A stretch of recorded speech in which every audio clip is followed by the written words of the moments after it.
My name is Joshua Orizogo, and this is the Internet Watch. Less than 42 hours of Joe Biden dropping out of the presidential election, Kamala Harris is calling out Trump on his true colors. Well, I thought Trump was wise, though. But what do I know?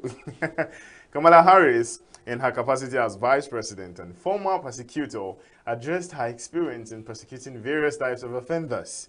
She highlighted her efforts against predators who abused women, fraudsters who defrauded consumers, and cheaters who broke rules for personal gain. Harris drew a parallel between these offenders and Donald Trump, indicating a familiarity with his type. This statement was made during a campaign event, suggesting a strategic positioning of her legal background against Trump's character as part of her campaign strategy. I'm not going to talk about Harris because there are some things I've been reading online that I'm just going to not go there. Interesting time to be alive, yeah? All the Gen Z watching me now who understand what's going on. Don't worry, don't worry, don't worry. Forgive my laughs. That's on the lighter note, but comments on this topic were not light. Let's read them together. So I have jumped back to reality saying Trump will be prosecuted by November 5th and convicted by a jury of his peers of American voters. Next, I have what a breath of fresh air we've been needing for a long time. Oh, really? So, okay, I'm sure this is a Harris supporter after the statement she made during the campaign. Trump is freaking out right now. He's no longer running for re-election. He's running to stay out of prison because, you know, Harris will lock Trump up. We don't know that yet. You're speculating. Charlie is saying Trump is outclassed and outwitted. When it comes to Kamala Harris, he will never debate her. Don't worry. Don't worry. It's not like I'm supporting Trump or I'm supporting Harris. I'm just saying that don't worry. When the time comes and we see it, if it doesn't happen, then we know.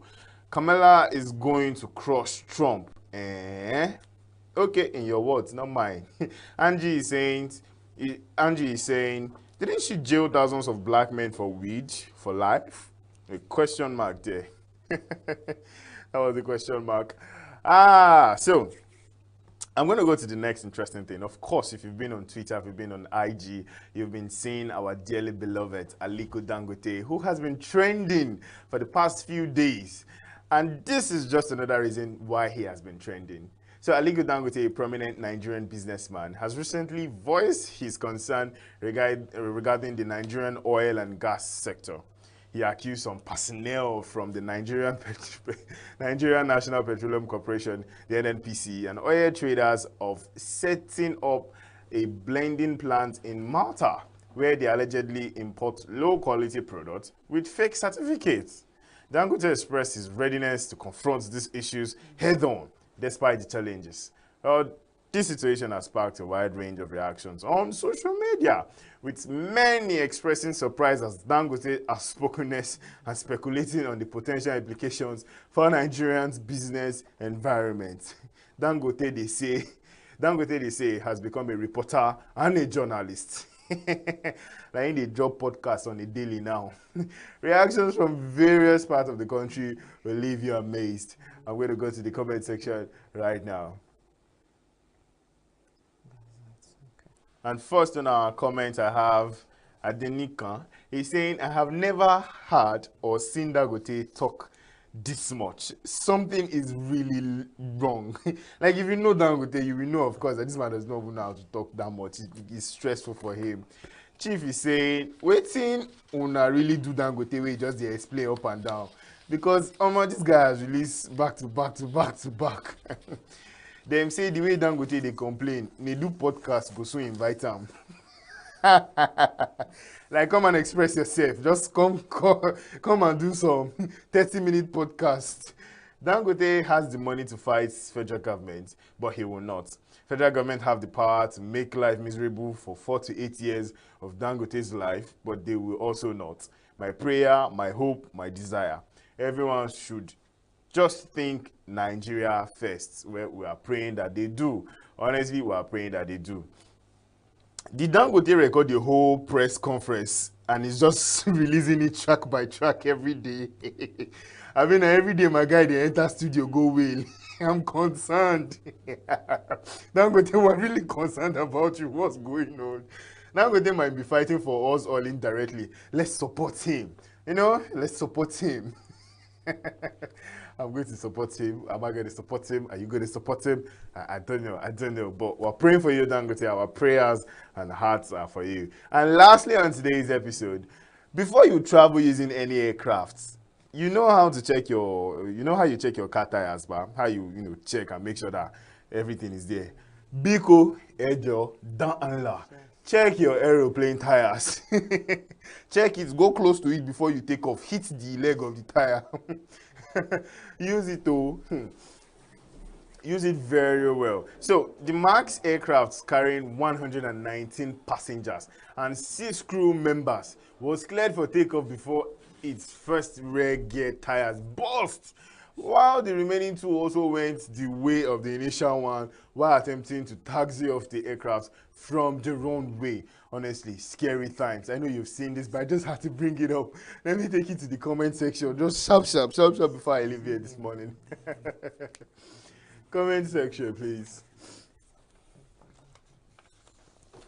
And on the comment, I have Mr. Chukudi saying, Omo, Nigeria go want you, but no fear, no lose guard.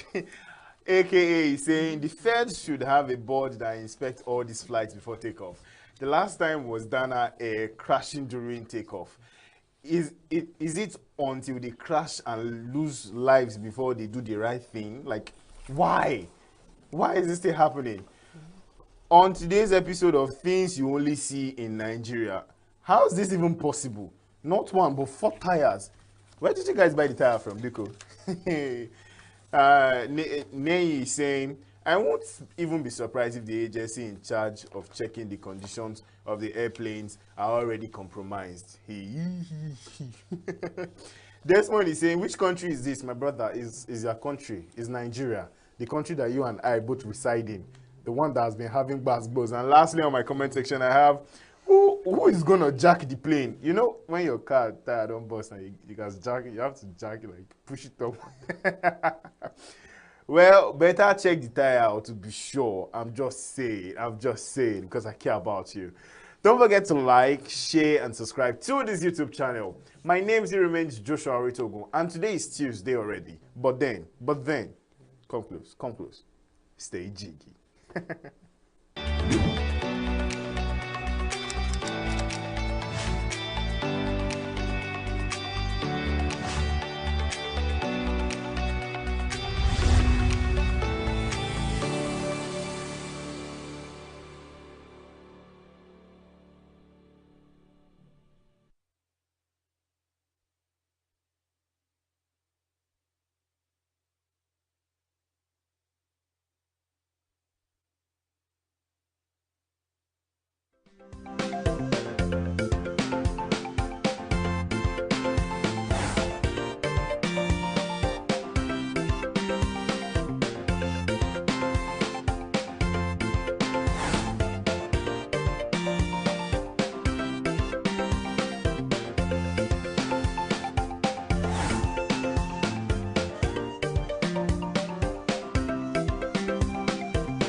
It's going to be sunny in Lagos, Owerri, Kano, Sokoto, yes, as well. Maiduguri and Kaduna is going to be sunny and a little bit of rain. Expecting it today, Tuesday, the 23rd of July, 2024. And moving on, we're trying to, in a bid to solve some of Nigeria's problem. What is the best way to solve Nigerian issues? What is the best way? Is it protest or dialogue? And one would think, one would actually say it is puerile for government to blame anybody, to transfer blame on whoever wants to organize protest, because these are what people, individuals are feeling. With us to expatiate and throw better light on this issue is Barrister Victor Giwa. He is a legal practitioner, and we hope at the end of this we will know which is the best way to solve Nigeria's problem. Protest it's been a call that we've been having for a long time now. There was the case of NSAS in 2020, and some people might say, what did it achieve? Some might disagree and say, of course, our voices were heard. In some way. There was also a protest in Kenya, and places like Argentina also witnessed protests because of hardship and bad governance. Moving forward, we're trying to, as Nigerians, trying to know what is the best way to achieve, to solve our problems. What is we've been dialoguing, we've been talking. What is the best way, Charles? Yeah, speaking of best ways, I really don't know if there are actually best ways for things to go. If you ask my opinion, I just feel that more than just talking about best way, allow people to vent if they want to vent. Something that's as easy or as little as even putting out a tweet or putting out a message, calling for some sort of right ways to do things, I think is also a protest. You mustn't necessarily go out to show yourself on the streets and maybe take placards around town, or even destroy properties, because again, some persons just feel that protest, for you to protest, you must have to go out and maybe destroy the country's properties, or even constitute nuisance on the streets. I mean, putting out messages on Twitter, Facebook, whatever message or whatever platform that you use, stating that you are really dissatisfied about what's going on in the country is also a measure of, protesting. And then talking about dialogue, I mean, you can't say maybe dialogue is better than protest. Sometimes protest can lead to dialogue. Sometimes also dialogues can also lead to protests. So it's like, okay, now that the government isn't listening to how hungry Nigerians are, some of them are saying, you know what, let's just get on the street and then make a statement and say, look, government, you have to listen to what we're saying. There are actually the list of things that protesters have said that the government should meet for things to go back to normal. Charles, well, I think it's the word protest has been misinterpreted. Protest means to make a firm, objection, to just say, I don't agree to this. It's not distraction. It's another angle people just choose to, it's not even an angle, it's just what people employ. And sometimes they could be tagged as saboteurs, to the effect, to the cause of the protest. Because if you ask me, an Axe dictionary is to make a strong objection. I don't like the way you're doing things. I didn't like the way you served me food. I didn't like the way I cooked for you. Just affirming that whatever it is this person is about isn't what you think you're supposed to get. So protest is just like what we have in the government, in legislative house, where there is the ayes have it. If you're in support, say aye or say nay. But most of the time it's being hijacked and people misinterpret it. Yeah, I mean, protest in itself is a legitimate way of calling the attention of government to issues, and it's not necessarily government. Yes. It could be anybody at all. It could be maybe in school, even at home. There are protests. Kids protest against the kinds of food that they eat. Yes. I mean, they want to eat a certain food, and the parents are saying, you know what, this is the kind of food that's that is available. So it's in our constitution that you can protest. I mean, it is allowed for you to protest, but where it becomes a problem is when it dovetails into something else, when it becomes violent, when it becomes destructive. Even though some people would argue that the people who cause the destructiveness are those who want to do a counter protest. Remember the NSAS. There are people who were out and supporting police, in that manner.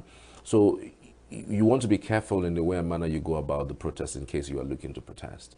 So whether it's dialogue or protest, one somewhat leads to the other. If you don't protest, there won't be a call for dialogue.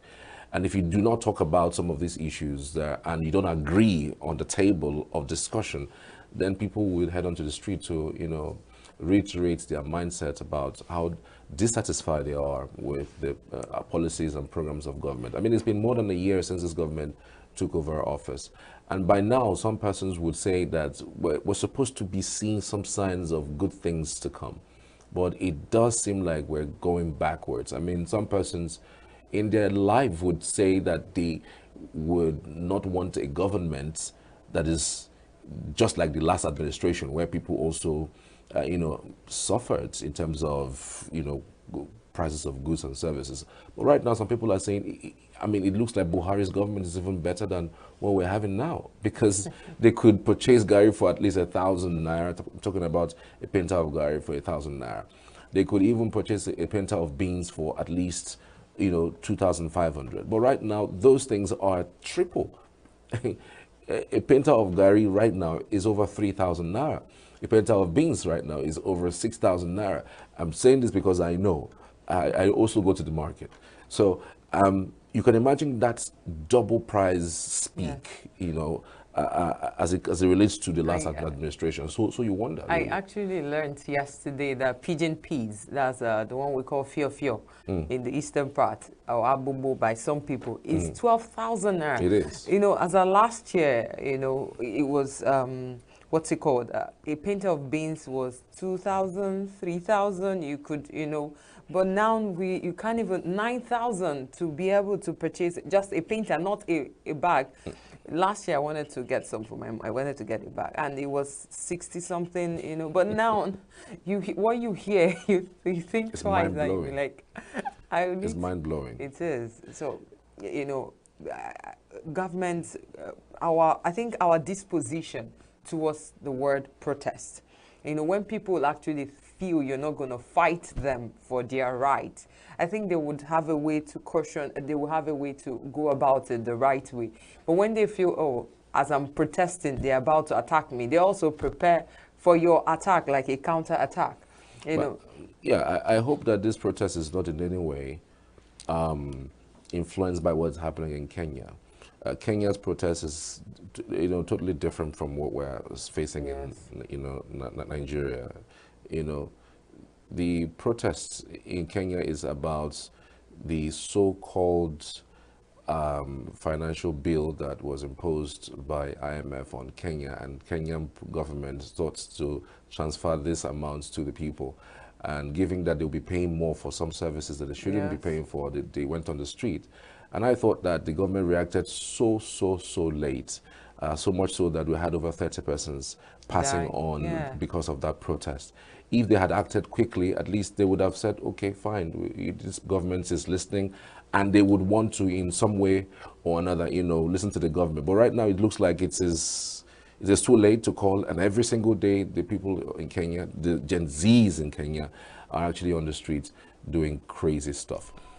We have Barrister Victor Giwa to do this, help do justice to this with us. Barrister Giwa, good morning. Good morning. Can you hear us? Good morning. Yes, okay. I can. So this issue of people are complaining of bad governance and so many other issues that have trickled out from it. So the best way, what do you think is the best way to solve Nigeria's problem? Well, thank you very much. Good morning, Nigerians. Well, your question is very clear. what is the best way to solve Nigerians' problems? For a government that listens is dialogue. For a government that is sensitive is dialogue. For a government that is proactive is dialogue. For a government that connects with the people, it is dialogue. But for a government that is insensitive to the people, a government that seems to be disconnected from the people, a government that is full of bureaucracy, the proper way to draw the attention of government to the yearnings and the issues concerning the people is through protest. So in Nigeria right now, protest is one of the viable tools to push the government to listen. And of course, we understand that just with the incident that just happened some few days ago. The NLC and the government just agreed at a 770,000 naira as what they call minimum wage for the workers.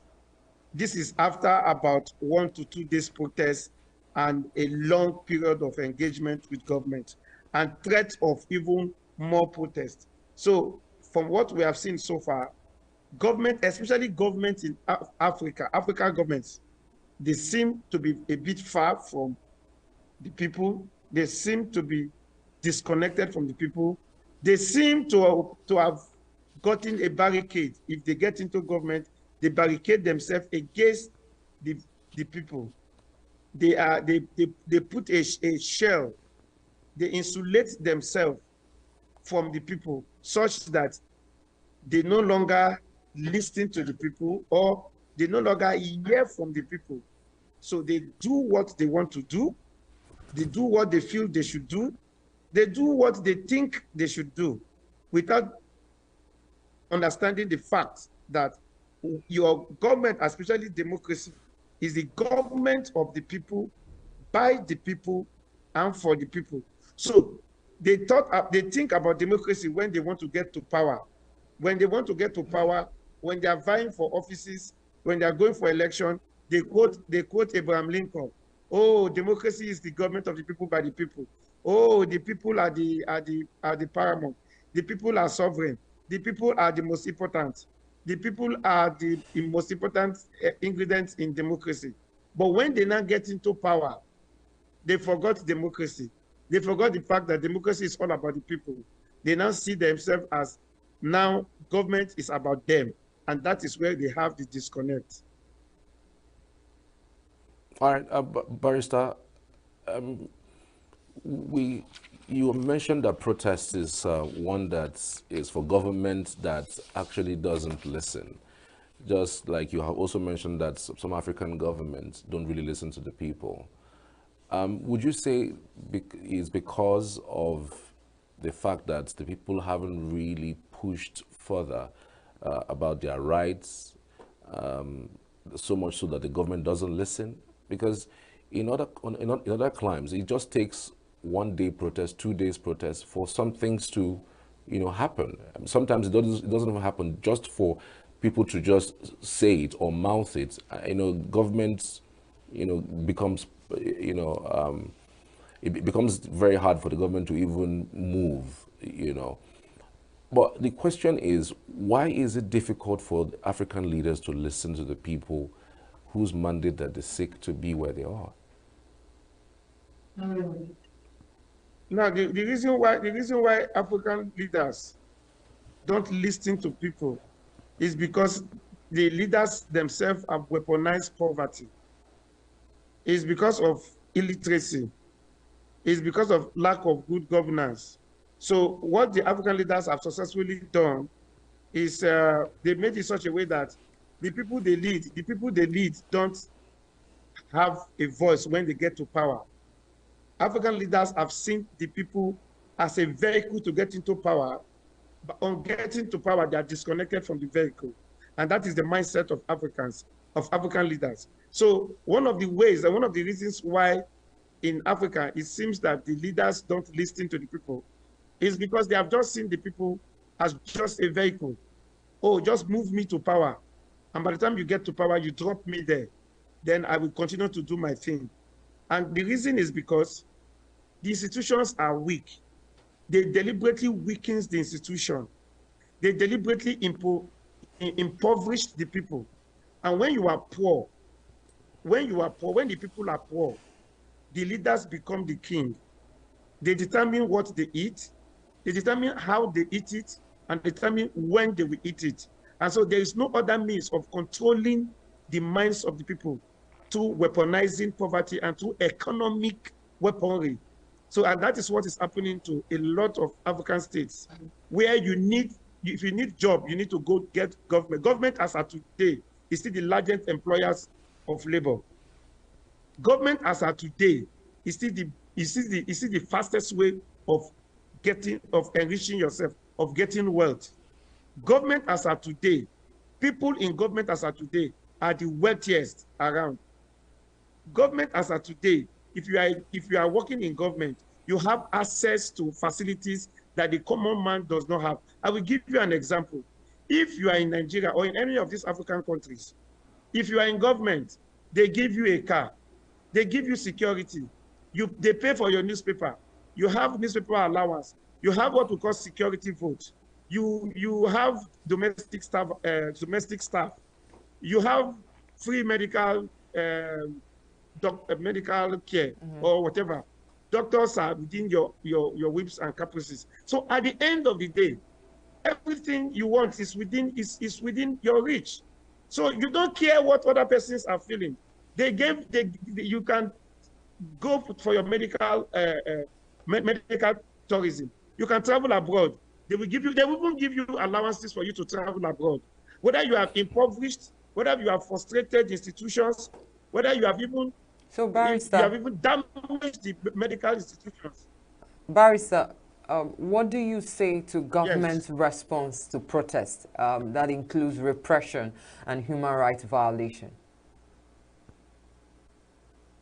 Well, normally the issue of protest is a fundamental right under Section 46 of the Constitution. Is the fundamental right of every citizen of a country. You have the right to protest. You have the right to go to street. You have the right to, express yourself. Protest is a form of expression, and so nobody can take it away from any person. It's our fundamental right. It is human right. Let me use the word human right, because it is what you do because you are human. Now, government should not repress the people. Government should not harm down the people because they want to go for protest. Any government that does so is acting unconstitutionally. Any government that does so is anti-people. Any government that does so is not what the votes of the people. Any government that does so shows that it is insensitive, that it has a dictatorial tendencies, and it has no support, or it has lost the support of the people. Because one of the ways the people can express themselves to you too, as government, is by protest. It is when they protest, you hear what they are saying. It is when they protest, they tell you their grievances. It is when they protest, they express themselves. It is when they protest, they can tell you what they are feeling. So sometimes protest is a way of feeling directly from the people. And you saw what happened in Kenya after the protest against the financial bill. The president came out to say, "I have heard you loudly. I have heard you. I have heard what you are saying." Sometimes you need protest for the government to listen, because they are confined within their rooms. All their aides, all their security people barricade them from hearing the people. There was a time one of our leaders, he was asked one day that what is the cost of one of our governors, they were asking him where they plant yam, and he pointed to the tree. I was told that is it not all this what they need? They let us encourage people to plant yam so that, like what we are having now, we can be able to pluck them. So the governor did not know that yams don't grow from the trees. They are under the ground. So that is how disconnected they are, even from the people, from a state that is an agrarian state. So this is some of the issues that are befalling us as a nation, where Barrister. government is disconnected from the people. Barrister, many thanks for your contribution. We do appreciate, we are grateful for your input on today's program. Thank you very much. Thank you so much. Thank you so much. Oh, okay. Right now we want to hear some voices on the streets. Before now we got to ask the people, what is their take? I will need you to listen. Just watch it.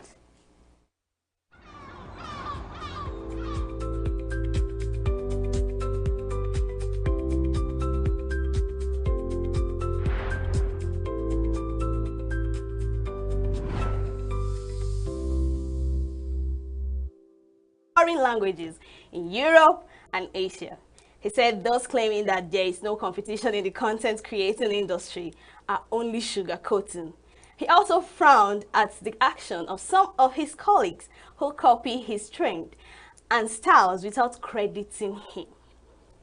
Up next, our baby girl, Ariana Grande, had endorsed Vice President Kamala Harris to be the Democratic Party's candidate for the presidential election. This comes after President Joe Biden stepped down on the Democratic Party's candidate on Sunday and endorsed his vice, Harris, as the party's flag bearer. Sharing a picture of the president and his vice via her Instagram story, Grande called on her followers to register to vote for the Democratic Party. President Trump has said Kamala Harris would be easier to defeat in the November poll than Biden. And finally, our story, Cardi B has backed Vice President Kamala Harris. I mean, this is women supporting women, I must say, to be the Democratic Party candidate for the United States presidential election. Cardi B, who had earlier suggested that Harris should be the Democratic Party's candidate after President Joe Biden's debate with the Republican Party candidate, Donald Trump, welcomed the news of Biden stepping down and endorsing Harris with excitement. President Joe Biden stepped down as the Democratic Party candidate on Sunday and endorsed his vice, Kamala Harris, as the party's flag bearer. Cardi B has said in the month of May that she won't be voting in the November poll if the two major candidates remain incumbents, President Joe Biden for the Democratic Party and his predecessor, Donald Trump of the Republican Party. She explained that she's used to see Trump as a dire threat, but under Biden, she felt layers and layers of disappointment from what she sees as the most domestic and foreign mismanagement. Well, that's all we have for you in the entertainment news this morning. Please don't forget to follow us on all our social media platforms and click the subscribe button. I remain your baby girl, Queen It. Bye.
Well, with the flurry of support that Kamala Harris has received in the last few days, I mean, I'm not sure the Democratic Party would make any mistakes not having her to flag the flag of the Dems come November.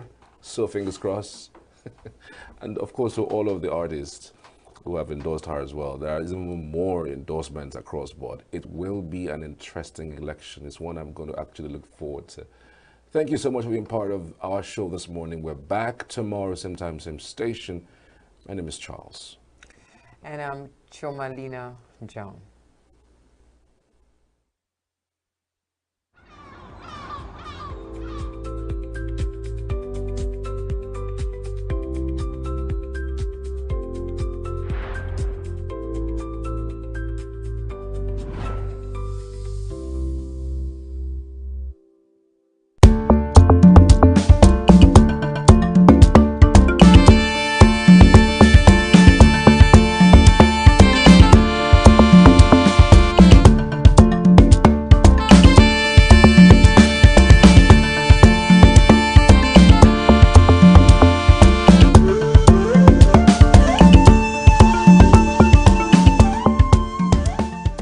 The civil servants we have did not give birth to themselves from the blue.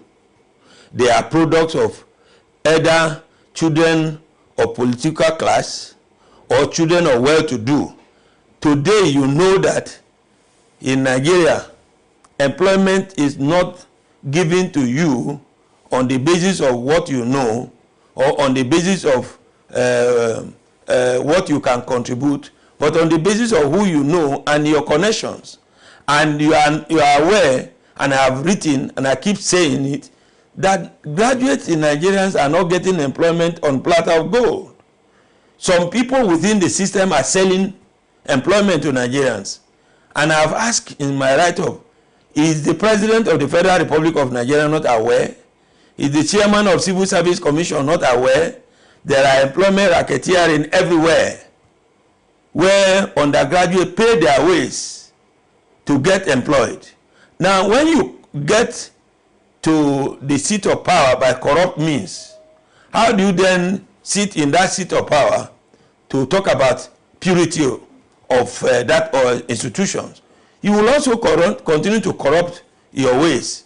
That's why when you see these politicians talking about having structures here and there, and then delegates are being bought, well, how do you expect that political leader or the man who wants to be your leader to rule you well without first recouping investments?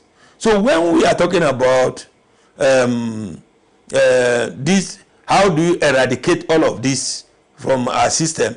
Nigerians, first of all, need to agree that corruption is bad. And we all agree that corruption is bad. Two, we must agree that how corruption is to be fought without the shenanigan of this kind of arid and anachronistic legal jargon that stop the fighting of corruption. If you ask me, I will advocate an amendment of our law to engage in the fight of corruption, to use inquisitorial system rather than acquisitorial system. And I will explain what I mean.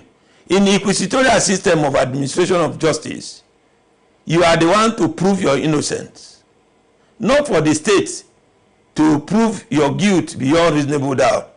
In acquisitorial system that we have now, under our constitution, if you are accused of stealing humongous amount of money, the constitution is saying you should keep quiet. And mark you, the level of criminal justification inherent in the brains of most Nigerians now are far more than the level of justification of equipment of the state to investigate. And so, if suddenly you are owning an estate, suddenly you become managing director and chief executives of numerosities of planes, airlines, then you are not known to be a man or a woman that have legitimate income. Then you should be called upon, pursuant to Section 7 of the EFCC Act, to explain your source of wealth. see, until we drop the blame game that the arrest is political, but we are not looking at the merit of the arrest, but we are looking at the political nature of it. We have caught a thief. You say because that thief is in part A and part A is not in power, that is why that is done. But again, you may not blame Nigeria who say so, because there are also very many thieves in part B who is in power and they are not being investigated. So number 3, the government must be very sincere and employ the Lee Kuan Yew panacea to fighting of corruption. We must start from the top. Make examples of the bigger thieves who are all over in all the in the various political parties, whether in private or in government. There are people who are pseudo government. They are not they are not the physical leader, but they are the remote control that open the television of corruption for others to view and see and arrange themselves. So we must, until we do away with this concept of sacred cows, they touch not. There are Nigerians that have held the Nigerians to their jugular in terms of this corruption. They are the touch not Nigerians. Government must be prepared to deal with the touch not.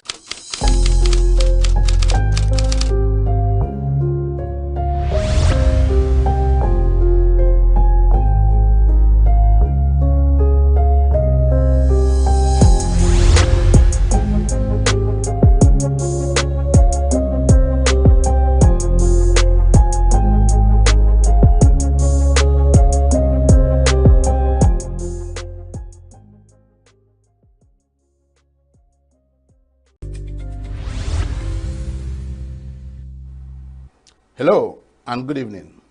Welcome to Uncommon Conversations on Signature Television. We are reaching you from our studios in ENUGU, Coal City, the capital of Southeast Nigeria. This evening, we're having a look at a critical topic in the economic development of the Southeast and of course Nigeria. We're looking at the chambers of commerce and the economic development of the Southeast. If you are familiar with the Southeast, you will know that at least there's a CIMA, which is of course the ENUGU Chamber of Commerce, Industry, Mines and Agriculture. And of course there's another one at Nsukka. But of late, we now have a brand new Chamber of Commerce, not very far from ENUGU. And it's the 9th Mile Chamber of Commerce, Industry, Mines, and Agriculture. And I was just wondering, what is uncommon about 9th Mile? Why 9th Mile? 9th Mile is basically about not up to 30 minutes from ENUGU. About that. About that. And so we'll be looking at economic potentials, the development benefits, and matters arising from this new Chamber of Commerce. And I have in the studio with me Surveyor Leonard Ugu. Is a surveyor, quantity surveyor, I believe. Land surveyor. Land surveyor. Yes. And is the president of the 9th Mile Chamber of Commerce, Industry, Mines, and Agriculture, NASIMA. Surveyor. Good evening, Uche. Good evening, viewers. Okay. What is the Chamber of Commerce? Actually, what is this? Chamber of Commerce is an association of organized private sector engaged in business, commerce, and trade. It's purely for private sector organizations. Its primary work is to focus on the primary objective, which is commerce, trade, international relations, facilitation of businesses amongst organizations. And it is that organization that can interface with government and advise government on her policies in such a way that it will benefit both the private sector and government. In effect, it promotes economy. It provides ease of doing business, both for government and private sector. Thank you. I'm familiar, very, very familiar with the ENUGU Chamber of Commerce. It's been around for a long time. And I know you've been a very active member of ESIMA. And an offshoot of ESIMA is the Soccer Chamber of Commerce. And now we have the 9th Mile, the NASIMA. Why NASIMA? Why NASIMA? Okay. The ENUGU Chamber of Commerce, Industry, Mines and Agriculture is a modern chamber in the whole of Southeast Nigeria. As time goes on, we had Onitsha Chamber of Commerce, Newi Chamber of Commerce, Aba Chamber of Commerce. As long as commerce is growing within any area, there is need to have Chamber of Commerce. Just like in Lagos, Lagos has more than 10 chambers of commerce because of its large landscape of commerce and trade. Never mind that Lagos Chamber of Commerce is the modern Chamber of Commerce in the whole Nigeria, West Africa, if not the entire Africa. But as time went on, there was a need for all these other city chambers to come up. Okay. In the same way, ENUGU has grown. Day by day, it continues to expand its landscape in commerce and business. And if you can see with me, 9th Mile is an economic hub of this ENUGU state. You think of the industries coming up there, macro industries like Nigerian breweries, like the Pepsi, the Coca-Cola, just of late that he folded and went to Aba. You have other big industries like aluminum, water plants. 9th Mile has grown more than being having a chamber of commerce. Last month or last 2 months, we inaugurated Mbise Chamber of Commerce. We have Olo Chamber of Commerce, and we have Owerri Chamber of Commerce. You think of Umma here, Chamber of Commerce, and Aba. The same thing if you go to Rivers. The Rivers has 4 Chamber of Commerces. So why not ENUGU if we see 9th Mile as a very strategic place, positioned by nature as an economic hub that needs to be, its potentials to be tapped. There is free trade zone there. There is Lion Business Park there. And of late, just last week, we started hearing that the motor park spare pass is moving down to 9th Mile. And if you have all these businesses, why shouldn't 9th Mile Chamber of Commerce come to be? Okay, we'll come shortly to talk specifically about 9th Mile or NASIMA.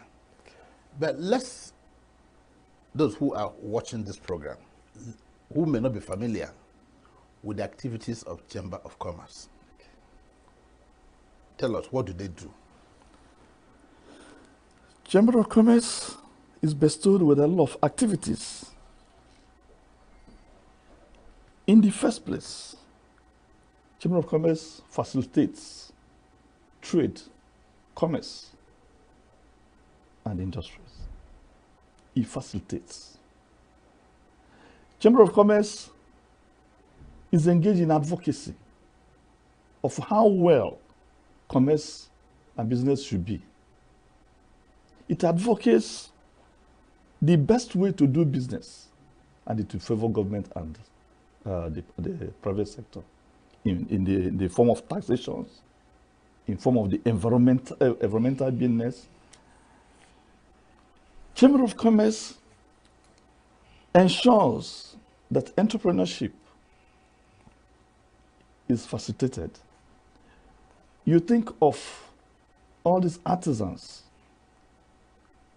You think of vocations.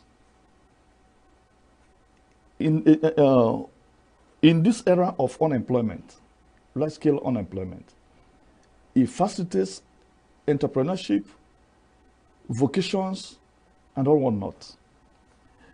Chamber of Commerce promotes international trading with foreign missions, in fact, trade missions. It makes sure that her members can go outside in form of exhibitions, in form of workshops and conferences, where they can now relate with foreign partners. It is through Chamber of Commerce that you can attract foreign partnership, ensuring to them that there's ease of doing business within that location, that things will be favorable if they come. We ensure that government does not in any way promulgate laws that will negate ease of doing business. And that falls onto advocacy. And a lot of other things. Yes, They equally advise government okay. on her boards, board memberships, to make sure that things are done the way it should be done, in line with rules and regulations governing that parastatal agency. So we have a lot of things to do. Well, you said a lot, but I'm excited. I'm excited about one or two things. Yes. I'm excited when you talked about one of the pivotal functions of or activities of a Chamber of Commerce is to interface with government, perhaps in the areas of development. I heard you talk about taxation and other things. Well, Nasima might be young, but you've been part of the ENUGU Chamber of Commerce. Of course. So to what extent, if any, were ENUGU Chamber of Commerce, and by implication, Nasima, consulted by ENUGU State Government in its current drives, one on taxation, and two on the construction of motor parks? You say you're expecting one in 9th Mile. Yeah, this auto spare parts. And then, you talked about auto spare parts. And now, were you part of the consultation before the demolitions that happened in Enugu happened? Or did you just wake up like other Nigerians and saw that demolition? As a critical stakeholder in commerce and industry in the state. Well, I was a member of council in ESIMA. I rose to the position of vice president, specifically in charge of allocation, especially during trade fairs. Yeah. And I stayed there for about 4-5 years. So I wouldn't say that most of the things happening in ESIMA, that I wasn't part of it. Okay. Before the coming of NICIMA, the 9th Mile Chamber of Commerce, I was able to move out there, having come from that area. How old is Nasima? NICIMA is just a year plus. Okay. Is it older than this government in the current government in Enugu State? Or Slightly. Slightly older. Slightly older. Okay. So, well, every government has its own methodology, its approach to issues. The government has just stayed 1 year in office, and we know what is happening in the country in terms of economic dryness. During the campaign period, ESIMA organized a town hall meeting with all political. Yes, I was actually supposed to moderate one of the sessions. Okay. Yeah. It was there they told us how prepared they were. And the present governor of the state happened to be the first person to appear. And he foreclosed. He told the public his plans, his master plan, how he intends developing Enugu State. And it's not far from that. We had a closed-door meeting with him and advised him the best way of carrying this. That was a SIMA. Isma, yes. Okay. And in fairness to him, most of the advices given to him by Isma were in line with what he's doing. So a SIMA could beat your chest and say you are part of the consultation. I said during his campaign period, I would say that we contributed to most of the things he was doing during the campaign. You know, somebody will roll out his program. Then you can now advise. But what I want to know is whether he consulted with Esima now that he's executing. Okay. 9th Man is just off. Very young. Just very young. Just about 2 weeks ago or 3 weeks ago that we paid courtesy call on the principal stakeholders of the government, most of the commissioners, like the Commissioner for Industry and Investment, Commissioner for Agriculture, the Chief of Staff. It was the former Secretary to the State Government that we paid courtesy call on. So I will not blame him much if 9th Man is not consulted. For now. For now. But the one I know I'm talking of, that in one way or the other, he consulted us during his campaign period when I was a member of ESCOM. But whether he consulted the present council, I wouldn't know. Okay, you are president. Are you man alone? In my own chamber? Yes, are you man alone? I cannot what's the structure of Nasima? Every chamber of commerce, we derive our structure from NASIMA, the National Association of Chamber of Commerce. It has its own format. You have the president, you have deputies, you have vice president, all with designated positions. And that forms the council. You have ESCO, you have council, and you have membership. So, and we are duly registered with NASIMA. In fact, personally, I'm an executive member of NASIMA, National Association of Chamber of Commerce. Yeah, somebody, a close friend of mine said you were part of the last AGM in Lagos. Oh, yes. I think he had an interaction with you. Yes. I won't tell you who he is. So we are very serious about Chamber of Commerce. Chamber of Commerce is a movement. It's just like labor movement. It's not something you jump into the leadership. You have to graduate, learn the wings on how to fly.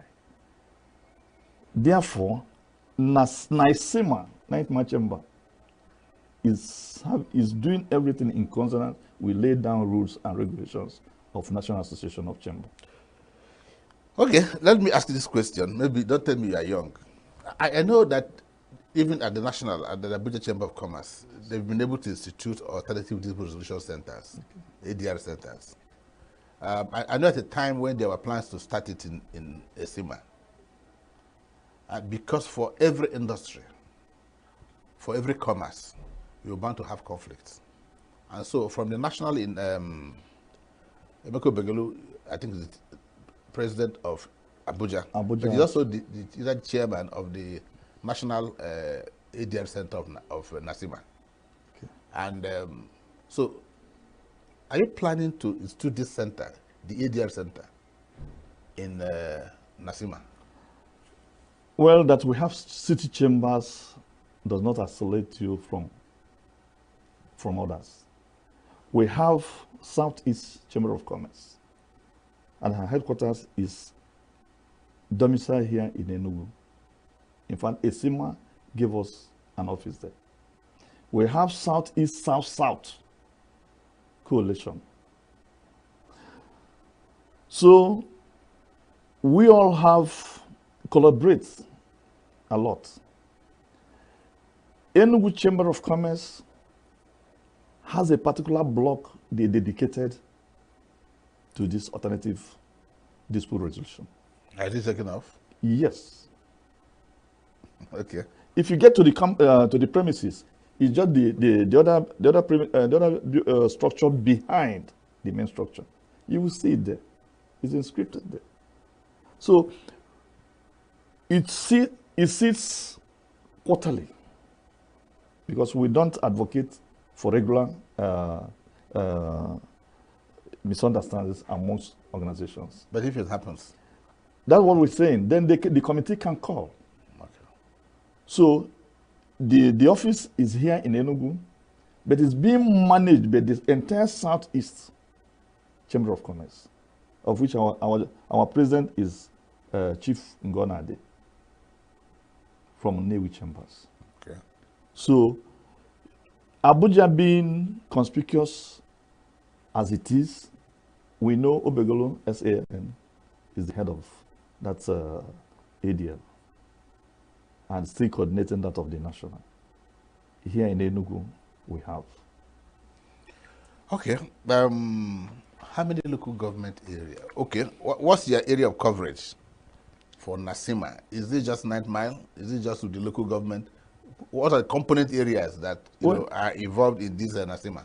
Well, the word 9 Mile does not limit it to Ngwo. That's why I want to. No, That's why I want to know. We call it 9 Mile Zone, and this zone consists of Udi local government, Eziagi local government, Oji River. We can say 2/3 of Oji River, the municipality of Oji River local government. Then Enugu North local government, part of it that spans towards Ngwo is still Enugu North. So within this radius is what we call 9 Mile Zone. You think that's viable? Oh, very, very viable. Convince me.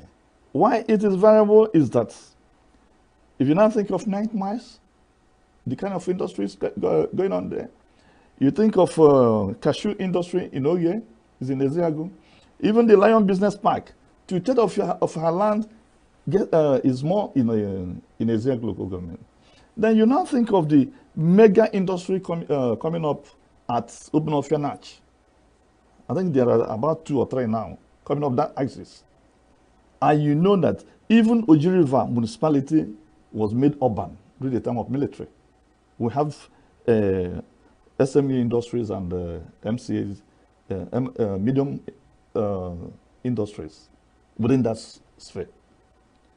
And if you add all this with the landmass, it's more than to be a city chamber area. On paper or in reality? In reality. In reality. I am telling you, 9 Mile remains the collection center for cashew business in the Southeast, the entire Southeast. Okay. You just mentioned that a particular industry had just left 9 Mile and had moved to Aba. Yes. And that's Coca-Cola. Coca-Cola. Yes. Was it politics or was it for economic reasons? Well, I would say it's mainly for economic reasons. So 9 Mile is not viable? It was at the time the infrastructural facilities around 9 Mile was too bad. Their vehicles normally fall off into the ditch, the Ubonyama. They were having a lot of losses. Behind them, there was an ecological devastation around there, trying to chop into their premises. Was it erosion? Yes, erosion. There was erosion, serious gully. And nothing was done? And nothing was done. So with such threats, they felt that they were having a lot of losses. Every time, virtually every, from Upi down to 9 Mile was bad. From Enugu municipality to 9 Mile was bad. And that of Onitsha was bad. It was just recently that all these roads were being rehabilitated. And we intend to meet the management so that they will be able to consider coming back. Their premises is still there. Everything is still intact. And with the kind of government we're having now, in fact, I don't know whether he read engineering, the way he focused his attention on rehabilitation of fiscal development, we know that we'll be able to assist. Whatever fears that company is having that move them to Aba, that they will surely come back. I know for sure. That's a very good, that's a positive note. Let me hope that that happens. But let me just talk about something that is important. And when this flyer went out, someone asked me, please ask Salio. For too long, we've heard about the 9 Mile Free Trade Zone. 9 Mile Free Trade Zone. It's not for 1 year, not for 2 years. For pretty long, we'll be hearing about it. And each time I drive past 9 Mile, I'll be looking at where it is. What's the story about it? Because you mentioned as one of the key drivers of Nasima. Chief Uche, I would say that 9 Mile Free Trade Zone has come to be.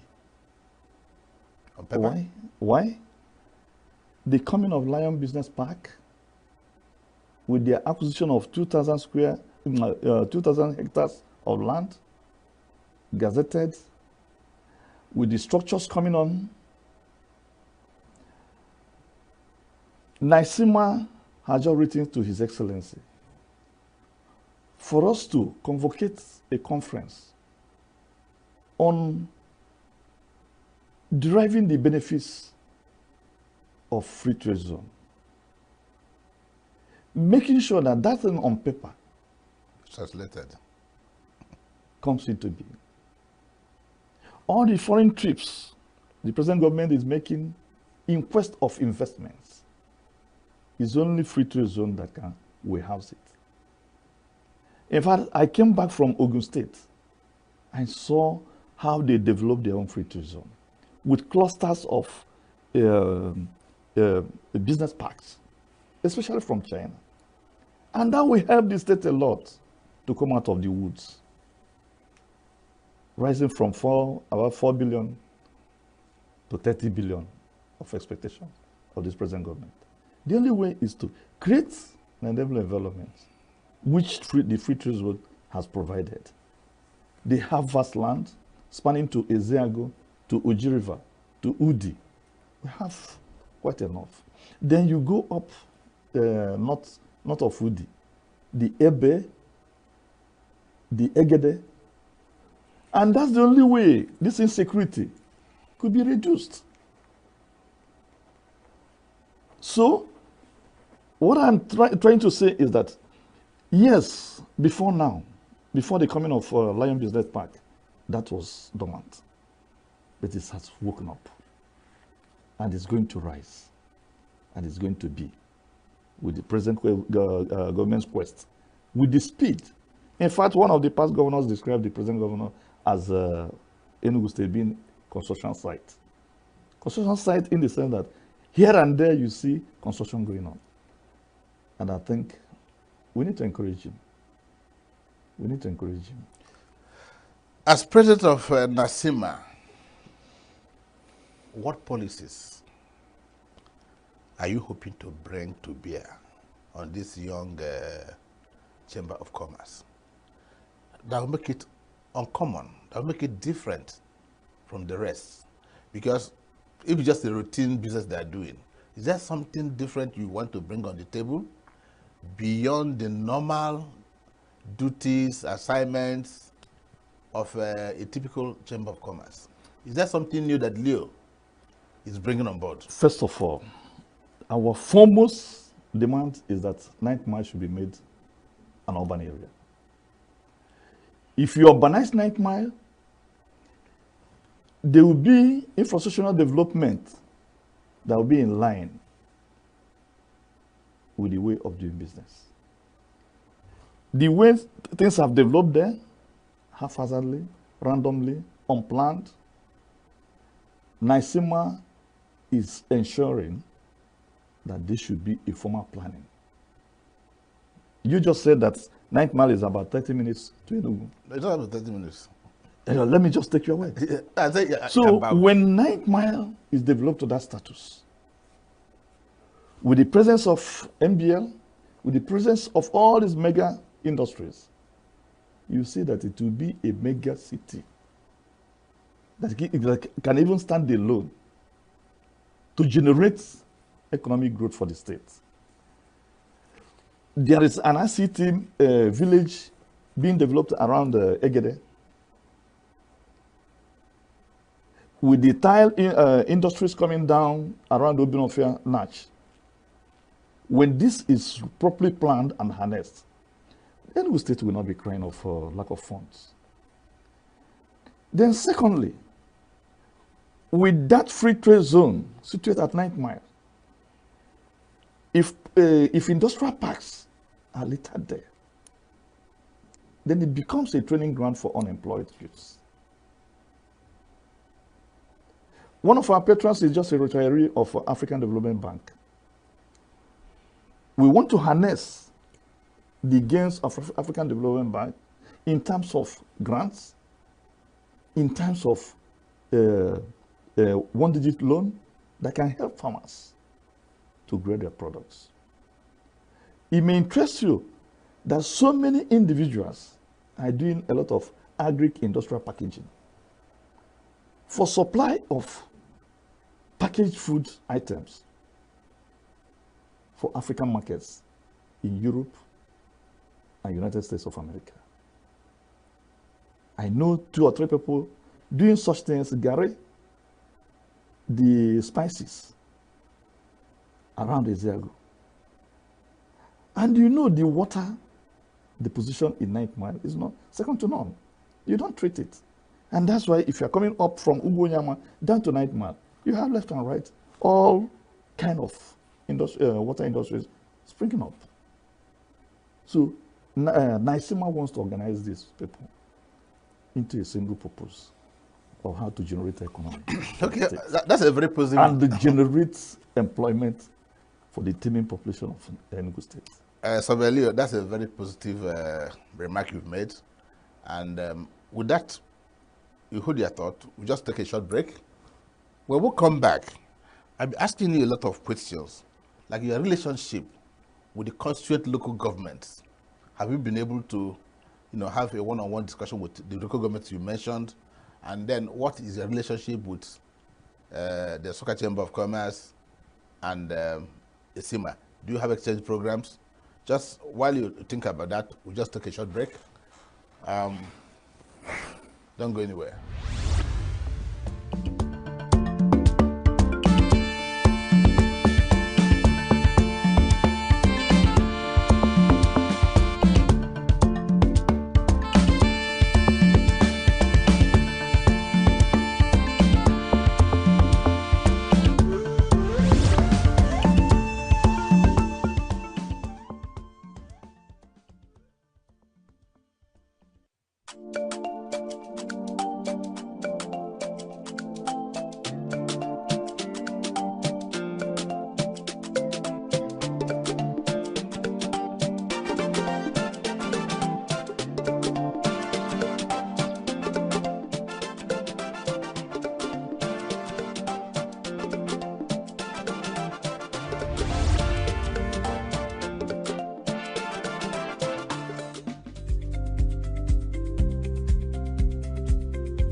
You are still watching Uncommon Conversations, and of course, we are still reaching you from our Cool City studios in Enugu. Of course, as always, Enugu is the capital of Southeast Nigeria. And my guest is still Surveyor, Land Surveyor Leonard Ugu, who is the president of 9th Mile Chamber of Commerce, Industry, Mines and Agriculture, NACIMA, a very young chamber of commerce. Before we went on break, I said I was going to ask you to talk to me and talk to those who are watching. What is your relationship with the component local governments? You talked about a chunk of Enugu North, you talked about Udi, you talked about Eziago, and you talked about the metropolitan Uji River. This is a catchment area, and I'm tempted to agree with you that a lot of industries, a lot of businesses, concerns are springing up around this zone. But of course, they're landlords. Thank you. So what's the relationship with them? Thank you, Mr. Uche. Our relationship is very cordial. Cordial in the sense that we started from ESIMA. Before NISIMA was registered as a city chamber, ENUGU chamber has to endorse. The entire Southeast city chambers have to endorse before it went to Abuja and duly registered with corporate affairs. When we came back, fully recognized, because we are recognized at Aba inauguration of the national president in 2022. That was why I said it started in 2022. The first place we went for courtesy call was UDI local government. We paid courtesy call on the mayor of the local government, and he embraced us. Like he's your landlord. That's the first and foremost. Okay. We went to Eziago. Something happened that day, we couldn't meet them on seat. Thereafter, there was this election. We participated in the town hall meeting at the ESIMA. They called all of us, both in Nsukka and us, to join them in having that town hall meeting. I've told you we paid courtesy call on all the elected members from this constituency. We paid courtesy call on the Speaker of the House of Assembly, who is representing Udi North. We paid courtesy call on Chimwa Obieze, who is member representing Eziago. We paid courtesy call on the majority leader from Enugu North. Then we've scheduled to see the House of Reps representing Oji River, Eziago, Udi. Then and that of the senator representing Enugu West. We've all written all these letters and we exchange. It's just a matter of time that they have not gotten time to see us. So there is a perfect relationship, good relationship existing. And like I told you, Nsukka didn't just wake up and start their own. It was blessed by Enugu. We didn't just wake up and started our own. It was blessed by Enugu. At the inauguration of the president of Nsukka Chamber of Commerce, I was the one represented the national president. In fact, I was the one that inaugurated him on behalf of the national president, Deloye. Most of the things happening at the Southeast, Salt City of Ebonyi, I was equally part of the team that went there. So there's a correlation existing amongst city chambers. We all know that it's just like when we had Eastern Region, later Central States, later Southeast States, and we're asking for more. It's just the same in chamber movement. So, but we cannot move in isolation from that. Well, you just explained human relationship, and basically, I think I need much more than that. Relationship could be physical, it could be developmental, it could be human. Yes, the human angle you've done. You paid courtesy calls, and then you made visitations, and you've had interactions. I want to go further to talk about relationships in terms of infrastructure, because when you are making your opening statement, you talked about why the Kwekala left. That has to do with poor infrastructure around the area. So I'm now asking, the other is land allocation. Because if you want to do business in 9th Mile, you just can't do it on air. Land has to be available. The land tenure system, the land allocation system, then taxation.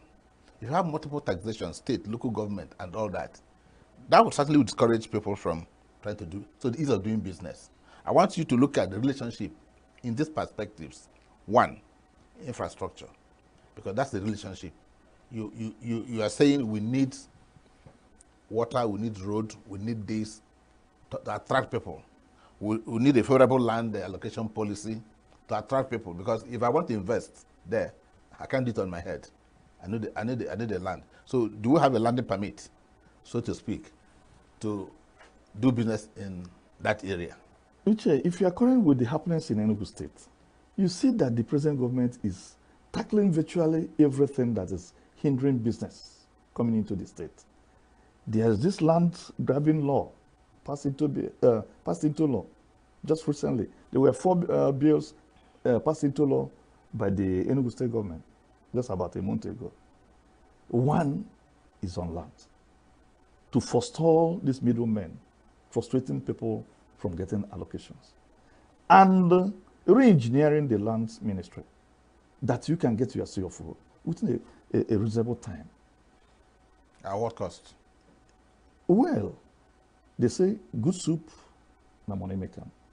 You have to pay for Good the soup good at services. this time? Excuse me. You have to pay for the good services.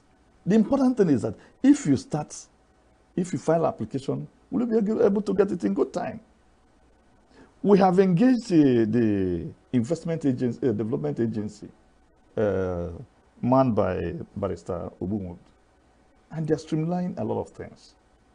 In fact, just this afternoon, I got a letter that is constituting a very powerful committee on ease of doing business. And His Excellency will be the chairman of that committee. He just came in this afternoon. And the entire 3 city chambers were recognized. We are members. The ENUGU, the Nsukka, and likewise. The all related commissioners, ministries, they are members. And if His Excellency will be the chairman of such a committee, you know they are very serious about that.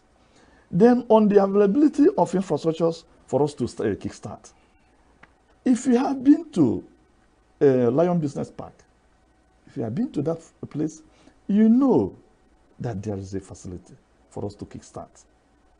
Because they are part of us.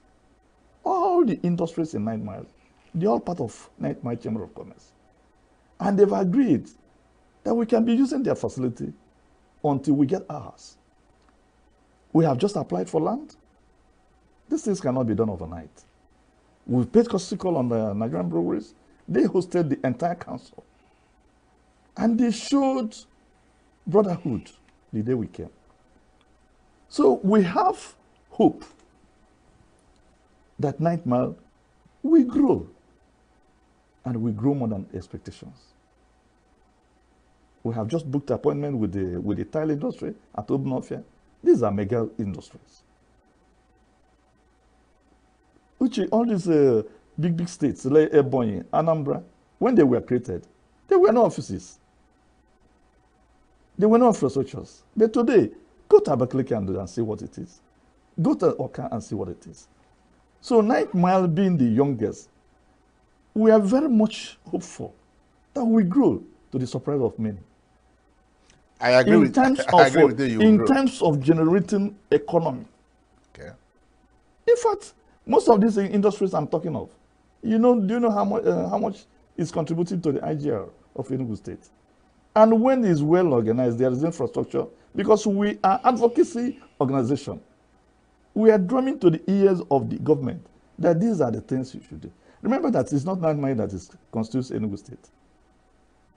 But we are I'm just saying, talking about the viability of the Chamber of Commerce. but we are saying that there will be a lot of produce, agricultural produce, ICT. The Dr. Ife, a land that is consulting an ICT village. If that comes into being, there will be a lot of money. Is that the one about Obioma? No, not of Egede. Okay, Egede. Up there, we do not. And a lot of other things coming up. And we think of housing. When these industries come up, where will they live? That's why the first thing I'm aiming at, as a land surveyor, as former president of International Right of Way, the first thing I was aiming at is making sure that 9 Mile becomes an urbanized. So that the capital territory can move in. It's not just collecting revenue. Like the swimmer, they have office in 9 Mile. Every office in Enugu has a sub-office in 9 Mile collecting revenue. Okay. So some of this revenue you are collecting should be in turn used to develop 9 Mile. That's what we're saying. Okay, I have just one question that has been itching my mind. A company, XYZ, has just been registered. Tell me one compelling or two or three or four compelling reasons why I should register with Nasima. What, a must reason. What I stand to gain, what I stand not to lose by being a member of Nasima. Because for all this, companies have to register with you, industries have to register with Nasima for you to be a strong. So I just said, I've registered a new company and I'm thinking, where should I go? Tell me one reason I should come to Nasima, or two or three. Any reasons that's convincing? First and foremost, you have to know your environment. And the Chamber of Commerce is an organization that houses other private sector organizations. And as such, you have to familiarize yourself with the environment, with other members already existing. You need contact, networking. Then depending on your product, is it local? Is it foreign? If it's local, 9th Mile is endowed with natural resources. Is it water? Is it agriculture? Is it network road? Remember that it is a bypass for you to go to the north. It is a bypass to the south, a bypass to the city. It is naturally located. Then you need international partnership. It is only through the Chamber of Commerce that is through the trade missions that you can go out for exhibitions, for partnerships, for B2B business meetings. It gives hope to see a foreign company that is doing the same with you, that you can partner with. It creates an avenue for you to see one-on-one. Then for advocacy, you cannot talk to government alone. You need a body, a credible body, to talk to government on your behalf. You can't do it alone. And the only body recognized by law, by convention, is Chamber of Commerce to talk on your behalf. This issue of multiple taxations, that is the prime work of Chamber of Commerce. Limiting local governments within the ambit of their own law, and state government, and even federal. On which discussions, Chamber of Commerce was duly represented by her 2 members. For you to know how government recognizes us. Then if you are doing well, it becomes a platform for you to export your produce. We're talking of agricultural produce. We're talking of a cashew, palm oil, which is the national designated product for the Southeast. Therefore, if you an industrialist that has just come on board, no person will ever tell you or convince you. You don't need any magic to know that you should belong to the Chamber of Commerce. Then it depends on your location. If your office or industry is located within the municipality, then you belong to a SEMA. But if it's around 9th Mile within the zone, no person will tell you to belong to 9th Mile Chamber of Commerce. If it is ENUGU North, Nsukka, you belong. These things come closer to you. If you are resident at Nsukka, for you to travel from Nsukka to ENUGU to attend meeting, you know what it costs, both in security and infrastructural decadency along the road. So it's better for you to start at Nsukka. The same thing, 9th Mile area, you stay at 9th Mile. From Oji to 9th Mile, you know, it is quite easier with the express. Then the municipality towards Emene, they can manage that. remember, it's a coalition. We all come together through the Southeast Chamber of Commerce, where we share ideas, experiences, and intervene in any problem each of the independent city chambers is having. Okay, good explanation. If that company wants to belong to Nasima, what is the process, or what are the process for admission? Very simple. Or do I just walk in and because I have a retail company and VAM, I'm a member? One, Chamber of Commerce does not need number in its qualitative member. You must be registered with corporate affairs. Okay. You must be a limited liability Company. Or a professional. A medical doctor can register. So you have corporate membership, then you have individual membership. Individual membership. That's what I wanted to know. So corporate membership, you must be registered with CSC. You must submit your shareholding. We see how it is formatted. We need your bank account to know whether the liquidity. We know your contract. No, we want to know the quality of that person coming in. Okay. Or Yeah.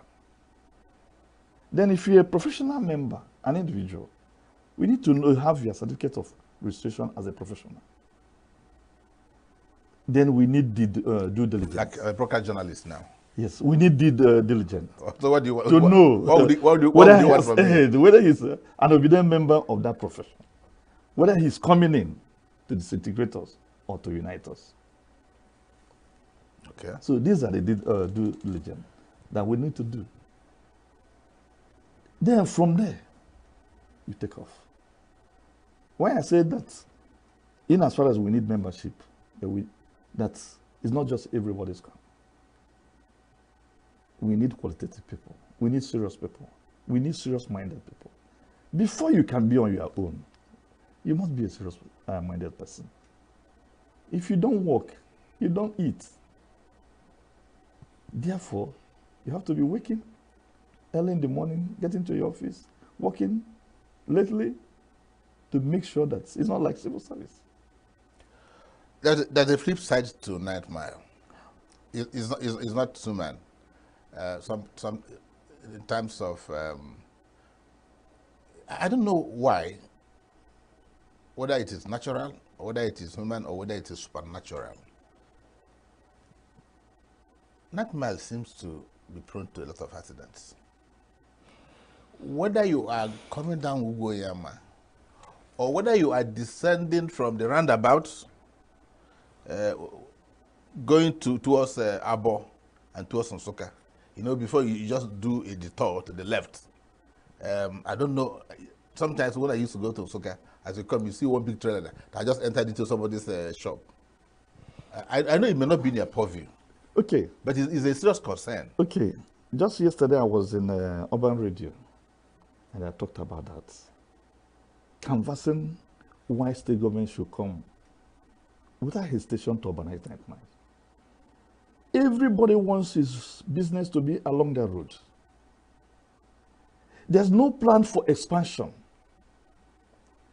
And if there's a sectorial planning of 9th Mile, the timber people, the meat people, here and there, and into the hinterland, not just along the road, the accident will just come to almost nil. So what you're saying is that you need speedy urbanization. Urbanization and replanning of 9th Mile, so that there will be less commerce along the roads.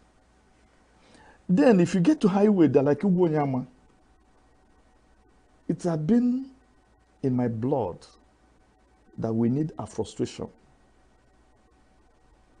I went to Rwanda and saw that Rwanda is a hilly environment. But they plan for it. You cannot live in such a place without tree planting. Today, I don't think if you go to the Ministry of Forest or the Forest Department, that you may see up to 5 people, because there's nothing they are doing. The entire making hay value have been defrustrated. And I wonder the hope of any person living around that place. Then along the Ugbo-Nyama, there's no tree. When that road was newly built, there was tree. It was a line of trees along. If the Englishman who constructed the Milking Hill knew that he should plant trees along the edge of that Milking Hill up to the up and down of it, that time there was no motor accident that rolled down the hill because the tree would block it. It had to act as a wedge. It acts as a wedge. But today there's no tree, both along the express or along Milking Hill. And that is telling much about us. Every road is bound to be having an accident. But how devastating it is the So I am encouraging the state government to come back to our frustration. One is that it is economical. There's a tree planting now that we need to borrow. If they like, they can consult us.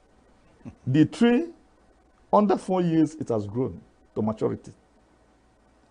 And the tree you use in pulping, paper industry.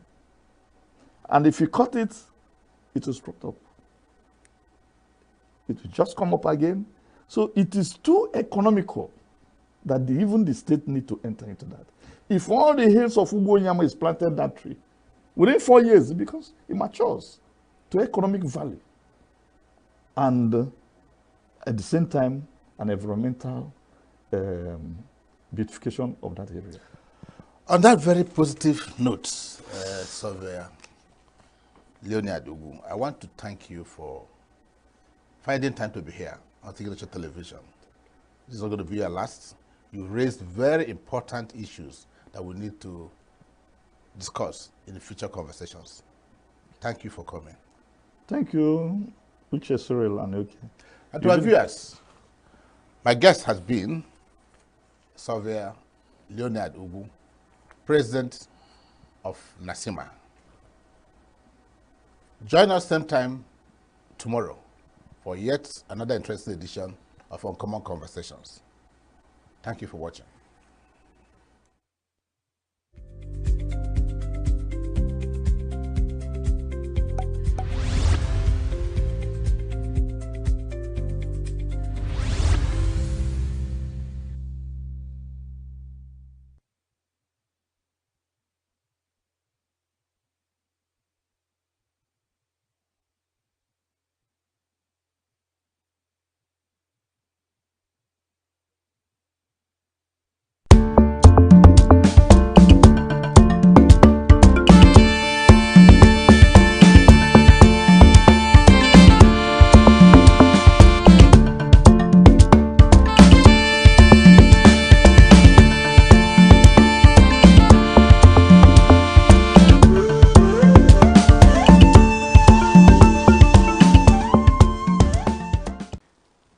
For this country to work, we need the best hands. And if you now want to keep away a section that is very innovative, that's very highly educated, that also knows the wherewithal of how to make the country prosperous, you're only hurting yourself. You're not hurting the Igbos. If you check the statistics everywhere, if not for the sit at home every Monday and all these people running around in the Southeast, murdering people and killing people, the statistics does not show that where all these presidents come from, who have tried to denigrate and push down the Igbo, that their standard of living is better than the average person in the village in Igbo land. It's not.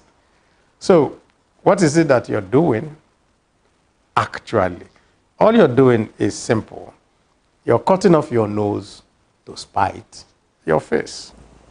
The government is set up for the welfare of Nigerians. So any government that comes, and rather than improve your welfare, rather worsens your condition, does not abide by the first rule, the welfare of the people of Nigeria. And so every time that we speak with government people, we try our very best to say to them, think about Nigerians. Think about Nigerians. But, you know, we also are very aware that when people just get cocooned, they get only those information that are filtered to reach them. Look, Obasanjo used to get up and disguise himself and walk into a restaurant. Sometimes he walks into a supermarket. He gets a feel of the populace. He also had a contrarian. The late Stanley Makebu was a contrarian. So when policies and all that comes, and people say we are advocating this policy, he will ask him, what do you think? And that one is a contrary voice. I say, don't accept this one because it's not correct. What this man is saying does not attune. Because people will always want to tell you what they think you ought to hear that will not make you feel bad about your policy. Nobody who comes to tell you, said, you're messing up. Nobody. That's what is going on with most governments. All that we see, KBSU, and then everything continues to go bad.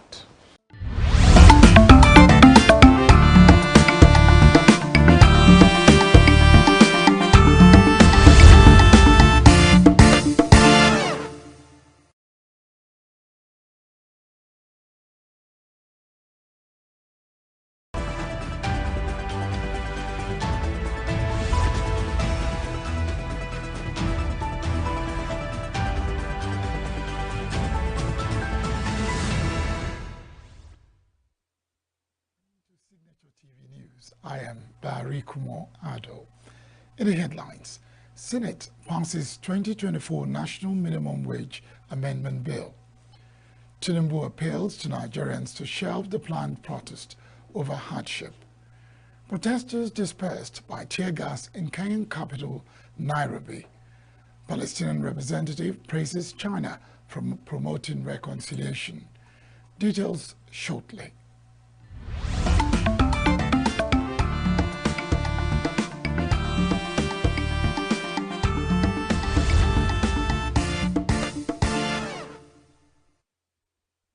The Senate on Tuesday at plenary passed the 2024 National Minimum Wage Amendment Act bill. This followed presentation and adoption of a report on the bill by a leader of the Senate and APC member from Ekiti State, Okpeyemi Bamidele. The bill was transmitted to Senate by President Bola Tinubu on Tuesday, July 23rd, was given accelerated consideration, resulting into its first and second reading in line with Senate Rule 80. Okpeyemi, in his lead debate on the general principles of the bill, said the bill sought to amend the National Minimum Wage Act 2019. According to him, the bill seeks to increase the national minimum wage and reduce the time for periodic review from 5 years to 3 years. He said in recent times, plethora of agitations and clamor have been recorded from organized labor and other segments of the society for increase in national minimum wage given prevailing economic situation in Nigeria. He said in response to agitations and after a series of negotiations between federal government and the organized labor, the current national minimum wage of 30,000 naira only has been reviewed upward to 70,000 naira. Okpeyemi urged lawmakers to support the quick passage of the bill, adding that its passage was sacrosanct to the socio-economic and political well-being of Nigeria. The Nigeria Labour Congress NLC and Trade Union Congress TUC had proposed 494,000 naira as the new national minimum wage, citing inflation and the prevailing economic hardship in the country, which they later reduced to 250,000 naira after several meetings. On July 11, leaders of Labour met with Tinubu at the presidential villa over the new minimum wage and eventually accepted 70,000 naira as a new minimum wage for workers. The House of Representatives has passed the amended 2024 budget of 35.5 trillion naira, showing an increase from the 28.7 trillion naira initial budget. Amendments sought by President Bola Tinubu in his letter last week was 6.2 trillion naira increase. The House has also passed the minimum wage bill and the Police Act Amendment Bill, just like the Senate. President Tinubu had last Wednesday requested the Senate to amend the 2024 Appropriation Act and the 2023 Finance Act by increasing the budget with 6.2 trillion naira. The request was contained in a letter addressed to the President of the Senate, Godswill Akpabio, and read at plenary on Wednesday. The President in the letter said the move was under Section 58, subsection 2 of the Constitution of the Federal Republic of Nigeria, 1999, as amended. Tinubu had on January 1, 2024, assented to the 28.7 trillion 2024 appropriation bill passed by the Senate. On May 29, 2024, the President said it will present the 2024 supplementary budget to the National Assembly. President Bola Tinubu on Tuesday transmitted the Police Act Amendment Bill 2024 to the House of Representatives for consideration. Speaker Tajuddin Abbas, who disclosed this on Tuesday, read the President's letter on the floor of the Green Chamber during plenary.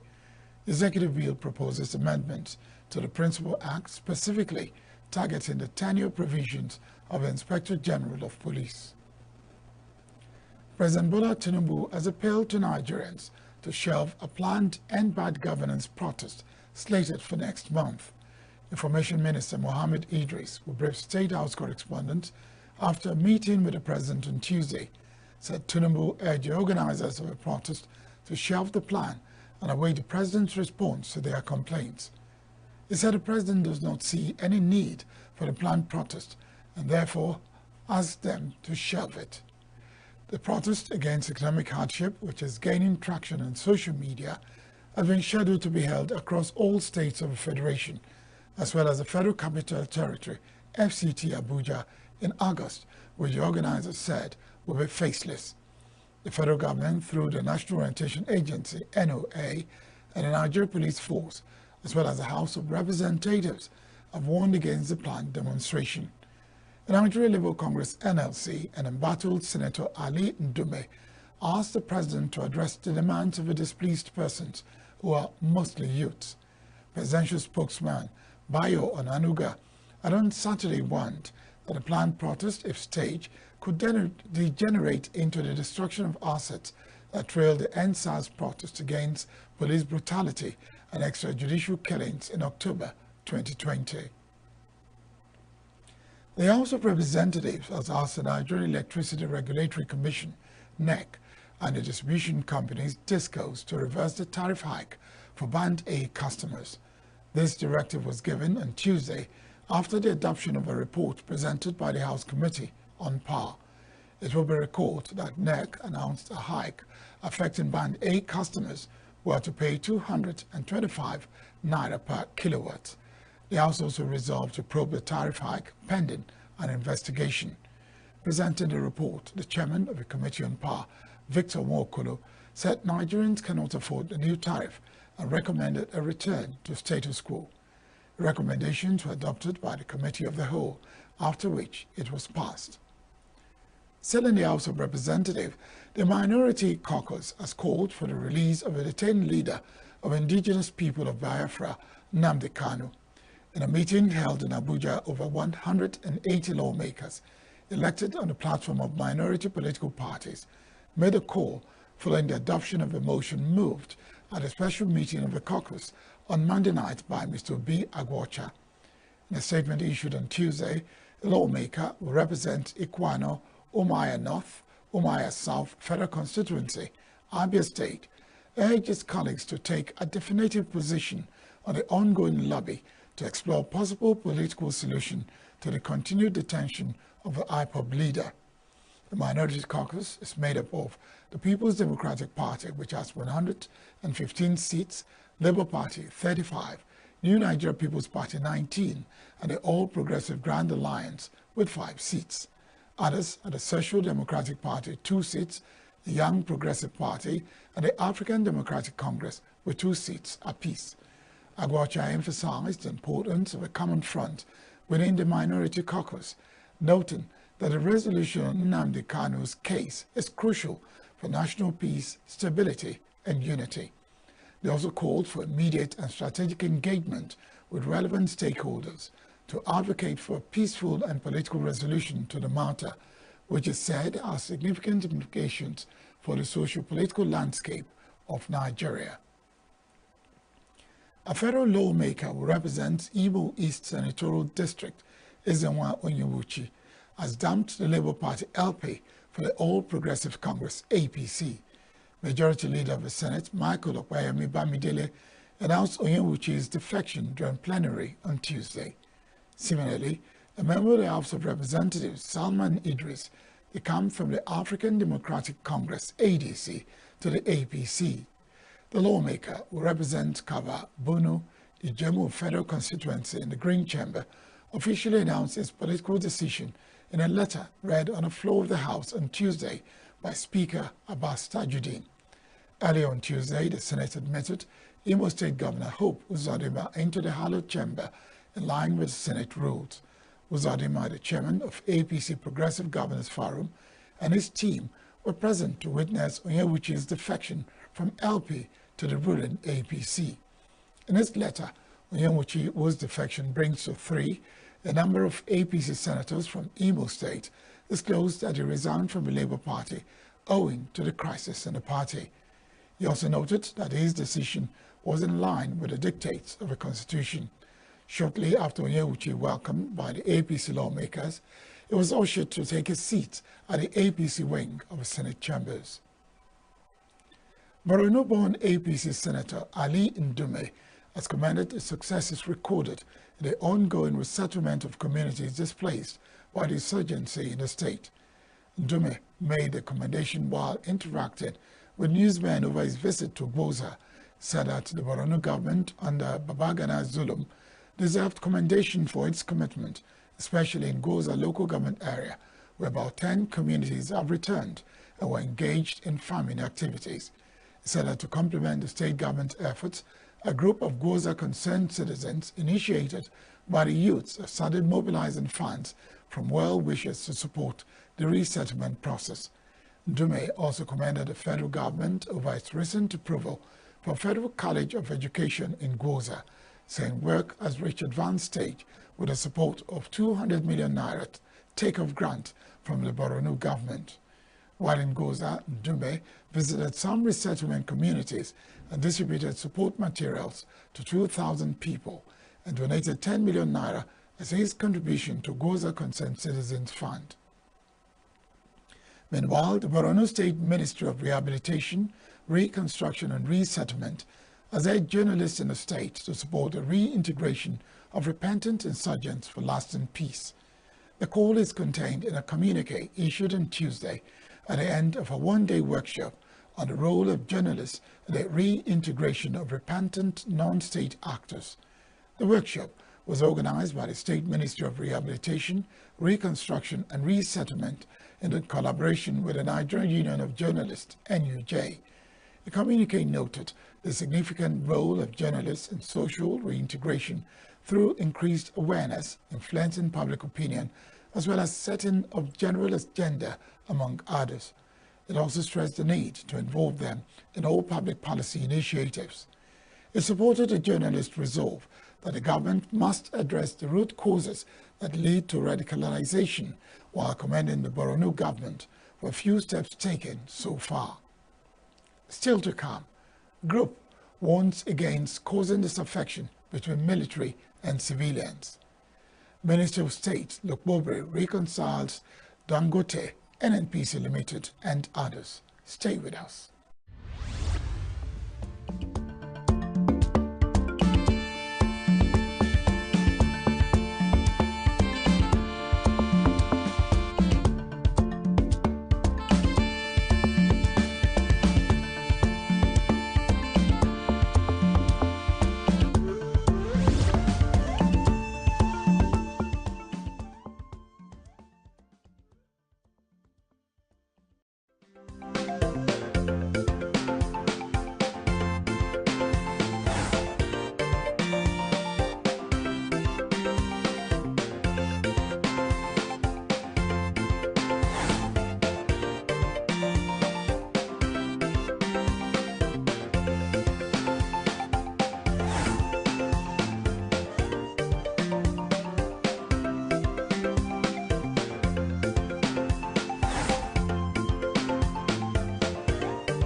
A motorcyclist was burned to death on Tuesday in front of Archie Joint Hospital, Archie, in Oji River local government area, leaving a second cyclist unconscious. The cyclist, simply known as Roger, and the second one collided with a vehicle that they were trying to overtake. An eyewitness told Signature TV that the gallon of fuel being conveyed by one of the cyclists caught fire that burnt him to death. The motorcyclist and a car were also burnt, but the driver of the car was unhurt. Those at the scene of the accident blamed it on a heavy galley in front of a hospital, which has been begging for attention along the Archie-Oji River Road. The eyewitness said the cyclist and driver were trying to avoid the bad portion when the accident occurred. Unity Advocacy Group, UAC, a non-governmental organization, has warned mischief makers to stop causing disaffection between the armed forces and the civil populace. The convener of UAG, Mr. Ifeanyi Agbedion, gave the warning at a news conference on Tuesday in Abuja. Agbedion said the call was in response to the recent circulation of an old video depicting a soldier molesting a civilian for wearing a Nigerian Army Desert camouflage uniform. He said the release of such video was intended to cause disaffection between the military and civilians. The convener said that mischief makers had been looking for various avenues to bring the military at loggerheads with civilians without success. According to him, those behind the recycling of the old video don't wish the country well, especially in a period the country is going through challenges. The Nigerian Army on Sunday reaffirmed that the ban on unauthorized use of military camouflage remained in full effect, saying the video footage was a stale audiovisual. The Minister of State for Petroleum Resources in charge of oil, Heineken Lokbobiri, has convened a high-level meeting with key stakeholders in the oil and gas sector to resolve issues surrounding the Dangote refinery. The meeting, which was held in Abuja on Monday, had in attendance the Chairman and Chief Executive Officer of Dangote Group, Aliko Dangote, and Farouk Ahmed, who was the Chief Executive of Nigerian Midstream and Downstream Petroleum Regulatory Authority, NMDPRA. Others, Agbenga Komolafe, Chief Executive, Nigerian Upstream Petroleum Regulatory Commission, NUPRC, and Malam Mele Kari, Group Chief Executive Officer of the Nigerian National Petroleum Company Limited, NNPC Limited. There has been a recent face-off in the country's oil industry between the leadership of the Dangote Group, the regulatory authorities, and some international oil companies, with Dangote alleged deliberate efforts to frustrate the operations of the refinery. Dangote had declared that the NNPC Limited no longer owned a 20% stake in its refinery, stressing that the Nigeria Oil Company now owns only 7.2% of the refinery due to its failure to pay the balance of their shares, which was due in June. They accused the IOCs of frustrating its refinery operations by selling crude oil to it through their foreign trading arms, offering cargoes at $2 to $4 per barrel above NUPRC official price. Lokbobiri emphasized the importance of cooperation and synergy among all stakeholders and said it would ensure the success and optimal performance of the oil and gas sector, which he described as pivotal to Nigeria's economic growth and energy security. The Group Chief Executive Officer of the Nigerian National Petroleum Company Limited, Mele Kyari, says it does not own a blending plant in Malta and does not know of any employee of the Nigerian National Petroleum Company Limited who owns such a facility in the island country. Kyari, in a Tuesday post on X, asked the president of Dangote Group, Aliko Dangote, to publicly declare NNPC personnel who operate a blending plant in Malta.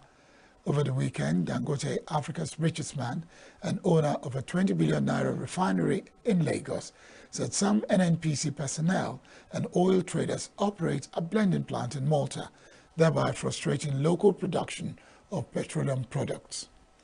Meanwhile, the convener of a public interest advocacy network plan, Madachi Ame, has expressed displeasure over the recent crisis in the oil sector, which he attributed to poor planning. Ame, who featured on our breakfast show Signature Morning, wondered why foreign entities are still allowed to influence the country's oil sector to the disadvantage of local players. He also accused Dangote Refinery of poor planning, said the company should have tackled the issue of supply of crude oil before opening the refinery. Country posts losses in the oil and gas sector. The individuals who are operating the industry are getting richer and richer and buying private planes. So it must be that the government is not making money, and or rather that whatever money is made from the industry goes into private pockets rather than go into the coffers of the government. And nobody seems to understand, what's going on. So to narrow it down specifically to your question on the Dangote refinery, yes, it was great to have the Dangote refinery, 650,000 barrels a day, single train refinery, the largest single train refinery in the world, located in Nigeria. But I think that there was a challenge right from the beginning. At the inception of that project, the key thing that should have bothered the owners of the project, the Dangote conglomerate, should have been where they will get the feedstock, of the crude oil from to refine. Because, Nigeria's production has continuously been going down, all manner of excuses, crude oil theft, failing equipment, aging pipelines and all that. But in the midst of all that, we have the a potential guest to also picked holes in the way the Nigerian National Petroleum Company Limited has been run over the years, which he said was denying the country of a good chunk of money that should come from the oil and gas sector if the organization was properly managed. So out of that 600,000 barrels, there has been a lot of forward sales, because we keep borrowing money on and on and on. We don't know what we do with the money. But every single time they keep borrowing money on oil production. So, as it is right now, the country doesn't even have any crude oil to sell to anybody because they have sold most of it up front and collected the money, on business terms that are very laughable. How people could put their signatures to such agreements which sold off Nigeria's crude up front, and collected peanuts for it, and they'll be still paying, and they'll keep paying for it, on and on and on. We collected $3 billion, from Afro-Exim Bank, to pay back $12 billion over a period of time. Nobody borrows money on those kind of terms. But again, so now there's no crude to give to, to supply to Dangote, and everybody's crying. You can't ask the international oil companies to cede their own equity crude and give it to Dangote, because that's equity crude that they have already worked for, and it's part of what they are entitled to take because they are in a joint venture with the government. The Lagos State Task Force on Environment and Special Offences Enforcement Unit says it has arrested 40 persons for allegedly trading on the street at night and causing heavy traffic in Ikeja. The agency's spokesperson, Mr. Badenya Abdurrahim, who confirmed the arrest on Tuesday, said that the suspects have been operating illegal night street trading and restaurant at Alade Avenue, Orisha and Johnson Street, all off Obafemi Awolowo Way in Ikeja. He said that they have converted streets to mini markets and restaurants, thereby causing serious human and vehicle traffic obstructions and serious environmental pollution along those routes and adjoining streets. The spokesperson said that a two-day night raid led by the agency's chairman, Adetayo Akerele, a chief superintendent of police, was carried out when the traders erected makeshift shops and placed barricades on parts of the road, causing traffic impediments. Abdurrahim noted that the suspects also flouted the state's laid down environmental laws through indiscriminate disposal of waste and solid materials into the gutters in the area. The National Orientation Agency, NOA, wants the people of Jigawa State to be vigilant and heed to safety measures to mitigate flooding.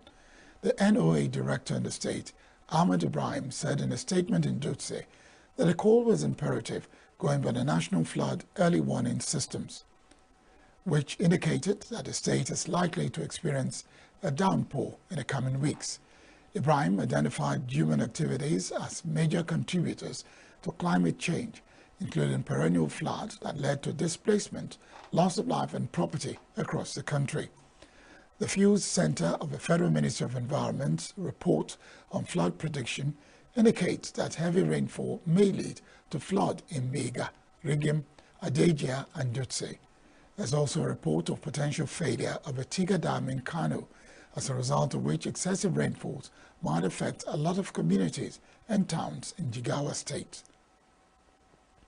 The Independent National Electoral Commission, INEC, in Edo, says its office is calling on young female voters to be ambassadors of the commission ahead of a September 21 governorship election in the state.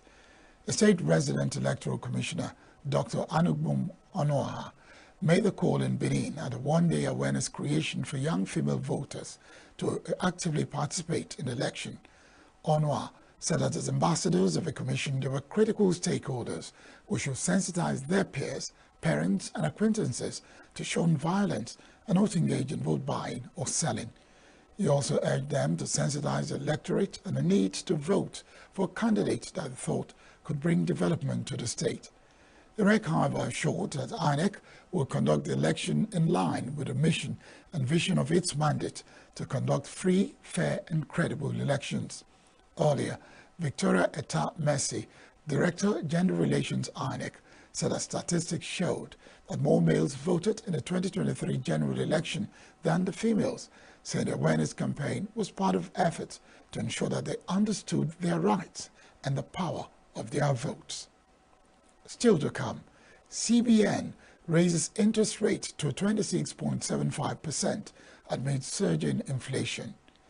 EFCC's inability to file court processes stalls hearing in Kwankwaso's fundamental rights suit. Stay with us.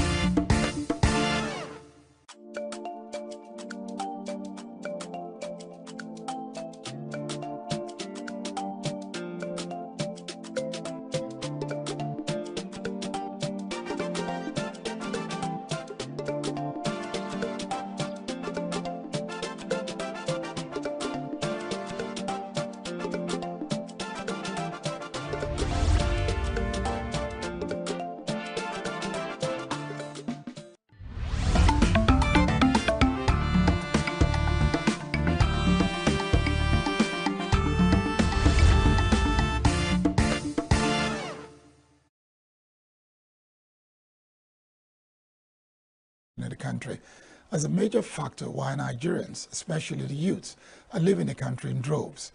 Uche, who was a guest on Signature Morning on Tuesday, said many Nigerians were unable to withstand the present excruciating economic situations, believe that things will be better for them outside the shores of the country.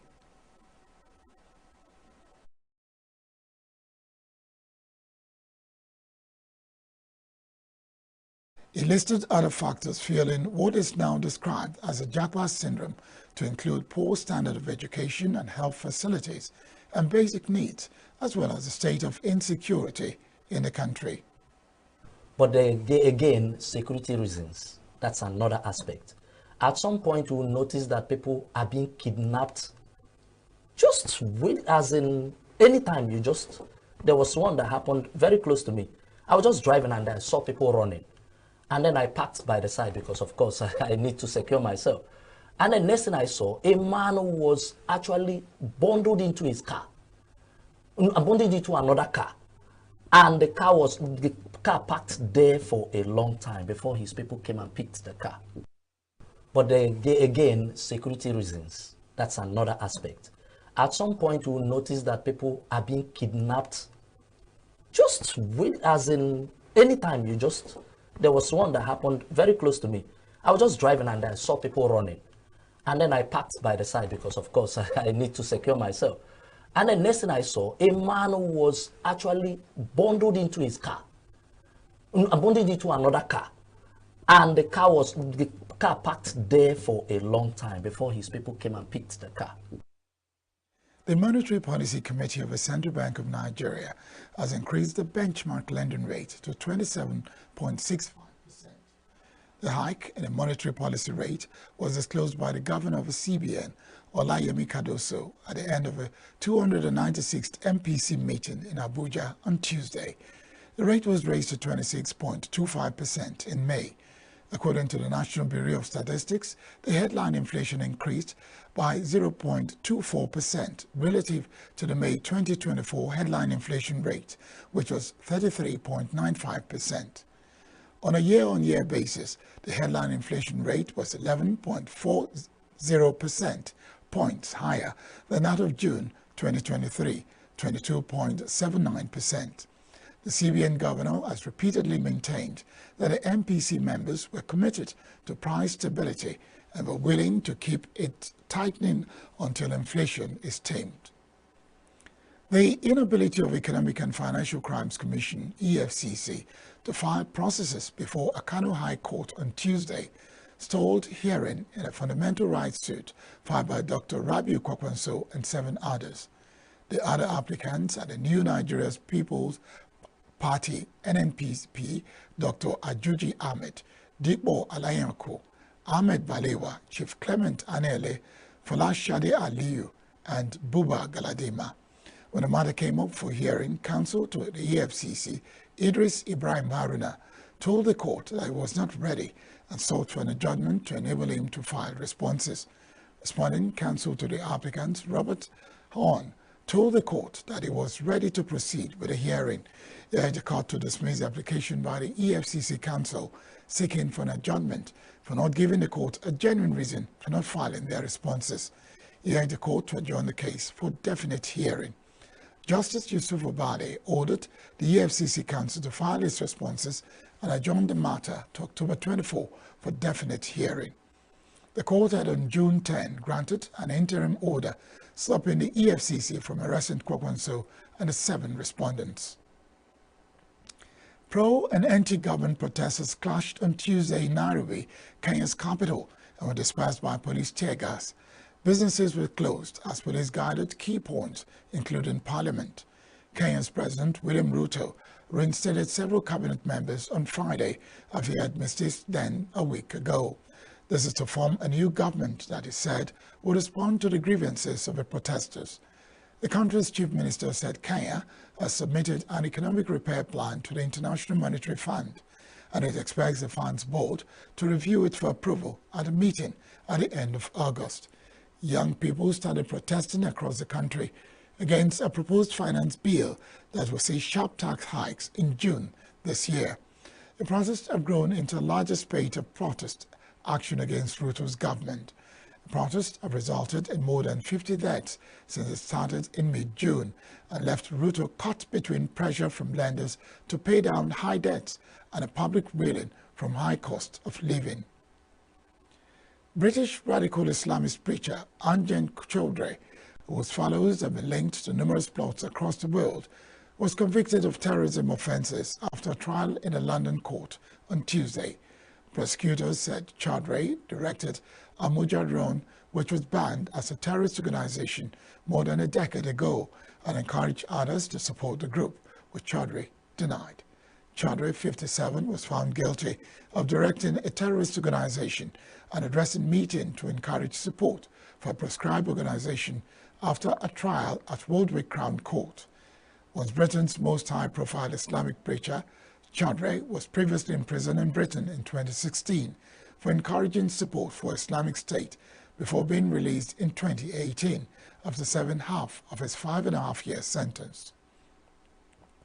Authorities in Madagascar are initiating targeted measures, including investing in more durable infrastructure to withstand severe weather to help local communities tide over unrelenting cyclones that have battered the country in recent years. In Madagascar's northern Sava region, the remnants of Cyclone Gemen, which hit the island 4 months ago, are still visible. Houses have been patched up hurriedly with makeshift materials, while many residents are still reeling from economic losses. The mountain challenges have made locals resilient in the face of adversity as they adapt to the erratic weather patterns by planting flood-resistant crops to ensure food security. Madagascar has cyclones mainly between the months of November and April every year. Cyclones bring heavy rains, strong winds and flooding, leading to extensive damage to infrastructure, homes and agriculture. Leaders in Sabah have started several initiatives to help communities better cope with the cyclones. The road to recovery and adaptation may seem long, but many people are hopeful they can still weather the storm. More to come. New Estonian minister says his country will support Ukraine until victory is achieved. India increases taxes on equity investments and lowers fiscal deficit target. Stay tuned.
Russia on Tuesday described the European Union plan to use interest earned on frozen Russian assets to fund military aid to Ukraine as theft, saying it will take legal action against anyone involved in the decision.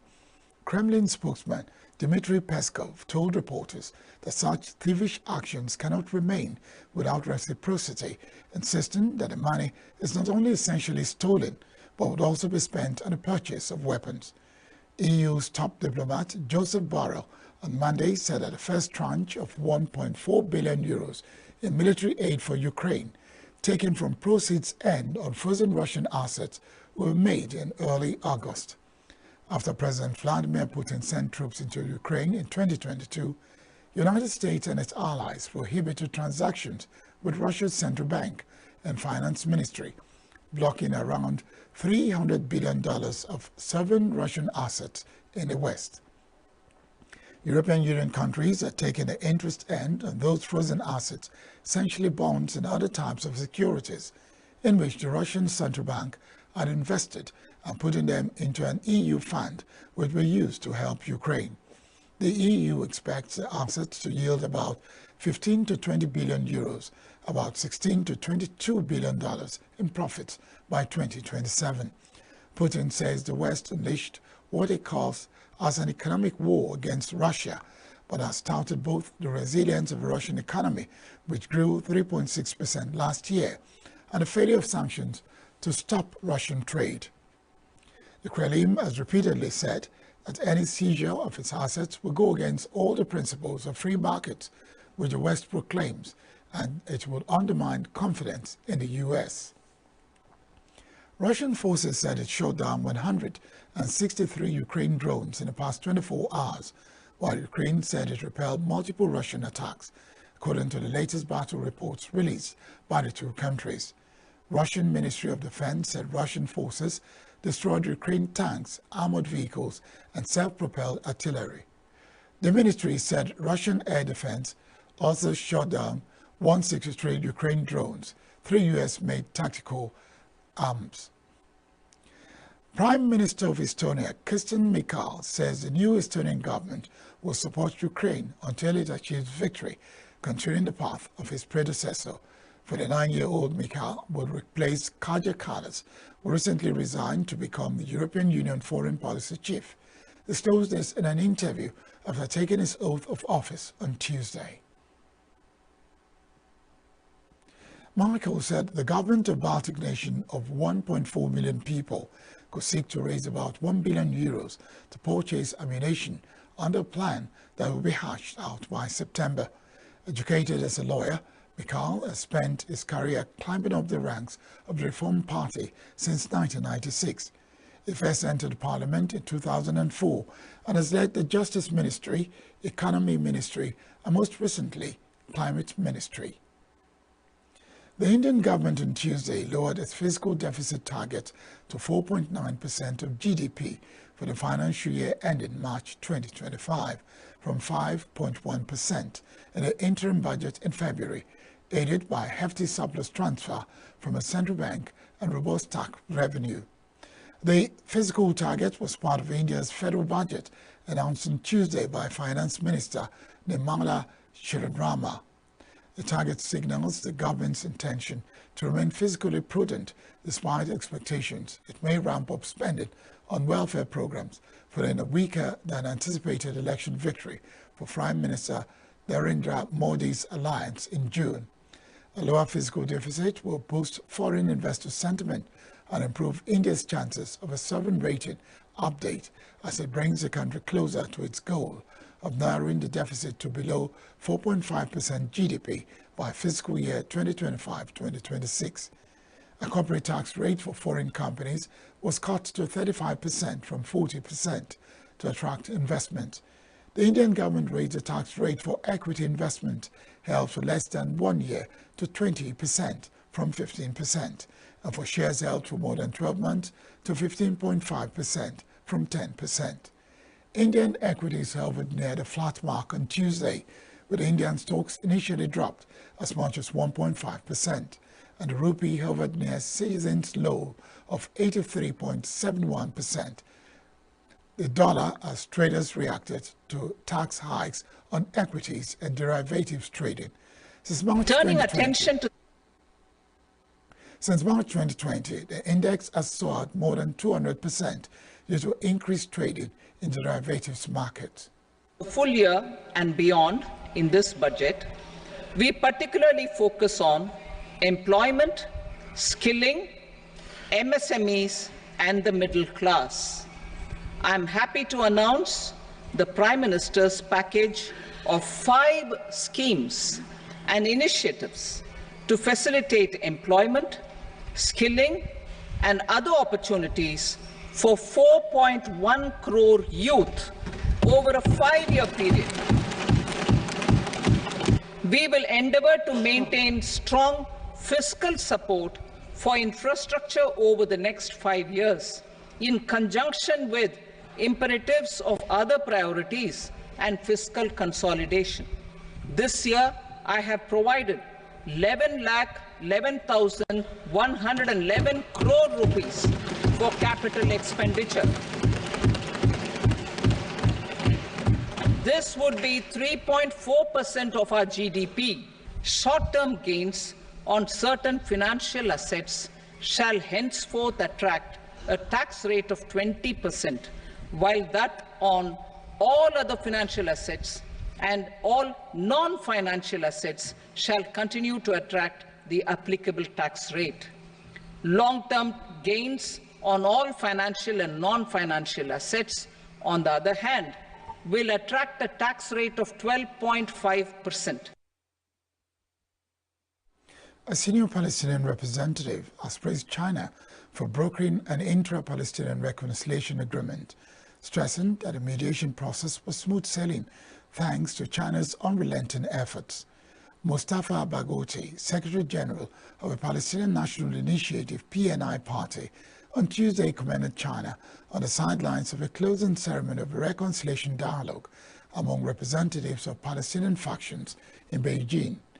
At the invitation of Chinese side, high-level representatives of 14 Palestinian factions held a reconciliation dialogue in Beijing from July 21 to 23, and the Palestinian factions inked a declaration on ending division and strengthening unity.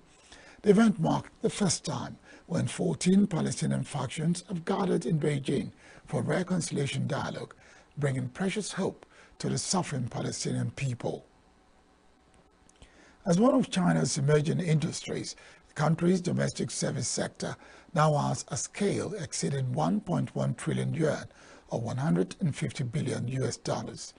This was disclosed by an official of the Ministry of Human Resources and Social Security at a press briefing in Beijing on Tuesday. The figure was released along with information on China's new professions. In late May, the ministry released information on the 19 newly added professions, including network anchor, generative AI system application specialist, cultural and creative product planning, and operations engineer, intelligent manufacturing system operations and maintenance administrator, and bioengineering technician. Half of the new professions are labeled as digital professions, and a number of those related to green industries are growing. New professions in the domestic service industry have been diversifying, the ministry said.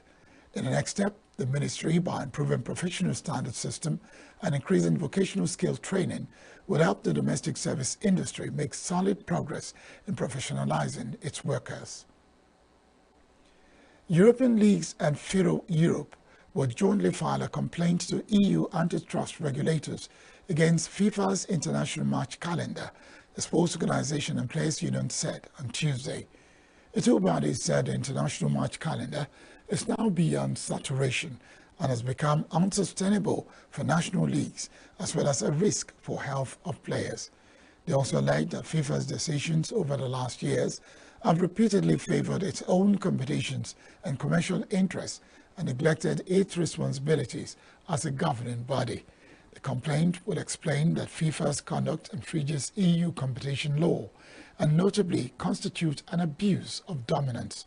FIFA holds a dual role as both the global regulator of football and a competition organizer, which it said creates a conflict of interest.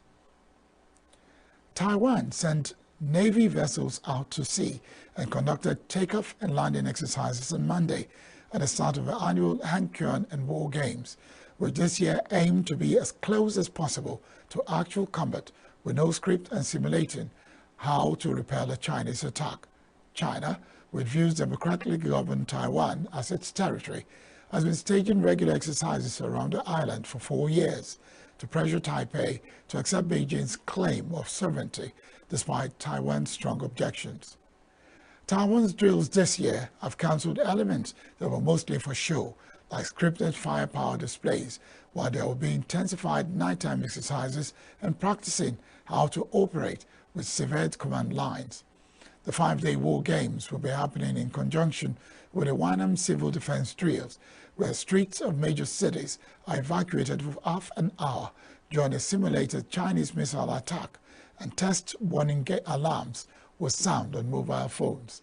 Taiwan's President Lai Ching-te, who says only the Taiwanese people can decide their future, has repeatedly offered talks but been rebuffed. The American team said on Monday that a 4-time NBA champion LeBron James will be Team USA's male flag bearer at the opening ceremony of the Paris Olympics on June 26. The 2-time Olympic gold medalist, aged 39, will be participating in his 4th Olympics. He won a vote by U.S. athletes, and speaking at news conferences on Monday, Kevin Williams and Allison Gibson both praised the basketball player. His female counterpart will also carry the flag on a barge, along with boats carrying all other teams down the River Seine in front of 300,000 spectators, will be announced on Tuesday. That's the news this hour. I am Barikumo Ado. Thanks for watching.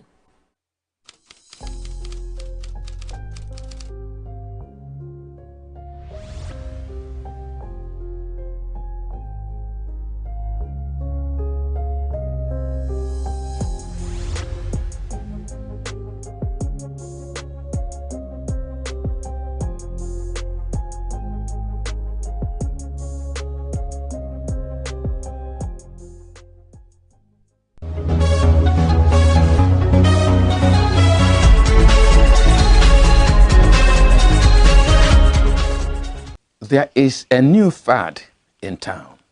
Marriage? Not for me. I just want to have a baby and live my life. But whose baby will that child be? First, what is forcing this fad on the Nigerian society? Just like same-sex marriage, which the West is pushing on the world, single motherhood is migrating from New York to Nene, and the culprit for this new fad? Pursuit of career and the good life it brings, and the pressure on polygamy. So, no girl today wants to hear of being a second or a third wife, even when the prospect of a respectable and stable married life is sure, and my man is nowhere to be found. If they feel fulfilled, respected and honored in the responsibility of actually taking care of children and bringing up an individual, more women will be willing to actually take that responsibility, unlike because it's not a honor thing. Hey, you're a housewife or you are only, it's not a honor thing, so a lot of them just wants to go for the career, go for all the other things, struggling with the men, because they feel that that's where the prestige is, as against if I have brought up a very good child, my prestige is in that child because my honor is placed on that child. To whom does the child of a single parent belong, since he or she does not have an institutional father? The child answers the name of her mother's father, but is he really his child? The question opens a bigger issue, even in a formal and legitimate family. Between the man and the woman, who owns the child? From different passages to the Bible, a mention of children in the Bible is hundreds of times. And a number of times children were mentioned in the Bible is actually associated with their father.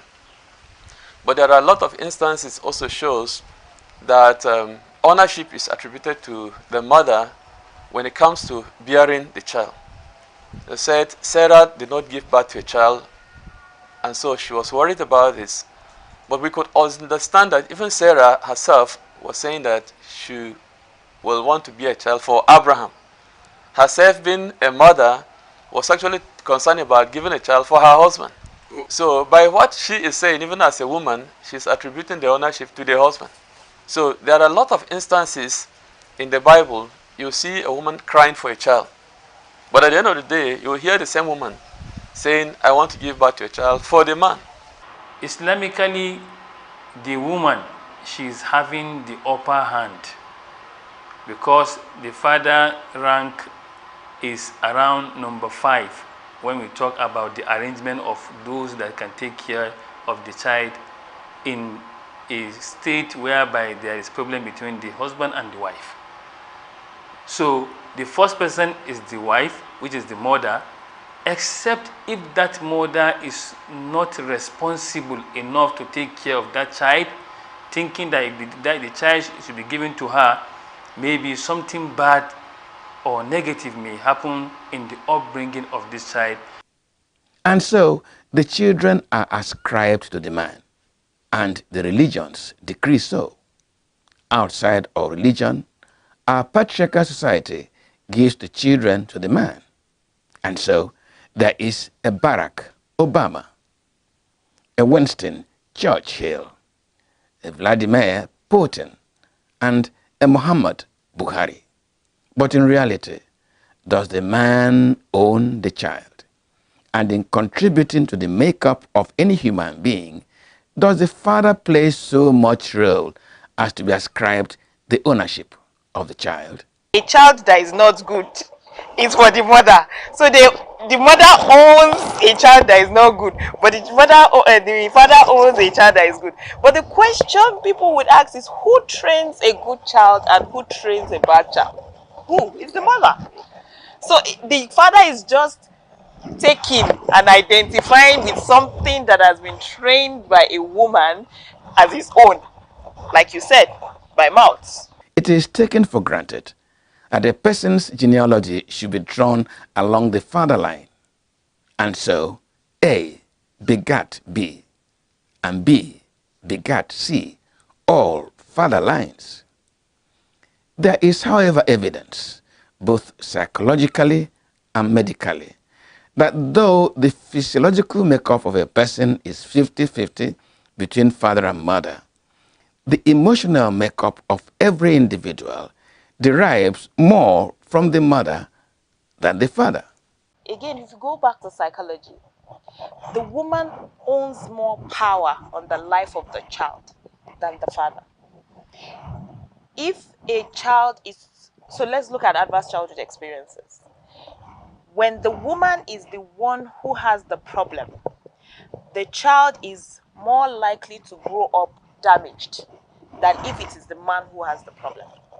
So if a woman has a mental health issue and the man has the mental health issue, the woman would affect the child more. If a woman is being beaten in a household where there is domestic violence, the child grows up with a problem. If it is the man that is being, dealt with in the marriage, the children will still struggle and struggle. Maybe he's a man, he should be able to have power over himself. So a woman owns more power, and I think that's why I agree with you that women should be more empowered, because they are the ones who make up the society. No, I disagree. The woman's contribution to making a child is not dominant. There has equal, even the man is the one that determines the sex of a baby. For example, if a woman is pregnant and is going to have a child, a male child, the man contributes the Y chromosome that makes the child a male. So the man determines the sex of a baby. Having said that, on the matter of intelligence, I doubt it. I debate it, even though there are studies to prove that. In my own case, and those of my siblings, we picked our intelligence from my dad. Perhaps because my mom was not as educated as my dad. But even naturally, I knew my dad has this native intelligence, even with or without his education. So that is debatable. There are reasons why children are more emotionally attached or bonded to their mothers than their fathers. For instance, while in the womb, the child is carried there for 9 months. The father has no role to play. And the child gets used to the sound beat of the mother, of the hands of the mother. So much so that when the child is delivered and the child is crying and the mother carries the baby on her chest, the baby says, "This is home," because the sound of the hand becomes familiar. Then, having said that, the child is also fed. Doctors, advise mothers to put their babies to the breast as soon as they are delivered to create a bonding. And this bonding goes on for 1, 2, 3 years. Besides, the father doesn't play, an active role in raising the children, because most times, most fathers are absentee fathers. They leave home in the morning, they return late in the night. So there's no time to impact their own, behavior, attributes to the children. So the children, because they are closer to their mothers, they tend to pick up their characteristics more than their fathers. So it does not in any way, detract from the fact that the father is the owner of the child or contributed equally to the making of that child. So, is society fair to glorify the man than the woman? And why do people not answer Dr. Abdullahi Rukayat or Chief Mwabweze Ngwanze? Mothers' names are surnames. Part of the world, in Nigeria, we adopt the patrilineal system of inheritance. In places like Ghana, it is the matrilineal system.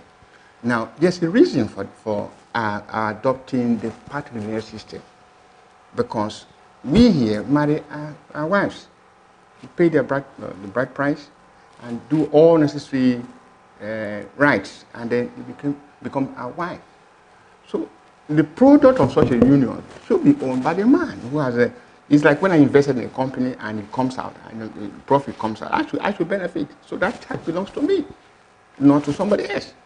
Who I settled the parents before I married home. I'm not saying mother does not have a part. They are also part owners. I'm not saying that. But the major owner, the majority shareholder and minority shareholder, the majority shareholder of the child is the father. Maybe with the fad of single motherhood catching up, and with both medical science and psychology identifying the mother as contributing more in creating individuals in society, the mothers may have it, getting their due for all they do for society. And so here come Bola Ahmed Magaji, Peter Okute Agnes, Jeremiah Obafemi Mary, and Benjamin Namdi Rachel.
I'm your baby girl, Queenette Mokonta.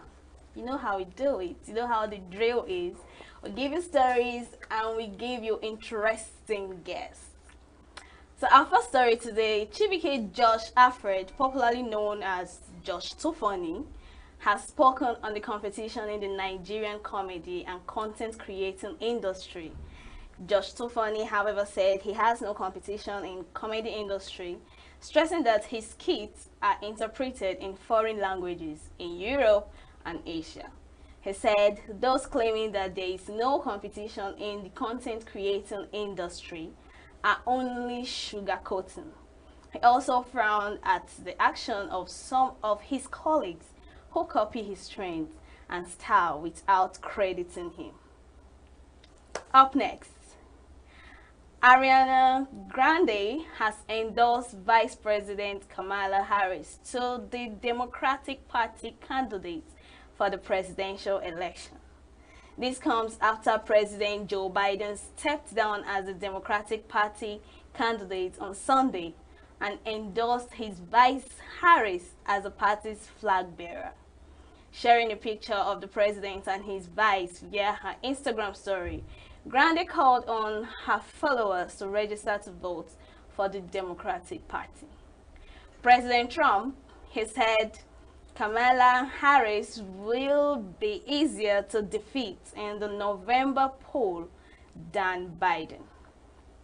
Finally, our baby girl Cardi B has hacked Vice President Kamala Harris to be the Democratic Party candidate for the United States presidential election.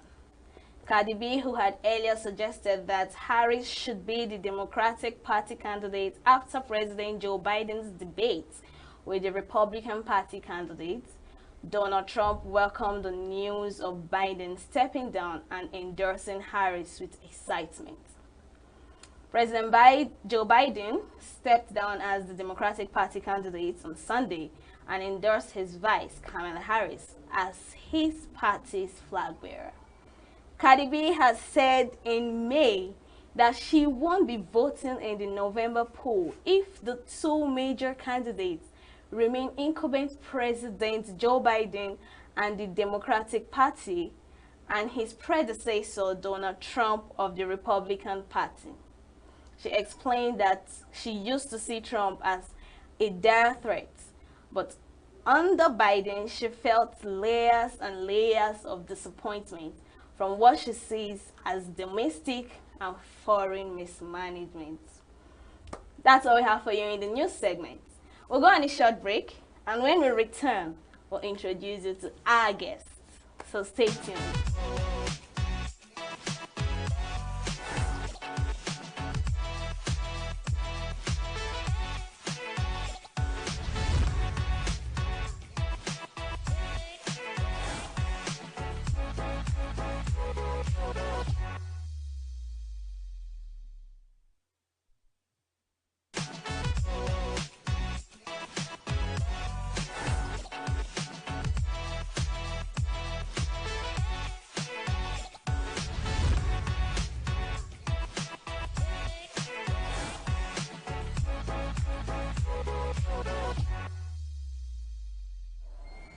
Welcome back.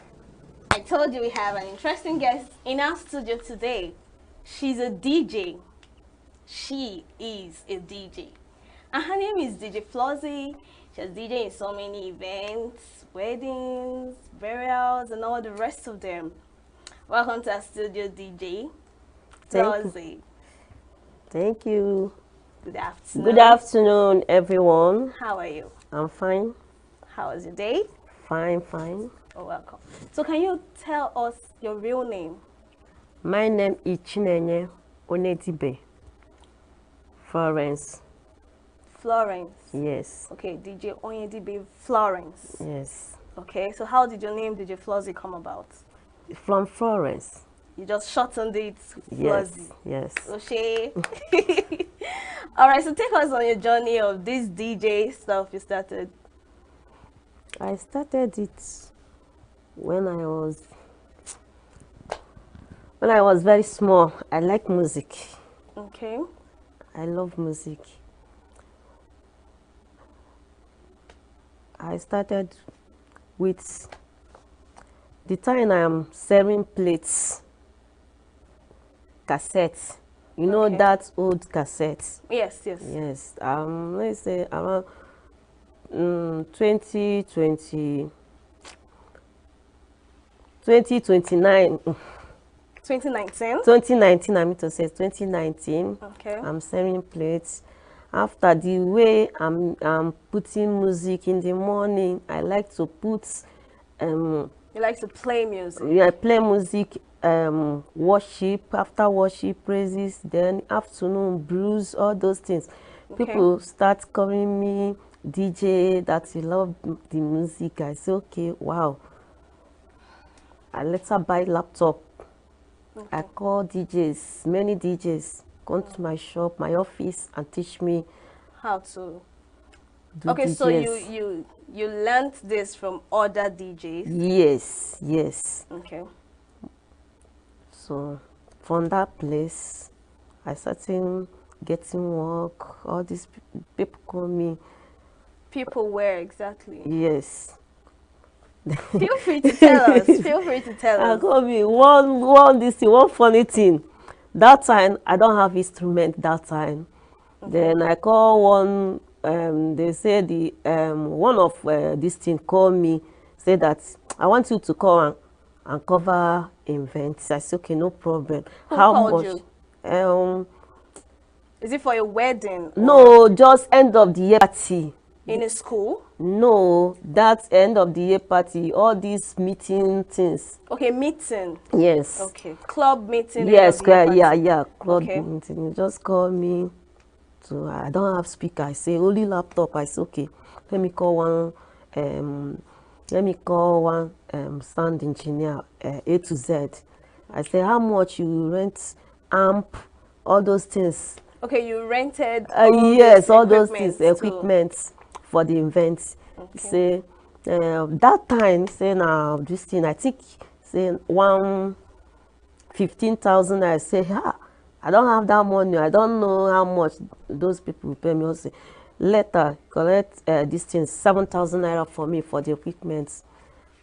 I told those people that those people pay me 15,000 naira.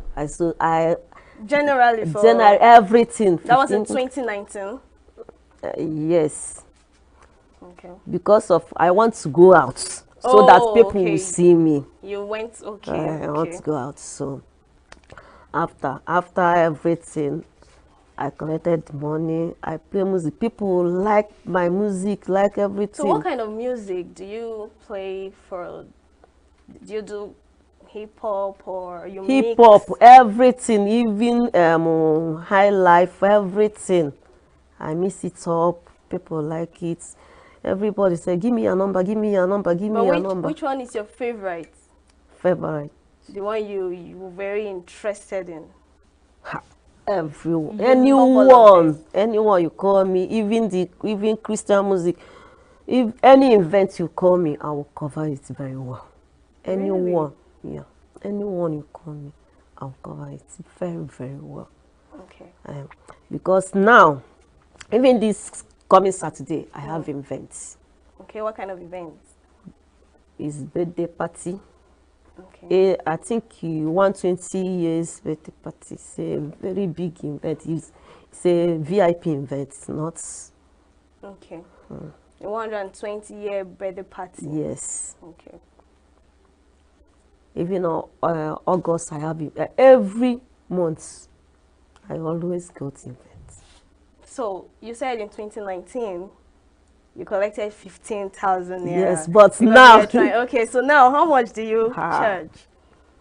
If you come in for events, from 100 up, depending what you are doing, the kind of the events you are doing, and the location. Okay.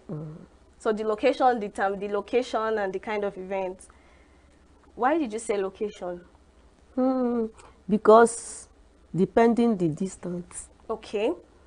No, assuming the logistics yes, the rest yes, of it. Because let me say, if you call me, I went Lagos last 3 years for events. Then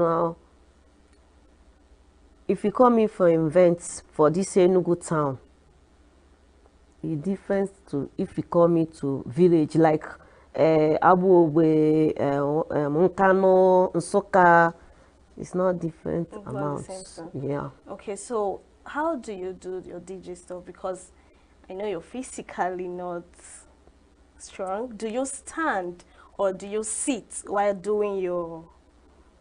No, I like to stand. If I You play stand? yes, I stand. With your crutches? Yes, sometimes I'll keep it to one side and stand and play my music after everything. For how long though? Any amount. Really? Anytime. While For standing? morning, yes. For morning, anytime I'll stand to play music. Are giving me happiness. Are giving me joy. I'm not feeling anything. But to waka, if you tell me to go just from this place to that junction, no, I can't. I can't go in. But when it comes to music, you can. Yes, I'll stand and do anything. So what's the biggest event you've actually done a DJ in? There are many. Name one. There are many this thing. We have I done on this thing, I forget the dates, but it's last 2 months on 20, I think on 28, 29, Mommy, Professor Joy Onyeso event. Okay. It's a VIP event, it's a biggest event. And also wedding. All this wedding. You've done a DJ for wedding? Yes, I have wedding next month 17. Yes. Okay. So in this wedding, I'm sure you have an MC, right? Yes, I have MC. So how do you get your crowd engaged with your music, especially when they feel bored or something? Like you said, you've had events in wedding. Yes. And you still have one coming up. Yes. So how do you get your audience engaged in your music when they're like tired or bored for this particular kind of songs you're playing? So how do you do it? Well, if I notice that some people are just keep quiet or some people are doing somehow, I just put hot music so make people to dance, make people to let me put it like this. If I go to events, I know what I will do for the event, especially in the end of the event. Let's say we don't finish everything, I will just let me stay, just put ogene, all this ogene music, all this high life. People will just dance. I have many videos on this thing, Facebook, Instagram, Twitter, everything. So you're active on all your social media? Yes. And people get reached to you through everything. So what's your social media name? Onedibe Flozzy is Facebook. Okay, not DJ Flozzy. Onedibe DJ Flozzy. Okay, Onedibe DJ Flozzy. Yes, Onedibe DJ Flozzy is Facebook. Other handles? Instagram, DJ Flozzy. Are you Twitter. active there? Yes. Okay. Yes. So what's your plan? Like, you continue with your DJ stuff? Do you have other skills you do or something? Yes, I'm a business girl. Okay. I always busy. What kind of business do you do? Well, I'm selling all these electrical materials, all these things, bulb, all these charger, everything. There are many. Okay. So you handle a business and you're a DJ. Yes. So how do you blend the two? It's my business. Okay. If I have work, I'll close my office and you go for it. Yes. Really? Yes. So there's no one that is, don't you think one is having a lapse or something? No, no, no. So the DJ is your passion? Yes, my DJ is passion. I have it. I love it. Okay. So how do you cope with the male in the DJ industry? Because I mean, you know, the female are smaller than the male. Yes, but now we have many Yes, female DJs. Okay. So how do you cope with it? Don't you feel threatened, or don't you feel like, oh, I'm a female and something, and your physical problems or something? No, I'm not feeling anything about it because I love what I'm doing. Okay. For this physical challenge, this one make me happy.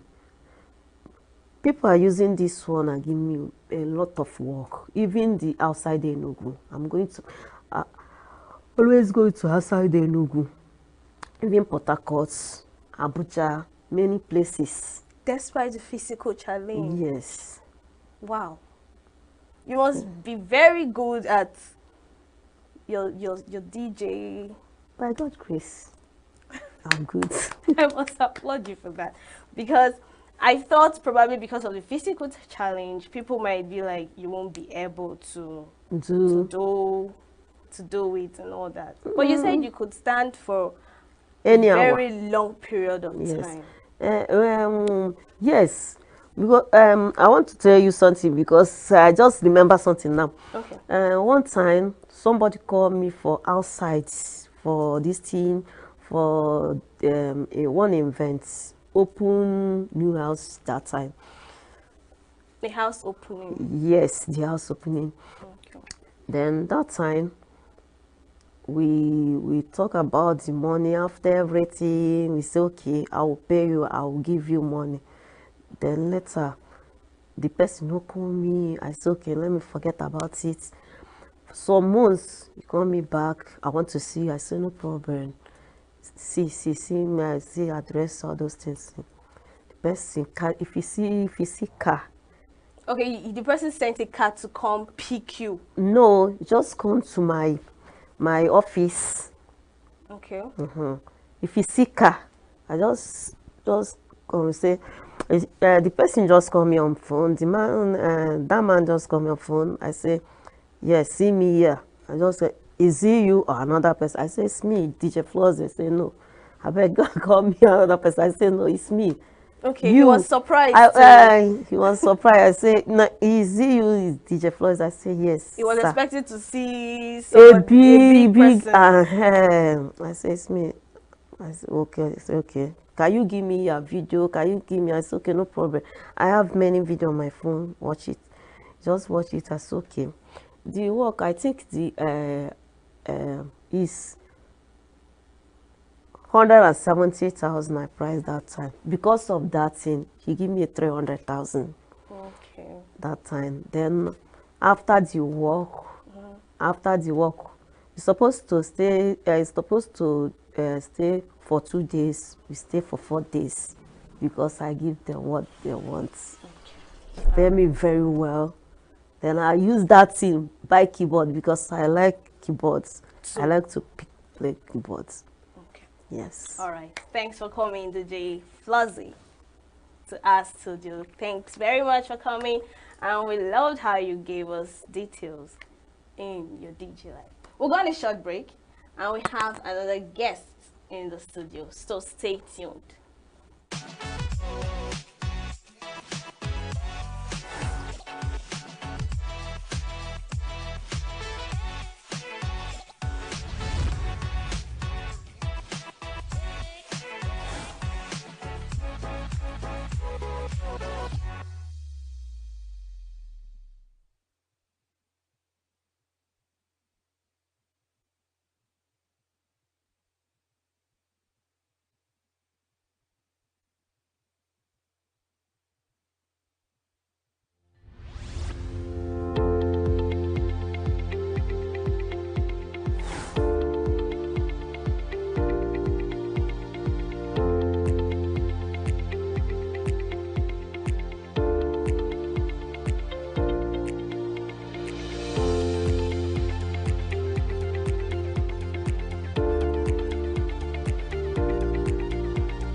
Welcome back from that short break. And I told you we have another guest here with us. He's an up and becoming artist. His name is That's Chumzi. Welcome to our studio. That's Chumzi. Yeah, thank you. You're welcome. Yes. Good afternoon. Yeah, good afternoon. All right. So, That's Chumzi, can you tell us a little bit about your background? About my background, well, where do I start from, like right now? Your name, your real name. Okay, my name is School and all the rest of Aniekwe Viato Ogugwa. Like I'm from Imo State, in Idato local government area. So my stage name is Dachimzi. Yeah. So any other thing you'd love to know? Your school and all the rest of them. Your background. Okay, like I went to, like I'm a graduate. I graduated from a metallurgical training institution, Anambra State. Okay. Yeah, studied steel fabrication and welding engineering.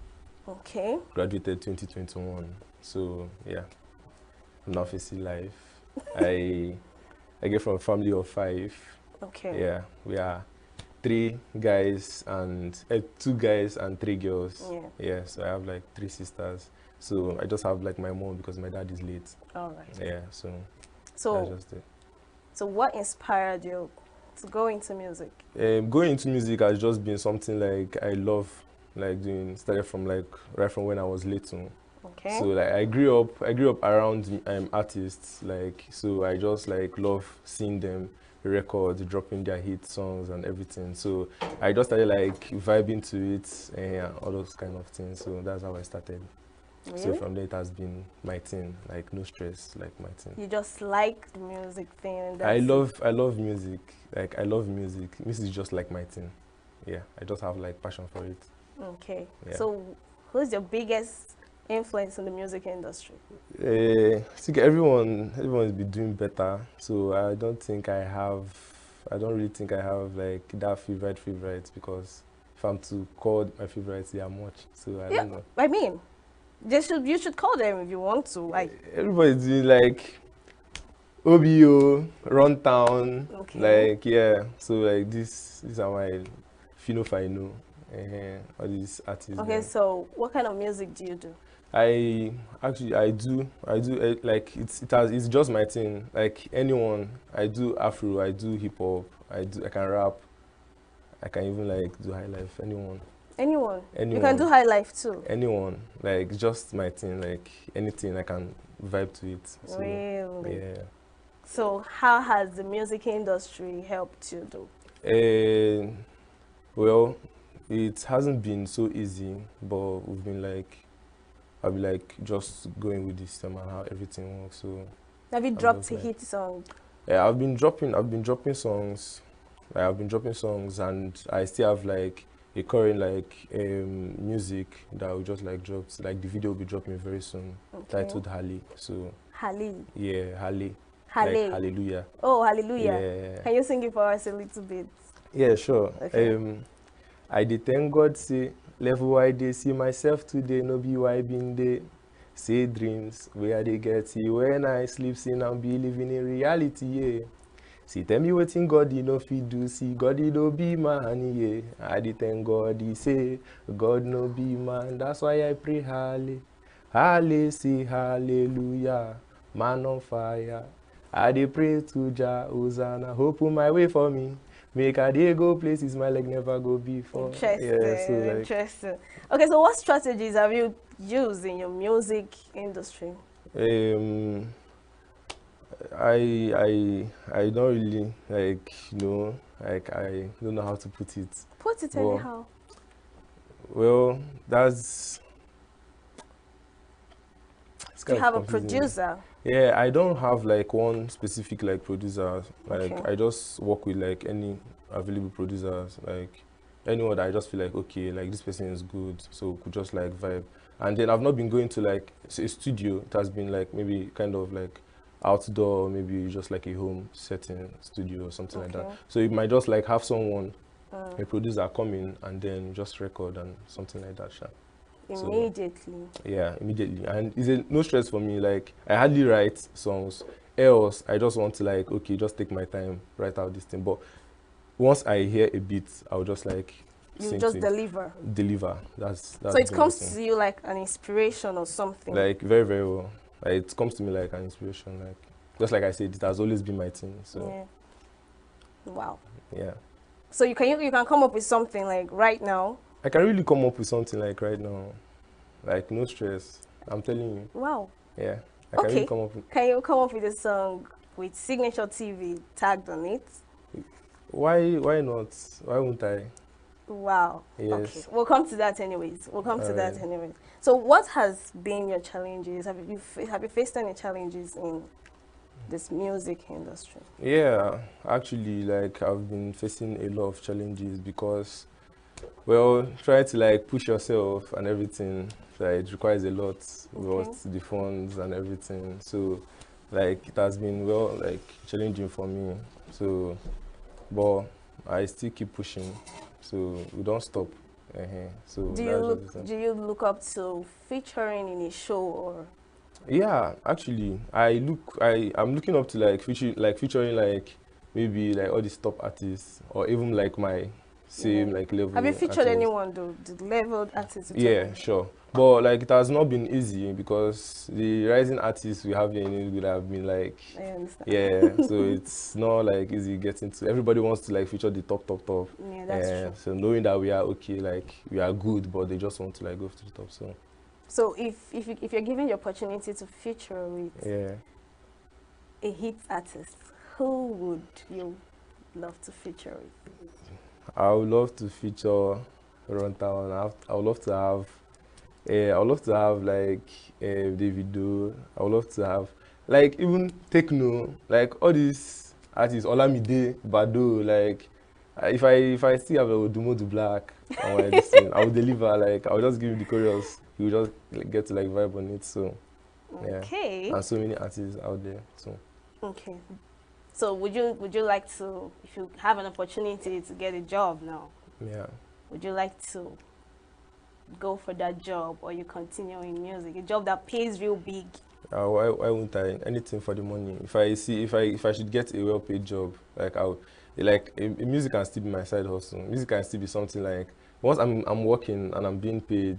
You understand? Once I'm working and I'm being paid, so I could still like maybe just keep dropping my songs, pushing them online, and I'm still doing what I'm doing. So yeah, it can still work for me.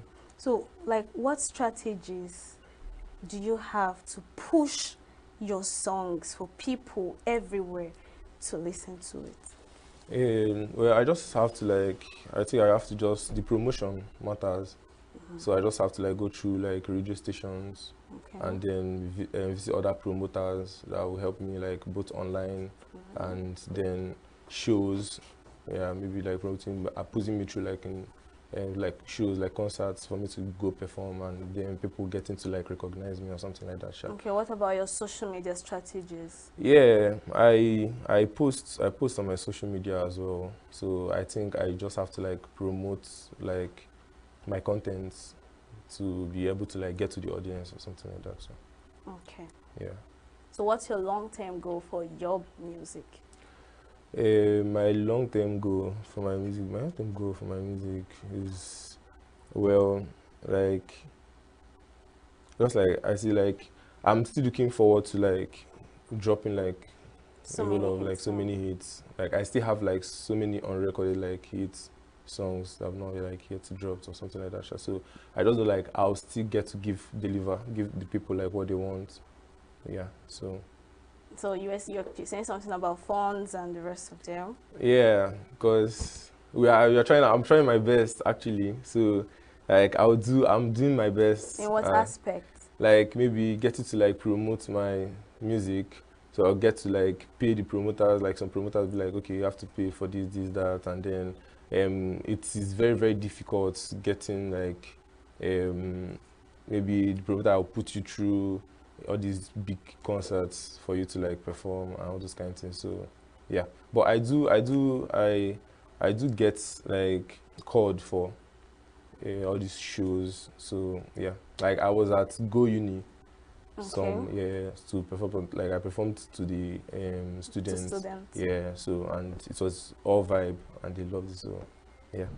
So do you look up to performing in other events like weddings or Yeah, sure, birthday? because I still have like, I have the kind of songs I can perform in a wedding ceremony or something like that. So I still have like any place like I could perform anywhere, even in the church. Okay, yeah. Because you just sang a Yeah. hallelujah So it's even in song the right church. now. I just make music like everyone could like. I don't make music for myself. I make music like people will get to Understand. music for people. So that's just the thing. You said you even said something about high life. Yeah, like high life. I can really like. Can you drop do a it in, freestyle on high life or something? Okay, where do I go? I don't know where to start from. I think maybe getting to make a freestyle on high life, I need maybe like kind of like instruments for it or something like that. So I don't think it's something I could like just make up on my head like that.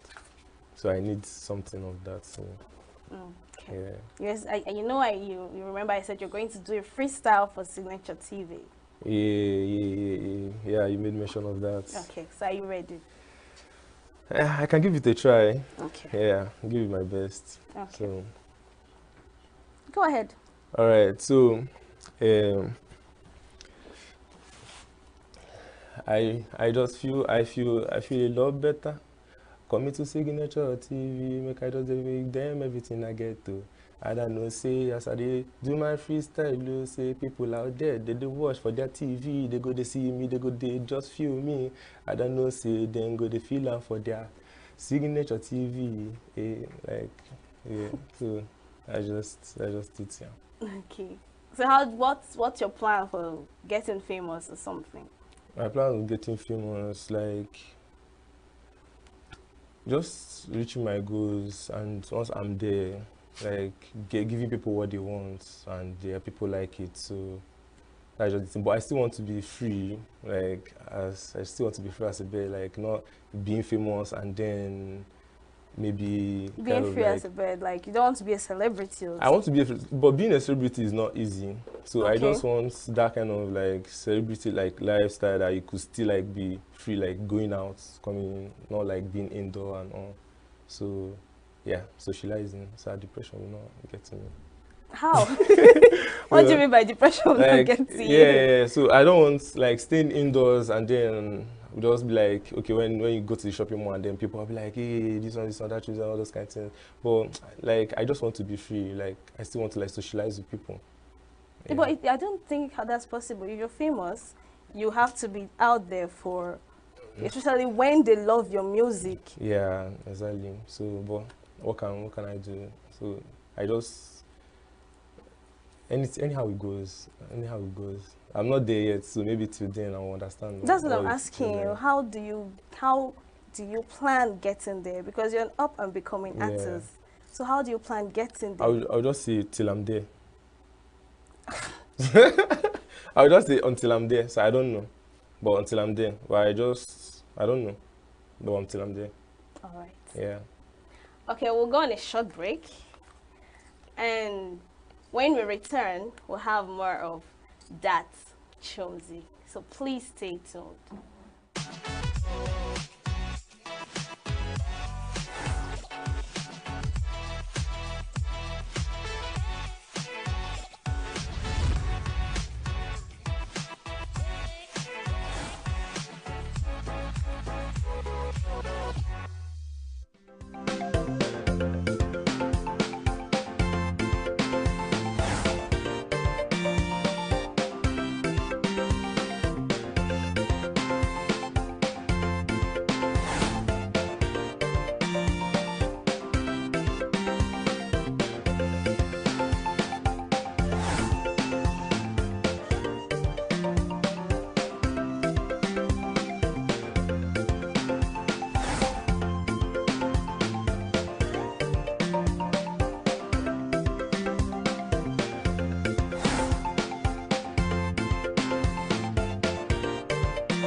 Welcome back from that short break.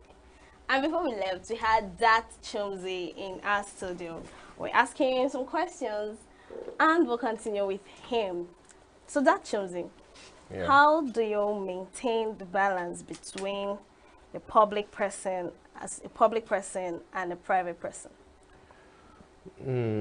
Well, maintaining the balance of a public person and as a private private person. Well, should I say, like, when it comes to being an introvert and an extrovert, is that what you're talking about? Okay, when it comes to that, I'm an ambivert, so I do well private, like me, private me, and then in public as well. So, like, I just maintain that standard. Okay. Yeah. So how do you hold a conversation or interaction with your fans? Yeah, I do well. Like, I'm outspoken, and Okay. then I socialize well. So I just like I'm free spirited. So like I just like kind of like make contacts and all. So yeah. You just talk to them. But you were saying something about you being a celebrity and you wanting to be. So if you have so much fans, You can't talk to so many people at a time. Exactly. So, yeah. So I just have to like do my thing. I'll do the ones like I could do, and then yeah. Okay. Yeah. So how do you deal with media ambition? Like how? Okay. How do you deal with media ambition and public scrutiny? Like how have you ever had an address false rumor before? No. Yeah. I have. Okay. Yeah. I have. So like I've been doing it. I've been in it. So yeah, I have. Tell us how. Okay. Like how? I don't understand. Sorry. Okay, I meant, Yeah. have you had a false rumor in the media before? False rumor? Yes. Oh, sorry, I didn't get that. No, nope. I haven't. You Yeah. haven't, No, okay. I haven't. So who are your key people in your support system? Who are the people you want to help you in your music? It has always been my family and then some of my friends. Okay. Yeah. They help you push. Yeah, they help me push my songs. And then most artists, like most rising artists that has been like come to Future Me has been like people I know. You Okay. understand? Yeah, people that also look up to me. So Okay. yeah. Okay. So how has fame changed you as a person? Has it changed you in any way? No, I'm still me. I'm still me. I don't think it will still like change me. Even in the future? Yeah, even in the future. I don't think it will still like change me. I'll be me, I'll always be me.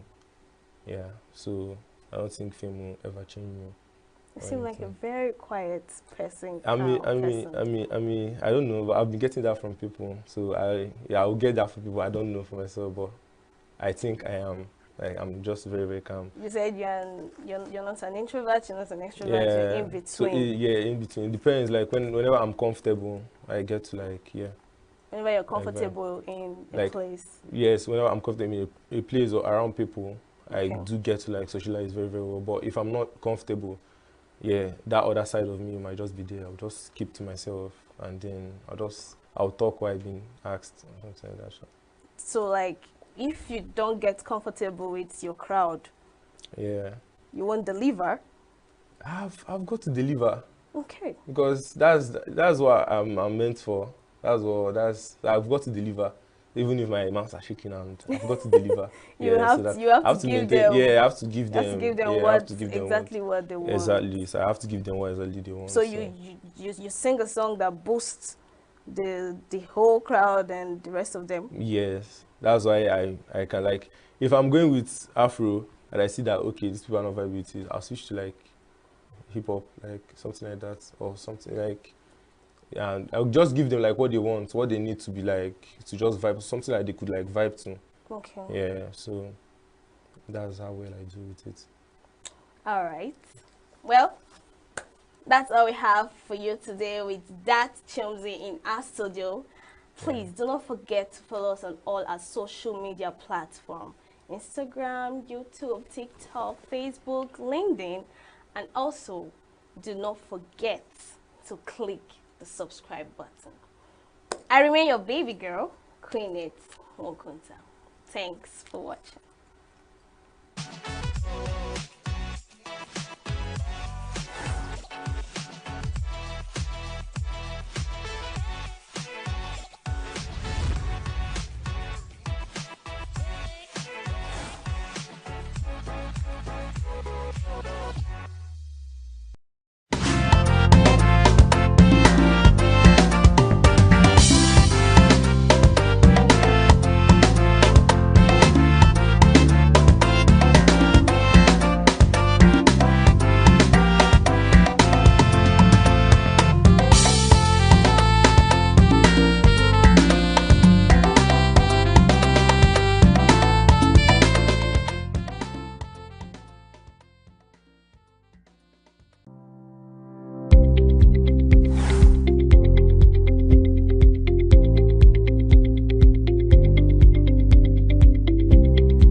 artificial intelligence actually help us to imbue a program, either a program, a project in form of technology that will help us achieve success, become more efficient in any of our operation, whether in farm, because I noticed there's a kind of an AI instrument that I noticed, I watched in a video where you see that AI is being used in collaboration with technology, solar technology, to scare off animals that normally attack the farm. You know, it will blow bugle, make different sound, you know, even release a gunshot sound. And but these are not real gunshots. But when maybe a monkey or that attack maize, that harvest maize and all that came to that very farm, you will censor that very monkey and begin to make those or birds perching on the crops. So it will sense them and begin to make those sound, and they will scare them away, and they will never come to those farms. It's also goes away to show that AI and technology is a hallmark of our development. It's very going to enhance our development. But the only caution is that we need as well to protect the human race, protect the human privacy, protect, while we are implementing the AI and technology in any spheres of life. So if we must grow, we must go with technology, we must go with AI. That's the current thing about it. Artificial intelligence, it's come to stay, right? Whether you like it or not, it's really helping drive a lot of sectors, technology, medicine, agriculture, and all that. So it's something that has come to stay. And the only reservation that we have about it is that it's going to take a lot of valid jobs from humans, right? And I think that's the only concern. But you wouldn't compare the benefits, right? Because globally, AI drives the economy. It drives virtually everything that we do, and so it's a win. It's a global win. Yeah, when I was in school, such thing was not in our own tongue. So we don't have it, anything like AI, we don't have it there. We use books, we go to library, you make research. So then there's nothing like AI. You have negative balance in some individuals, because sometimes students, especially students, they don't really think again. They just type in whatever they want to get. They just get the answer without stressing their brain. So for me, AI is not good for these recent children. AI is good. It will make you not to be going around, going to library, searching for, as in looking for research. Immediately you open your phone, you will see everything. So for me, it's okay. I'm in secondary school. Anytime they told you to research for any subject, you'll be going around looking for where to get it. But now you open your phone and everything will be open. So I'm happy. It's good for me. Actually, I've not used AI before, but according to people that are using it, they say it's good for them, for students. But from my own perspective, I would say AI is making the students to be lazy, because they think that is the easy way of researching questions, some question in internet. But for me, it's making them to be lazy. Instead of them cracking their brain, thinking, as in making their brain to work, they will find the easier way, which is the AI, to answer the question for them, which is not good.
for me, dialogue will be the best way. But if dialogue did not come, that means protest will move on. If the Mr. President will understand when we come together to dialogue the issue facing the Nigerian today, it will be better. But if not, Nigerians are they are just ready.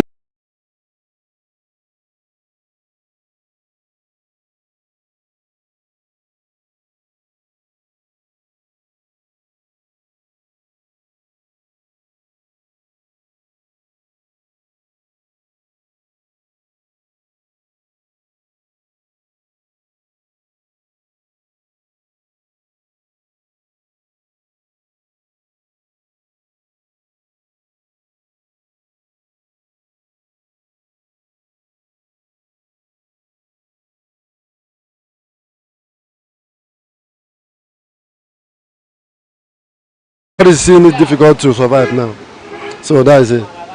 Protesting, if it's for protesting, we have been protesting for quite a long while now and nothing is still happening. So, maybe dialogue. Because most times it seems as if protest works better. Yeah, because when you do dialogue, it seems like nobody listens to you or nobody knows what or the gravity of what you're trying to say.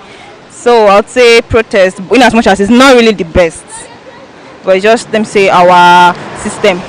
Dialogue has never solved any problem in Nigeria at all. Look at the case of NSAS. It was dialogue they used before the shooting started. It was just something else.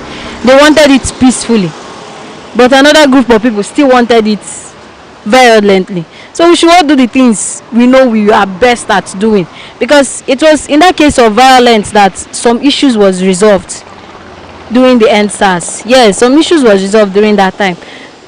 Protest is much better for Nigerians.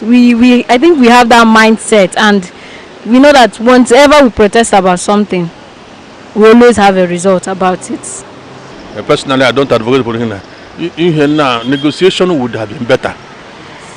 It is only when negotiation fails then you think of protest. But I don't think the negotiation has failed. You have to present to the chief, because power.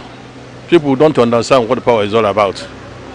When you get power, when you have power, a lot of sacrifice will come around there and say nothing will happen or nothing happens. And you use your soldiers, you do your army, you do this. The person doesn't know actually what happens in it because he's not God. And the power is, the more you see from the cup of power, the tested it becomes. Someone who has power does not want to challenge, because he's not assuming the position of God. So it is persuasion that it counts more than anything you can think about.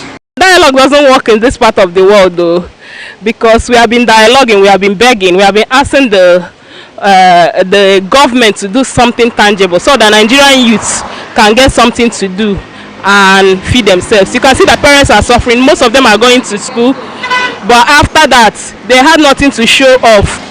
They are roaming in the street doing nothing. So I think we have dialogue for a very long time. I believe that if the youths can protest, I think that would be a better way to let them know what we have in mind.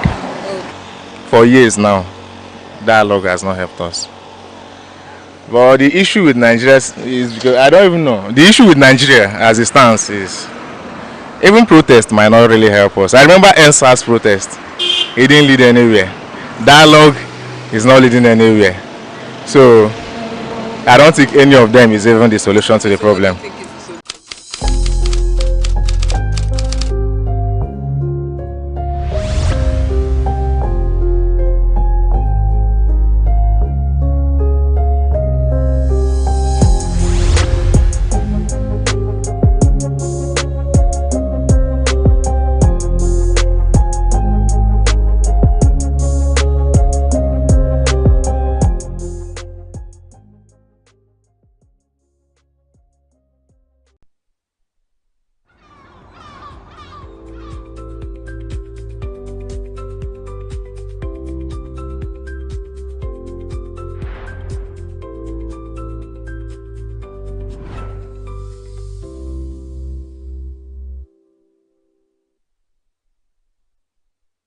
This beautiful day. It's Tuesday, July 23rd, 2024. My name is Charles. Welcome to Signature Morning.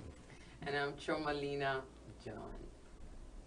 All right, so protests, as a matter of fact, is a legitimate way of showing your grievances against what's going on, about a particular situation that you are in, whether it is protests within your community or protests within the school environment or even protests around the country. There are actually legitimate ways of putting across a grievance, or maybe even saying thank you to what has happened. I mean, it's very important that it is peaceful, because there have been words on the street about this pending protest that is due for 1st of August all the way till 10th. A whole lot of people are out talking about this protest, from activists to civil society organizations, and even, government, personalities. Some are buying into it, some are, taking themselves out of it, and some others as well are saying that this protest is needed for, the government of the day to know and to feel the pulse of the people. So to whatever extent that you are trying to be part of it, I wish that it's all peaceful, because that's very important. We don't want a situation where we retract back to what we used to have, the NSAS. We know that it started peacefully and then it dovetailed into chaos. So I'm sure that's the reason why governments are, are a little bit skeptical about these protests. So it's very important that everyone, take this into cognizance before getting to the streets to do anything. Yes, Charles, I believe what you said is key. It's important. However, I believe many Nigerians will question what you just said, because I know during NSAS it was peaceful, and they were all seated in a peaceful manner. And everybody, if the cameras that covered it, it was very peaceful until they were attacked. So people would ask, peaceful protest, there is still an attack, an ambush, kind of battle sort of protest. Maybe we should just try it, So whether it's peaceful, we're actually soliciting or talking to the government, not begging them, that what dialogue should work. People should actually feel that they hear them, they listen to what they are saying, So, and for me, that should be first. But hey, whether it's peaceful, I want a peaceful country. Right. Well, I don't know where you were during the NSAS campaign, but in some parts of the country, we know there were destructions. In ENUGU, for instance, there were actual destructions. Nobody shot at them in ENUGU. Nobody chased them in ENUGU. Oh. People went about destroying things in ENUGU state. So you Before can't use that government. during the NSAS protests. During that NSAS protest. I wasn't in Enugu. I was in another city. Yeah, but again, the one you're probably talking about is the one in Lagos. In Lagos, yes, they were situated at the toll gates. Yes. And then, there was this group of army that came and started shooting sporadically in the air. There's this back and forth about it. But I'm just saying, basically, that whatever protest that's going to happen, let it be peaceful. Yes. Very, very important. Very important, because that actually promotes a peaceful nation. Right. We're headed for a short break. We'll be back afterwards for the headlines on our dailies this morning. Do stay with us.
It's important to know that places like Gombe, Kaduna, Abuja, Warri do say it's going to have a rainy day today. It's still the signature morning.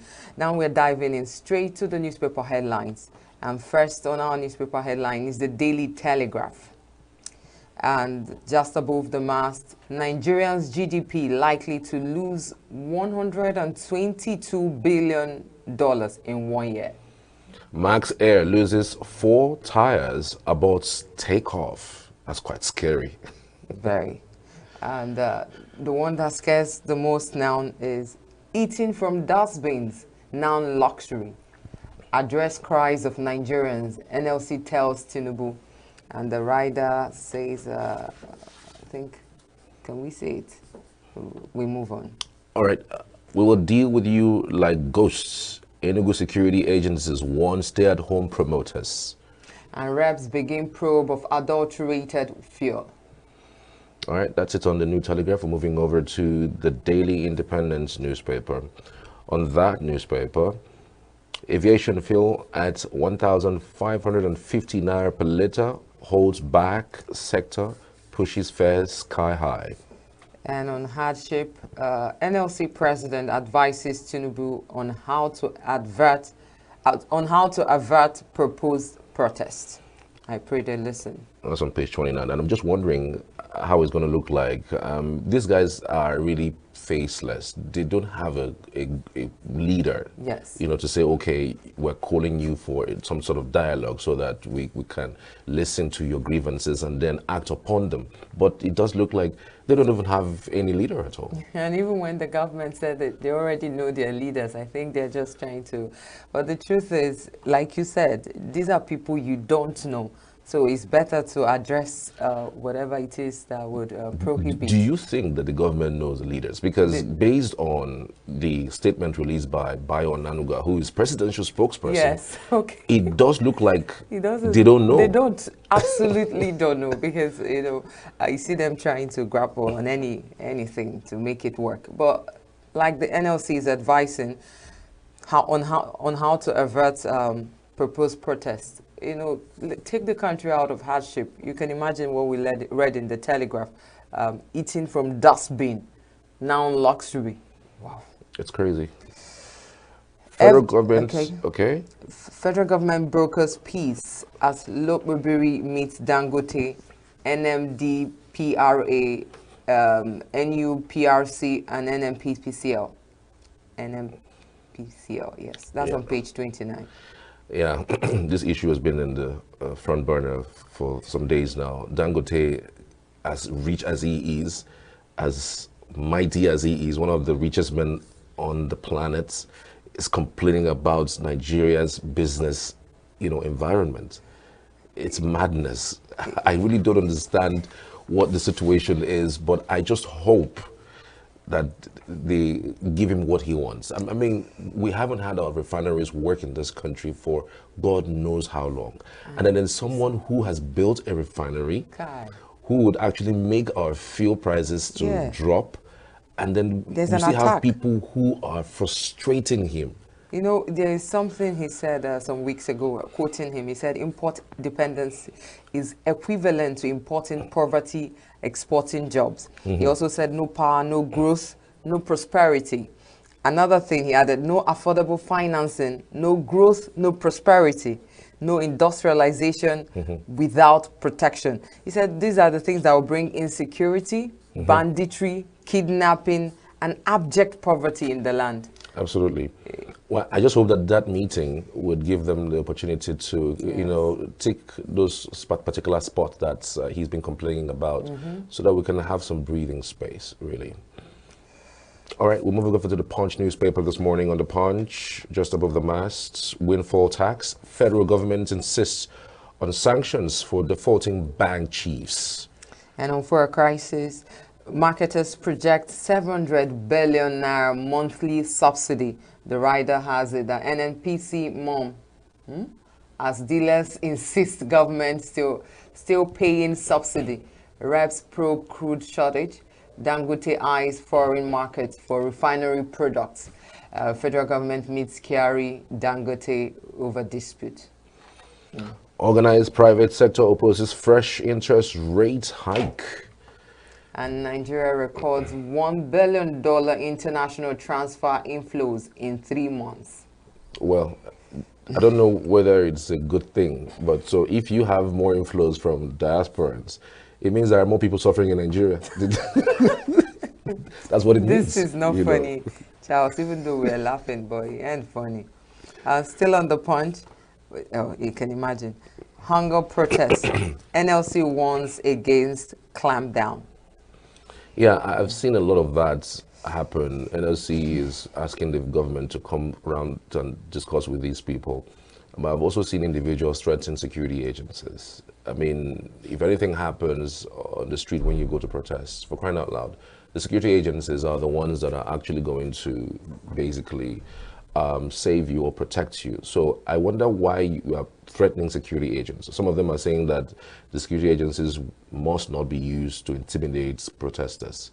Some are also saying that we're going to make sure we fish out whoever, tries to touch anyone when they go out to protest.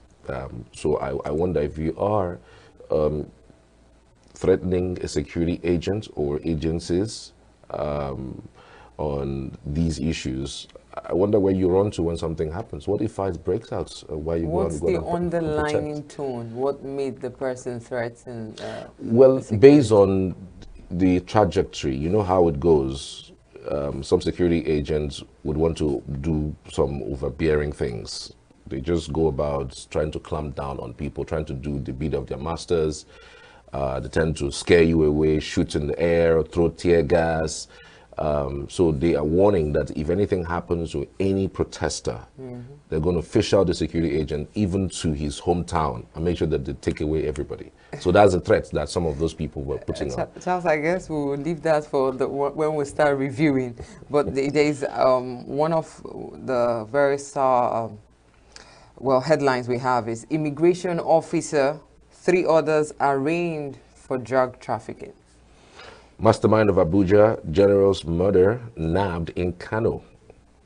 Igalo's candidacy upheld, Shaibu fined 1 million naira.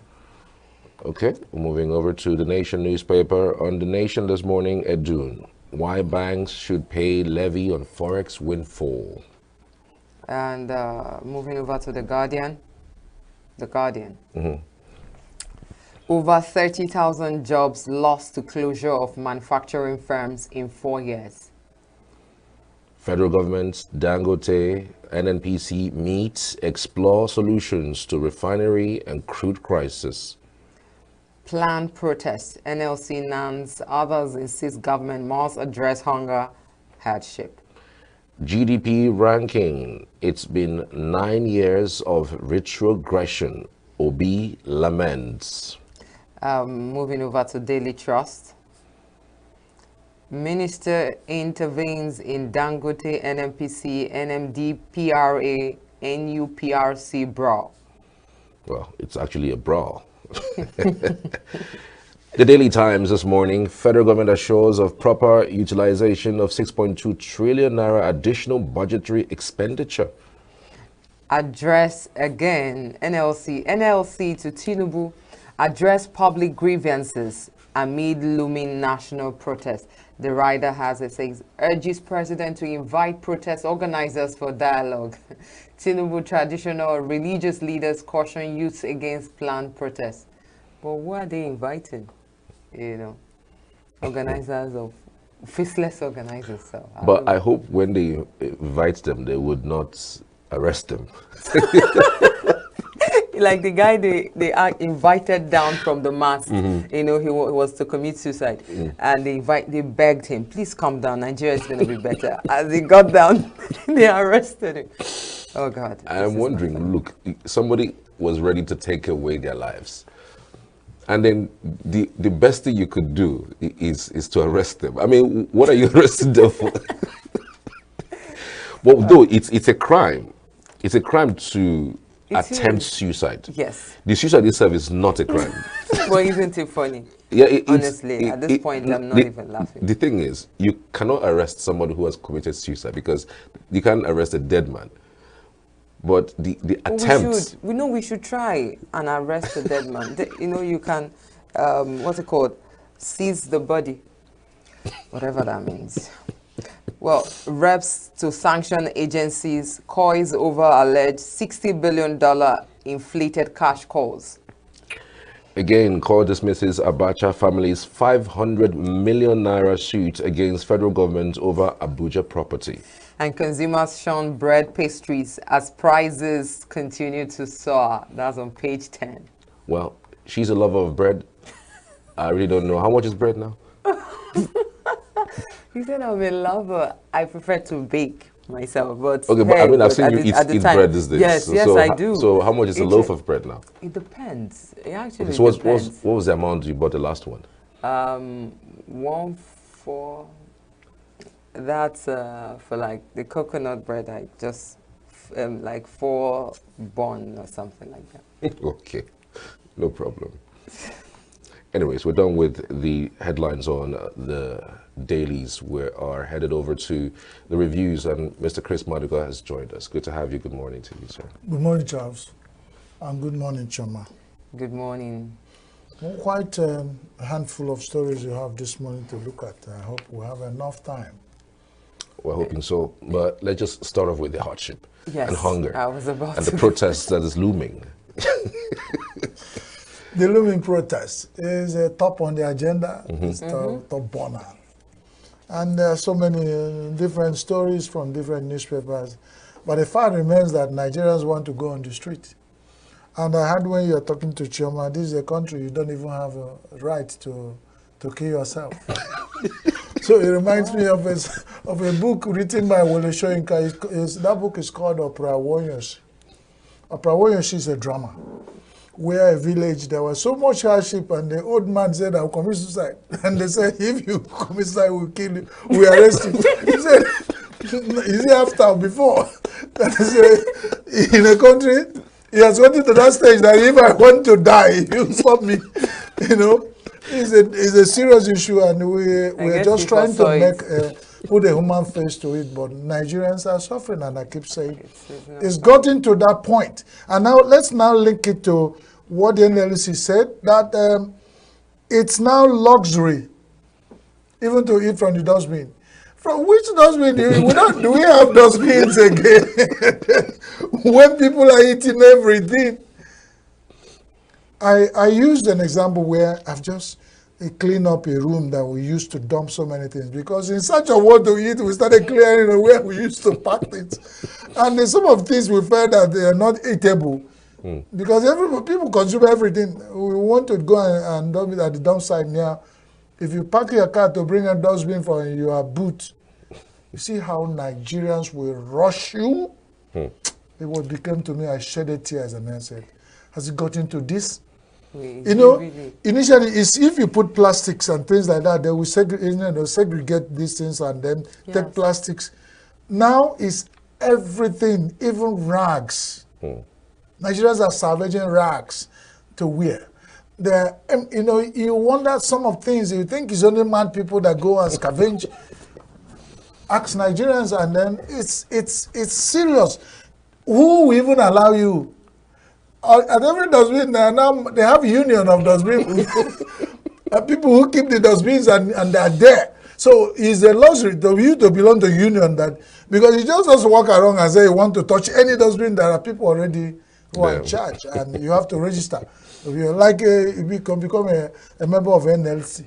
Oh. You have to register to be a member of a Nigerian Union of Dustbin Keepers and the markers, because what is left there is for them to keep surveillance cameras when people come to drop things, and that's sad and a very serious issue.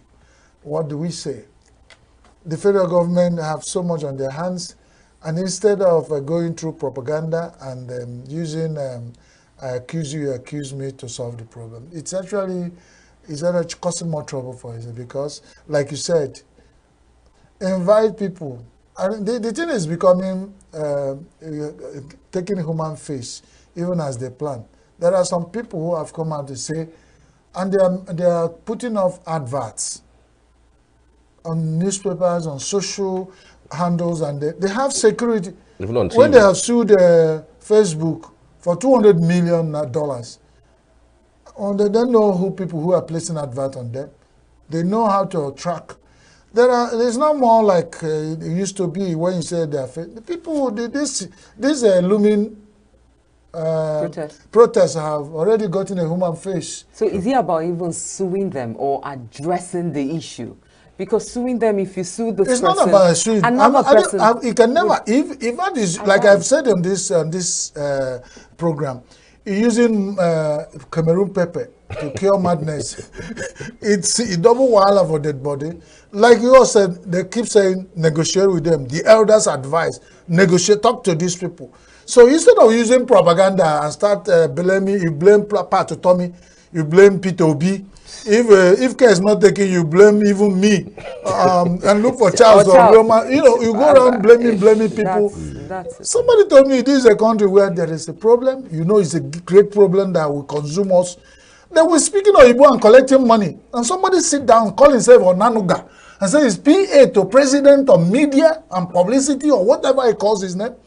Or is it to write a long note to president on people to blame? And he say he's doing work, and at the end of the month he collects salary. And they think by doing this, pointing hands, that's how we solve the problem of the day of rage that is coming.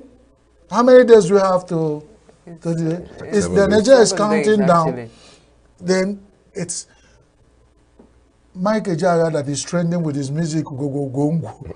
Played one music, they say he called his children, say the tortoise called his 3 children.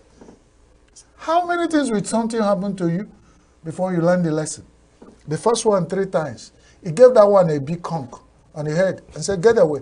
When the second one said, it happened to me once, Daddy, I will learn my lesson. He hugged him and said, it happened to Nigeria before with NSAS. And we are now speaking Oyibo on this, blaming people, instead of trying to solve this problem. I bet you, if what happened in recent past happen, and continue in the recent or remote future, Nigeria will not come out of it. So the best thing is not to keep, because blaming is even is a prompting rage, and they say the day of rage. Somebody is preparing for the day he will show you that he's annoyed with to exhibit that energy of rage, and you're not causing more. I mean, like somebody. You push them to the point of saying, okay, we are saying you did this. Yes. You are now wanting to dare us and say, what can you do? And some supporters of P2B has gone to the newspapers and saying, arrest P2B. I mean, Onanuga should arrange his men to go and arrest P2B to stop the day of rage. But and then the man has not even reacted to it. He has never in his life associated with anything. Yeah. Now, the funniest thing is that I don't want this to sound tribalistic. And God forbid that some people will show who is an activist and the leader of his own political side has come openly supporting Day of Rage. And nobody has talked about him. He's a very son of the soil, a good son that can be hugged and all he said. And you point hand across. Even some of our brothers and sisters across the divide have said, what is the fault of an Igbo man? I didn't come here to defend Igbo people. They didn't pay me to. I am a Nigerian, and I have always believed in one Nigeria. But when some things happen for too long, it begins to make you to question, is this since 90 million Nigerians cannot be wrong? It used to be NTA, our cherished NTA tagline. He said 90 million Nigerians cannot be wrong. So join them to watch NTA. Again, how much of protest really works? Because if you look at the trajectory of protests, let's go back to during Goodluck Jonathan's time in 2012, where they had the protest about the fuel price hike. Even though Goodluck Jonathan retracted, he didn't go back to the original amount, but there was a reduction. And that's one. No, hold on. Then we come down to the most recent, which was huge, NSAS. The reason for that NSAS was because of police brutality. Has that been solved? it was SARS was cancelled. Council was cancelled. If they have come back with it No, from the no. I If mean, it's NSAS, then there's a police brutality. Have police brutality stopped? now, what would have you only No, God I- knows I- where it would have gotten been- to I if think that it- thing it did, because it reduced got to to a the reasonable point. extent. It got to the point if people who are really corrupt and satanic that are bringing Nigeria a bad name, find themselves in police force, that they find you and look at you, you look like you are doing well, and they have a laptop going to work, and they say, this one, come down. They take you, force you to an ATM and clear all your accounts or call your parents to, and if you don't do that, they notice a lot of cash on you and you are killed. That and still they bury- happens today. That I'm still not happens saying today. it doesn't. So that has and, reduced. So, But it still now, happens. if they do, I mean, is it reduction or the rate, total what we say, eradication? the rate it may have, and these people were fighting that. We're not saying there will be no sin in this world. Only said, let our sin, let our goodness measure more, so that if we put it on the weight, let the goodness of Nigerians go this way, so that we can have face, at least face to face God, and say, God, our sins are not too many. You know, Mr. Please forgive Maduka, us. on the protest, because I remember there is something that P2B recently answered. I think it may be called a reply.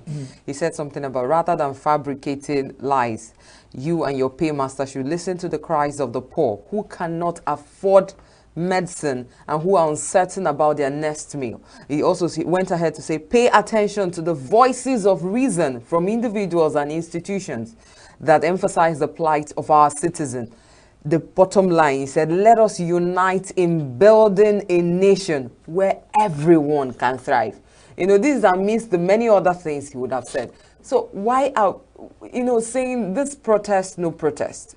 What we are advocating is for a peaceful Nigeria, and I believe that we could get that done. In a more democratic society, protest is a human right. Yes. You say you cannot beat a child and say, do not cry. It's double wahala. Then let the child cry out vent out the, and then even in nations of venting out the anger, certain things that are underlying that pent up anger within the child you can see.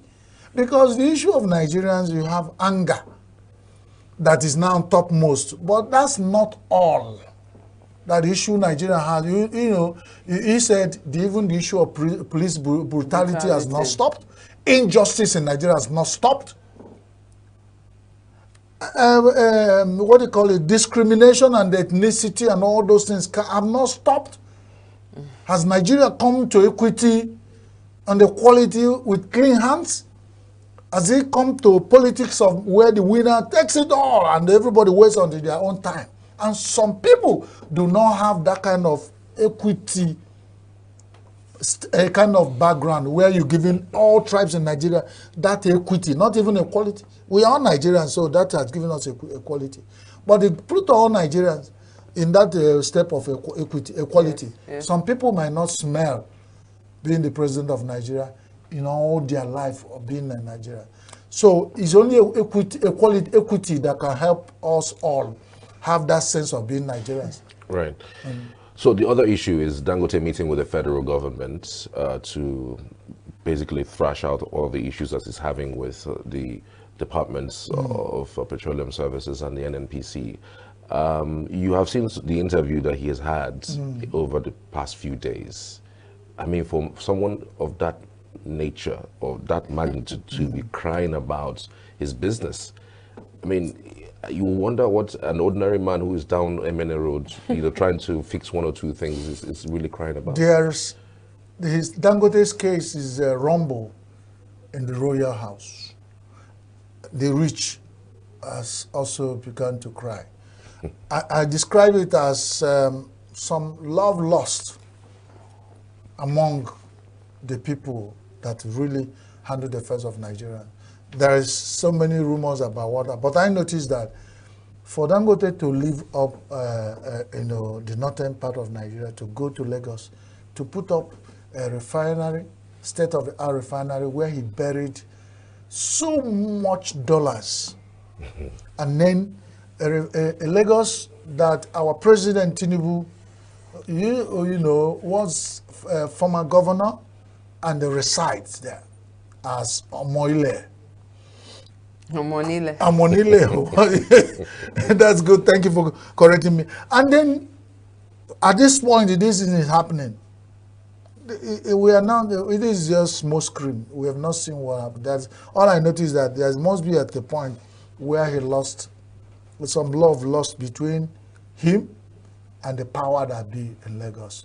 But it will be sorted out over time. Now, what happens? We as, that is now that Dangote is crying out loud. But do you think it's between him and the powers that be in Lagos, or between him and some of the powers? It's beyond, it may be between the power that control Lagos, because power that control anything outside Lagos also control Lagos. So it's an extension. So if that happens, and if you I'm your guy and said Charles is coming to your house, when he comes, let him wait at the gate until I come, or keep him at the gate and delay him. Did I hear you say yes, sir? That means you also answer to me before you answer to Charles, meaning somebody, you are taking orders from somewhere, and that is the issue. But whatever is happening here, Dangote has thrived over the years on business of monopoly. The Nigerian government has supported him, but at this point, it's just waste of time, because you saw it coming. The best thing is to allow him a free entry into the market, let him sell, because this oil and gas, but it's not even a monopoly. Our bloodline. It's not even a monopoly, Yeah, because no, I mean, there are other refineries that know, the government has refused to even fix. And they wouldn't Whose fault is it? Is now, it Dangote's fault? they are using now, because they've seen where this man is going, and they're now using, there are some statements they make. I think along the line of this program, we're going to bring experts who talk on oil and gas, because before I bite my tongue. But there's an international angle to it. You could imagine someone who is an international investor watching what's going on. How do you think it would affect the person's input? He said I was one not to invest that much in Nigeria. His friends are laughing at him. He wept. Now, if we said Dangote wept, so you can imagine people like us what we do. Now, if he can put that, it's actually sad and it's disheartening for him doing this in Nigeria, and he believes that at this point, whatever he's doing, in as much as he was smiling home, he has done business. And it's at that point, after doing this massive investment, that the people are putting clogs at the wheel of his progress. It is not, let's be very frank. If you never wanted him to do that, why not stop it at the beginning? So, Mr. Maduka, shouldn't this sprout a challenge in the minds or spirit of the government to renovate and, you know, put our refineries, I mean the country's refineries, make it a state of the art as well? This is Dangote, an individual. Instead of fighting him, shouldn't it propel us to put ours in order? I listened to a Nigerian, call him the common president. He visited that place, and he recorded a viral video that is making around Nigeria, what he saw at the front. And he was saying, what is there? 5 West African countries, he mentioned the names of the countries, put together, cannot bring out money to make such massive investment in the next 20 years. So it's not even about what Nigerians are using to do turnaround. That's one about sleaze, corruption. I call it satanic cultism in the oil and gas and sector. A lot of people do not want this kind of well-established state-of-the-art thing to, because it will expose their inadequacies. It exposes that they have been cheating us. If somebody with what you use to do turnaround maintenance in 5 years, build the state-of-the-art facility that is refining and selling oil and oil and gas product at cheaper price, and what you import, and you now say the made some statement and you're fighting him and did this, well, all well and good. I think, Charles, moving forward, we should look forward to inviting Dangote to the program. Why not? You know, to speak, he's speaking. You know, to speak out and, you know, also help us. We also make effort to balance up, to invite the Minister of Petroleum of Nigeria, so you want to balance it too. So don't invite only one, and the spirit of objectivity, you know, so that all 2 of them will come here and tell Nigerians what is happening in that area. If they would oblige. The diaspora, the inflow the money that comes from diaspora is the only lifeline to Nigerians. So we know that. If anything happened to that, so we should now. If you are organizing protests, please stop threats and killings of security people. They're also Nigerians, because I have used that proverb, our adage in the program, where I say, if you are a man and you are fond of killing native doctors that prepare protective charms for you, what about those ones who send the negative one? You kill the malevolent native doctors that help you. What of the opposite? Those ones that, what's the opposite of malevolent? I don't know. So the security men, we keep killing them, and people are not raising eyebrow. If the what they call it, the mad people take over the street, everybody will stay at home. Thank God for online business, so everyone will trade in, but you buy Gary from online. But who will come and deliver it? Because the street would have been taken over by unknown and known gunmen. So the security people, please stop. Let's also protect them. They are Nigerians and we need them. I have traveled so many times on the road, and the people are saying, too many policemen, I said, let them be there. Give me some confidence that they are, whether they are doing anything or not. But if I see, even if every 5 minutes I see police army, yeah, I say, I'm a Nigerian, it reminds me I'm in Nigeria. But if you imagine when you are traveling on the road, you drive for 10 minutes, you didn't see either police or army, better go back home. No, Something but is wrong. Okay, that means there is insecurity in the land, because beyond Nigeria, you go to other countries, you can drive for 45 kilometers. Are you overemphasizing it? The insecurity in the land that started over 20 years. If they tell you the number of Nigerians has died out of insecurity, if you know the number, you will cry and mourn for Nigeria. So it's not, we have come to live with it. So you better manage it. Let the security people fill the roads. Let them search my car 500 times. Let me get to my destination alive. Let's not stop being antagonistic to them. Let's not support people to fight them. We still need them. Right. Mr. Chris, we'll have to leave it there. Thank you so much for your insights. Always appreciated. We truly appreciate it. Thank you. It's always my pleasure to be here talking about Apple. Hoping that the mouths that talk, like this is a signature TV, the mouth that talk is there. Only the ear that listen, we're not sure. So I hope you are there listening to us and take an action. Thank you. Thank you very much. We're back shortly for the next discussion. Stay with us.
A happy birthday to all the celebrants today, and to Cole, I guess, as well. Happy birthday. And to you out there, if today's be your birthday or you know someone whose birthday is today, a very happy birthday to you. Moving on with, there's this rage. Is it rage? No. There's this common trend of Nigeria jabaring, permit the English word, it happens. And everybody just want to escape. We talked about the hardship earlier, and a lot of people feel this is uncomfortable. This country is no longer uncomfortable for them to stay, that they have a greener pasture elsewhere. Well, on that note, we have someone to help us treat the issue, tackle the issue in a better way. Mr. Wilson Uche. He is the CEO of ITOR and also the convener of Aviation Meets or Aviation Career. Mr. Uche, you're welcome. Thank you very much. You look like you want to japa, or you've japad before. Maybe you are going to explain to me how japa people look like. Okay. So on that note, I actually it now brings me to my first question. Can you please explain japa syndrome?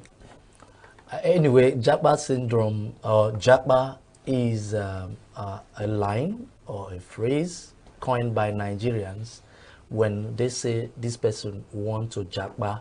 That means the person wants to leave that immediate environment, and not just leave. There's a way you live comfortably. But Japa means that you are living forcefully.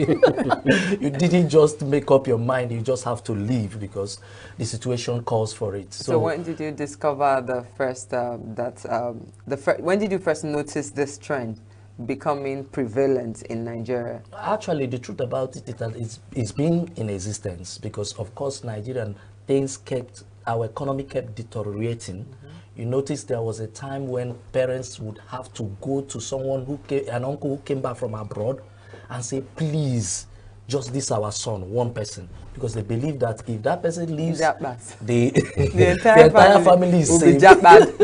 So, but then it got to a point. I tell you the truth, there was this time during President Goodluck Jonathan's government, we saw a whole lot of diasporans, people who actually traveled, coming back. Because there was a ray of hope. A whole lot of things kept changing. In short, that time we have a huge investment from the diasporans.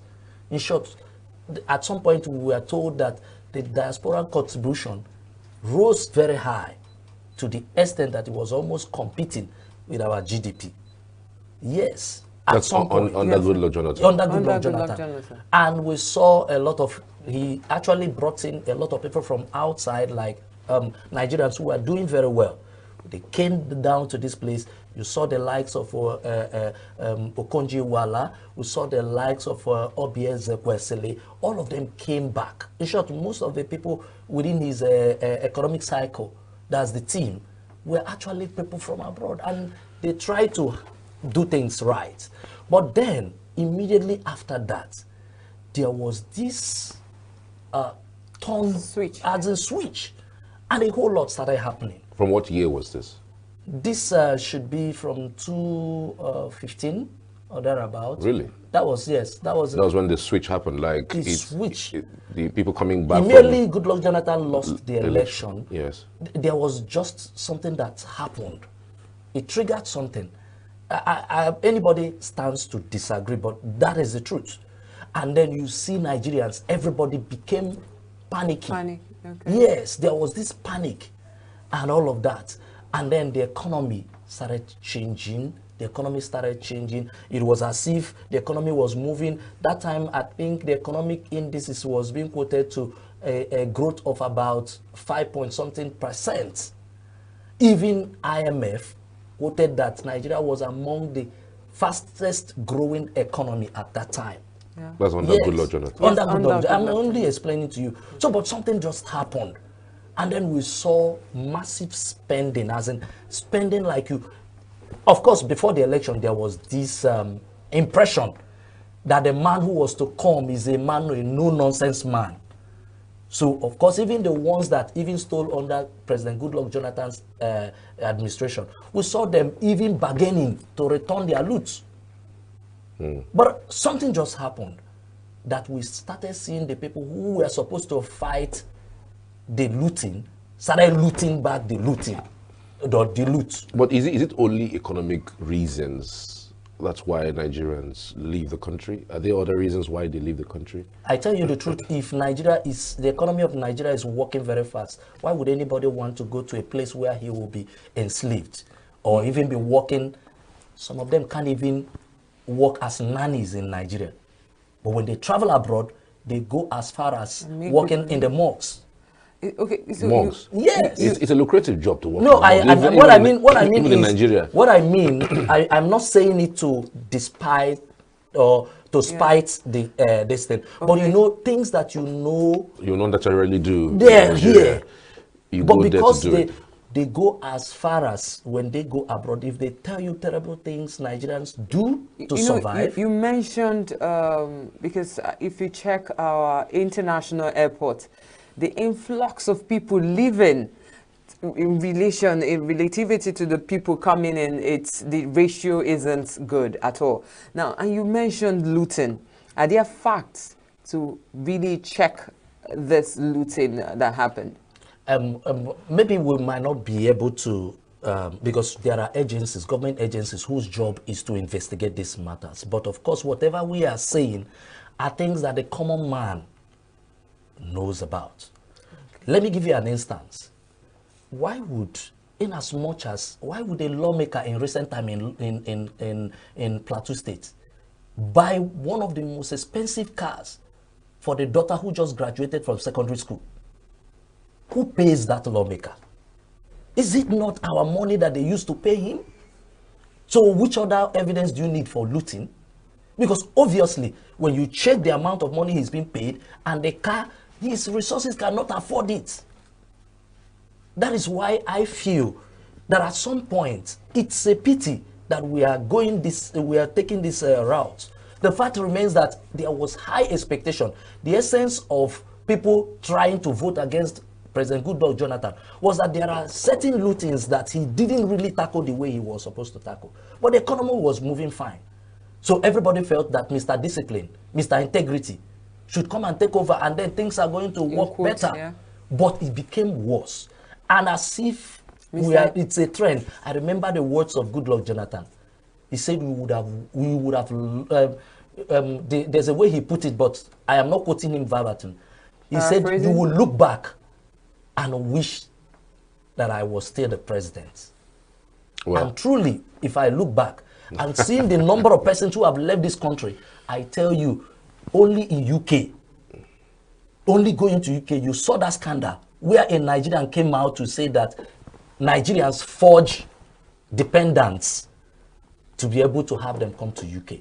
People were paying as much as 15 million to leave Nigeria. 15 million, we're talking about almost $10,000. Yeah, I mean, you are also someone who is affiliated to one of the international airlines.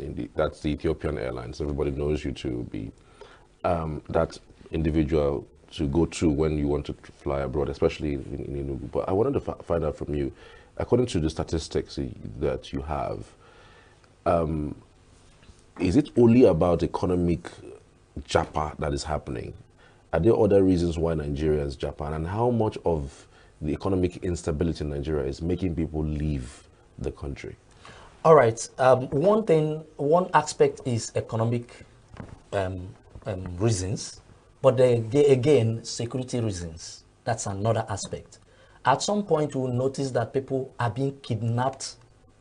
Just as in anytime there was one that happened very close to me. I was just driving and I saw people running. And then I parked by the side because, of course, I need to secure myself.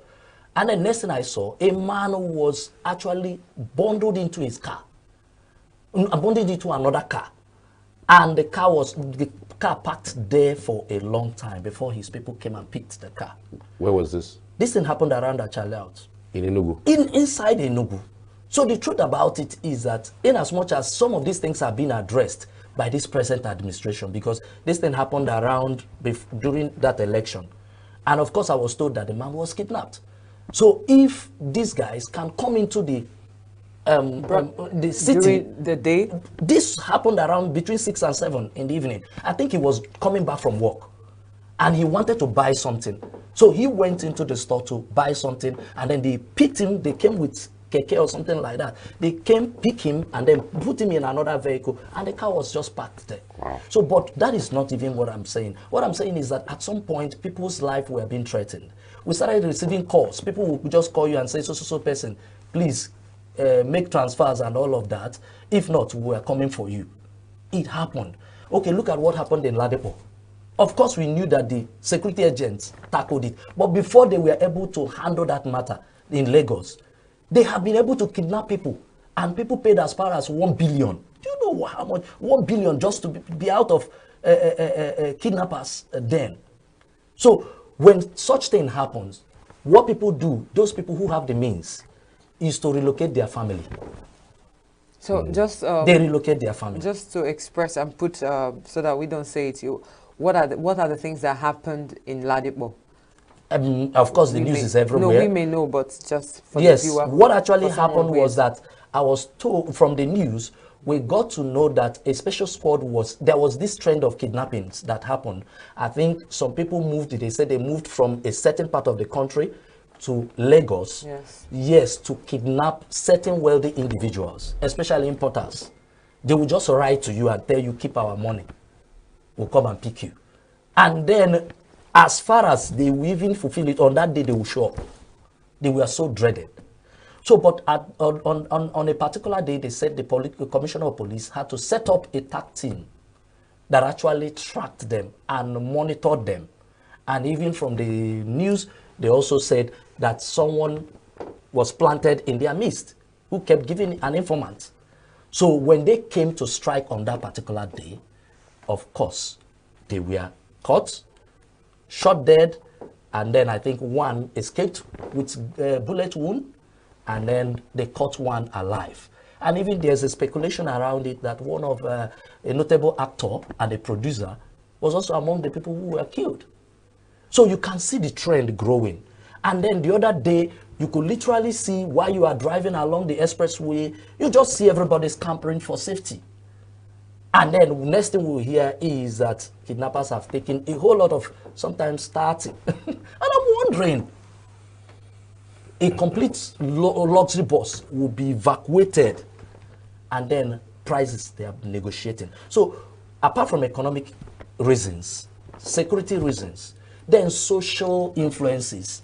Of course, when you look around and you find out that Mama Nkechi's son came back and built upstairs, and then your mother will even be the one telling you, go and do what your mates are doing.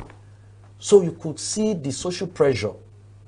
So three things I mentioned. Then another thing is that people also travel. Let's not take it that it's only when people want to japa. Some people would want to travel because they want to further their education.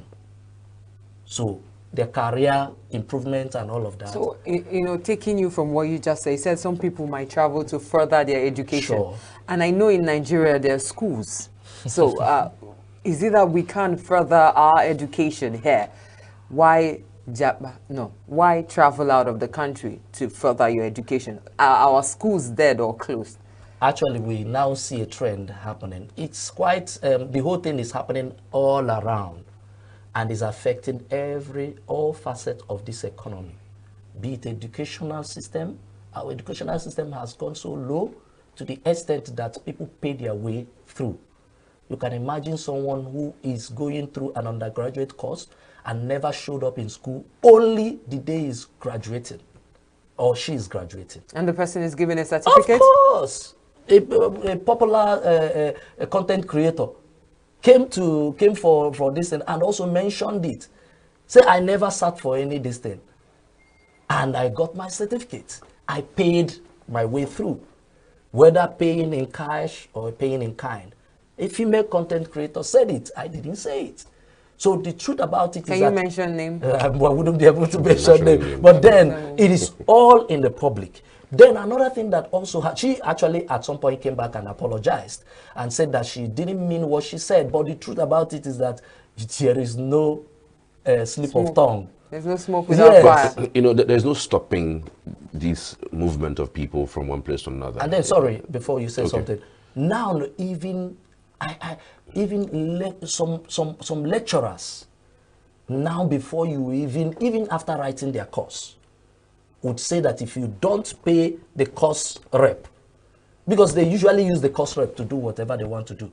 If you don't pay I have intervened in a matter in one of the top schools in ENUGU here, where somebody called me and said that the parents cannot afford such amount of money. And they said that their school is to be accredited. And the student ought to pay about almost 80,000 naira each. And I said, how many are you in that your course? And he said about 150 in that your department. He said about 150. I said 80,000 times 150. Do you know how much it is? They said they want to upgrade the lab because accreditors are coming to their school. Is it the responsibility of students to upgrade the lab? So those are the issues. Right. I mean, it will not be entirely one form of discussions, especially as it concerns the negative sides of, you know, leaving the country. There may be some positives, because even in the newspapers this morning, we saw that diasporans have remitted within 3 months over $1 billion. Yeah, sure. So I was just saying, like, being cheeky about it, like, it means that there are more people suffering in Nigeria if the aspirants are remitting that amount of money into the Nigerian coffers, because of course they are sending it to their sisters, their brothers, their sons and their daughters. So I'm just wondering, in the light of that, isn't it that an advantage of some sort? Yes, we would lose, you know, some good guys who are mentally okay when it comes to health, education, and all of those, but wouldn't it be an advantage, you know, sending monies to help the economy of some sort?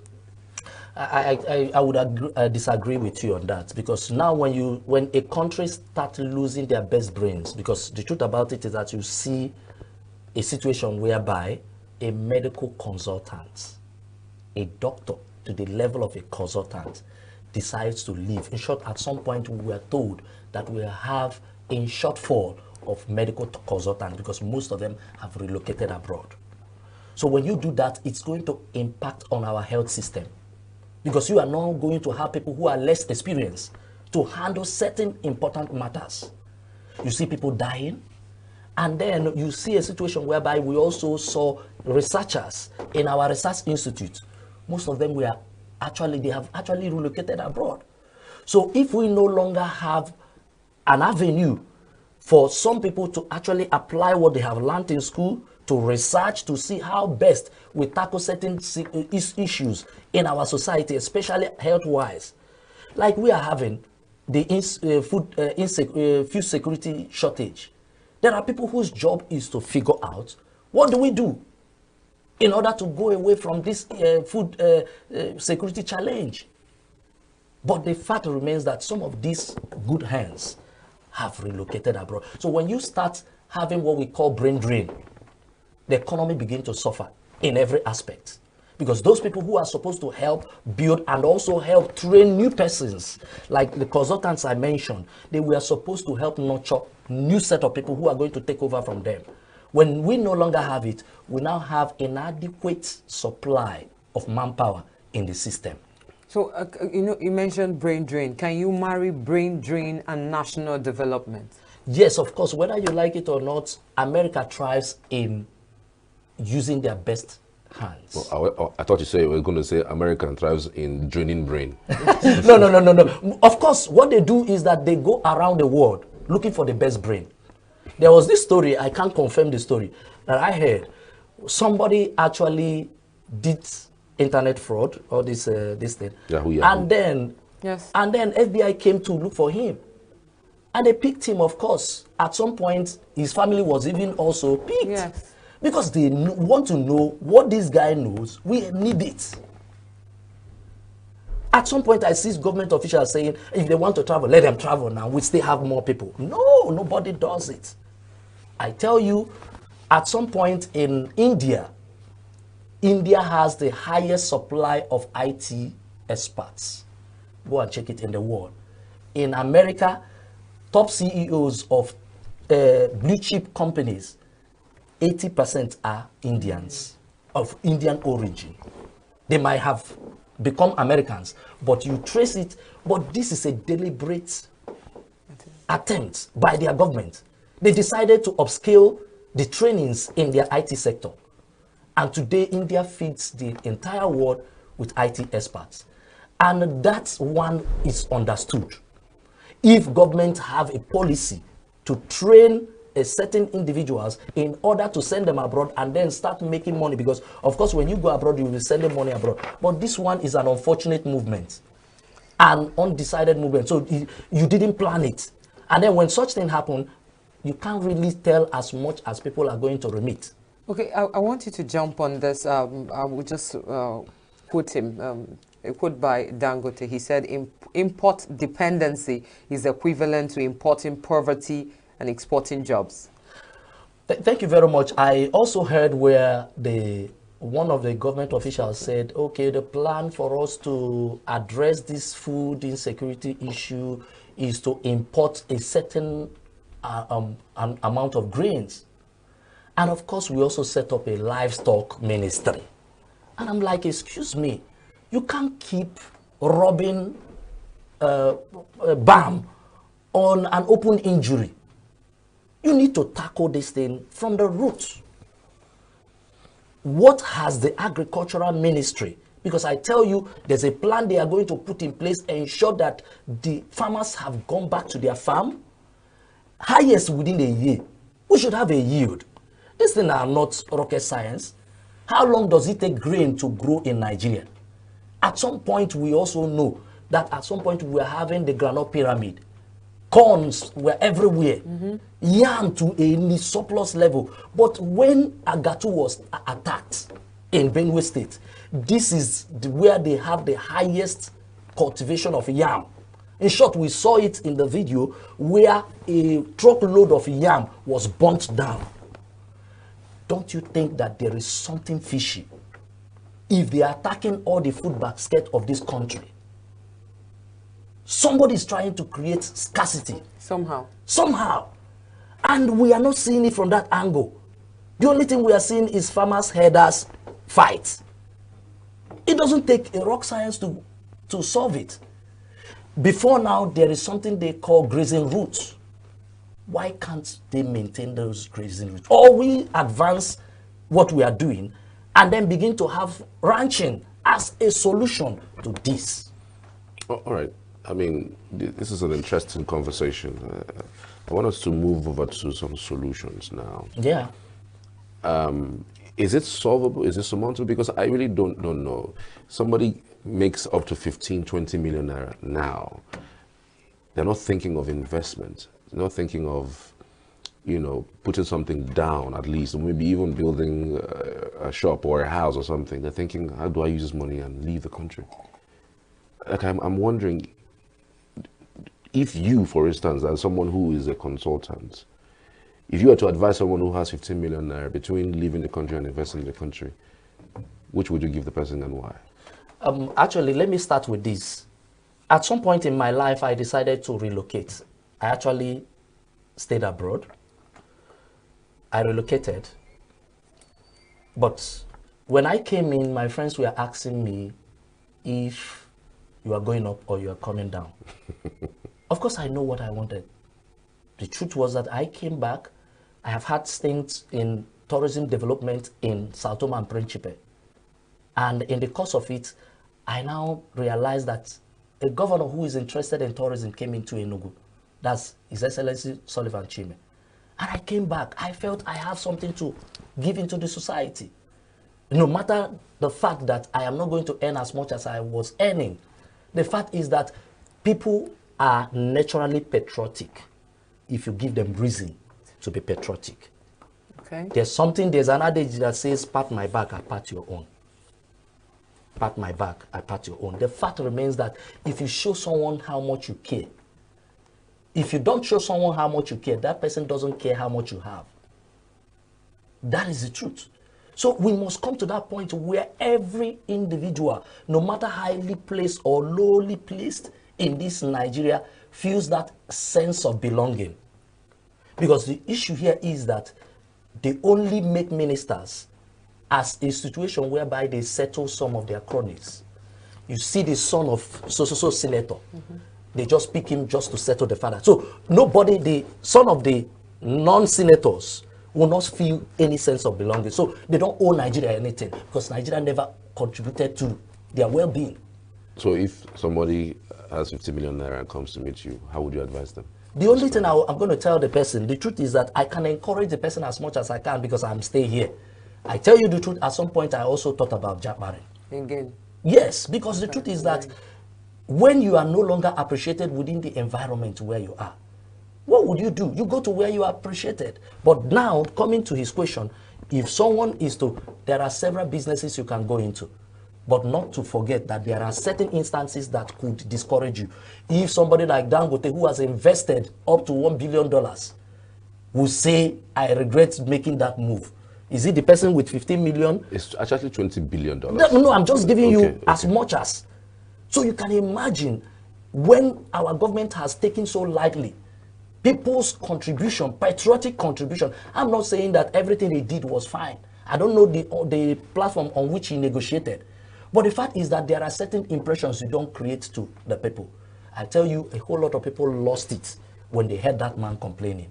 And then having a government agency coming to say that what you are producing in Nigeria is fake. No. There are things you don't say in the public. So are you now? So if I am to encourage somebody who has 15 million, I am going to leave that person. Let that person not say that I'm the one that told him. Because if the business fails, the person is going to hold you responsible. I'm going to tell the person my options. Richard? The option is to invest in Nigeria, being a patriotic person I am. The second option is if you have a way to japa, you can japa, but don't say I told you. Then the third option is to weigh the two options. Maybe stay outside and be investing back in Nigeria. No, because you mentioned a lot of things. You talked about insecurity. Yes. Which is, if 20 billion is insecure, your 15 million isn't gonna. In fact, when you lose it, I mean, it looks as if it wouldn't even be reckoned with. You know, meanwhile, it could be all you have, right? Now, I want to believe you answered the question in some way, but if you are, I know you have more than 50 million, but I'm just saying, would you still invest knowing the amount of insecurity in Nigeria at the moment? Speculated insecurity in Nigeria. Would you invest 1 million naira in Nigeria? Actually, the only angle of investment I see thriving in Nigeria is real estate. People now buy lands. Sorry to say that, but then that is what it is. Why it's like that is because there looks like a trend moving towards acquiring landed property, and because it's growing, and then people in the diaspora are also remitting money. When they are remitting money, they're not saying, Mama, go and chop. They say, invest for me in property. Okay. So when you're able to get the money and then someone else comes and feels that, of course, there are developmental projects going on, like we are seeing in Enugu State. You see that the government is trying to open up the hinterlands. So maybe you were opportune to buy land around those areas where such developments are driving to. The rates or the value of such property increases. Because of course, there are things that will make people start heading to that place. But secondly, I believe that there are consumables. Nigerians, in as much as everything is going very high, people still eat. People still wear clothes. You will not tell me that because the economy is not fine, you won't look as beautiful as you are. So you can as well invest on fast-moving goods. Every day, before I left my house, in order not to embarrass you, I brushed my teeth. I freshened my breath. I took my bath. I also had my creams that I had to put on. So all of those things are things that when you want to, but don't forget that we have a government nowadays who has also focused on taxing or taxable. So that can also discourage someone who would want to go into business. In line with government, what measures do you think the government should employ to be able to address this Japa syndrome? What measures? I think the government should pay more attention on human capital development. There is something my very great mentor, His Excellency P2B, said. He said there are investments you cannot lose, especially that of human capital development. Spend time on building people. I mentioned earlier India. And I tell you, India was able to go out. At some point, we were told that the poverty-stricken community are seen in places like India. You will mention India, China, and all of Bangladesh. But these countries have left being underdeveloped country. They are now developed country. So what did they do differently? What they did was that they cut wastage. They cut down on wastage. They also ensure that they invest on human capital. Well, the government of the day will say they are doing it. After all, they are giving conditional cash transfers. So what is conditional cash transfer to somebody who don't even have the ability to manage funds? When you give to them, let me tell you what they do. They go to spend it, squander it. Why? Because Nemo that would not have it. Nobody can give what he does not have. You must train and nurture their mind to be able to. Someone who who doesn't have the capacity to handle 1,000 naira, and you are transferring 50,000 to that person. Obviously, the person is going to waste it. So what we are going to do is what Bangladesh did. They created cooperatives. You don't give people money directly. What you do is you give money to a cooperative who have made up their mind how they are going to spend the money. Then put an expert who is going to also monitor the way that disbursement happens. So you can imagine where the minister for something humanitarian management or whatever, but the only thing I see in that ministry is a cash out ministry where people transfer all the money that was transferred into private accounts.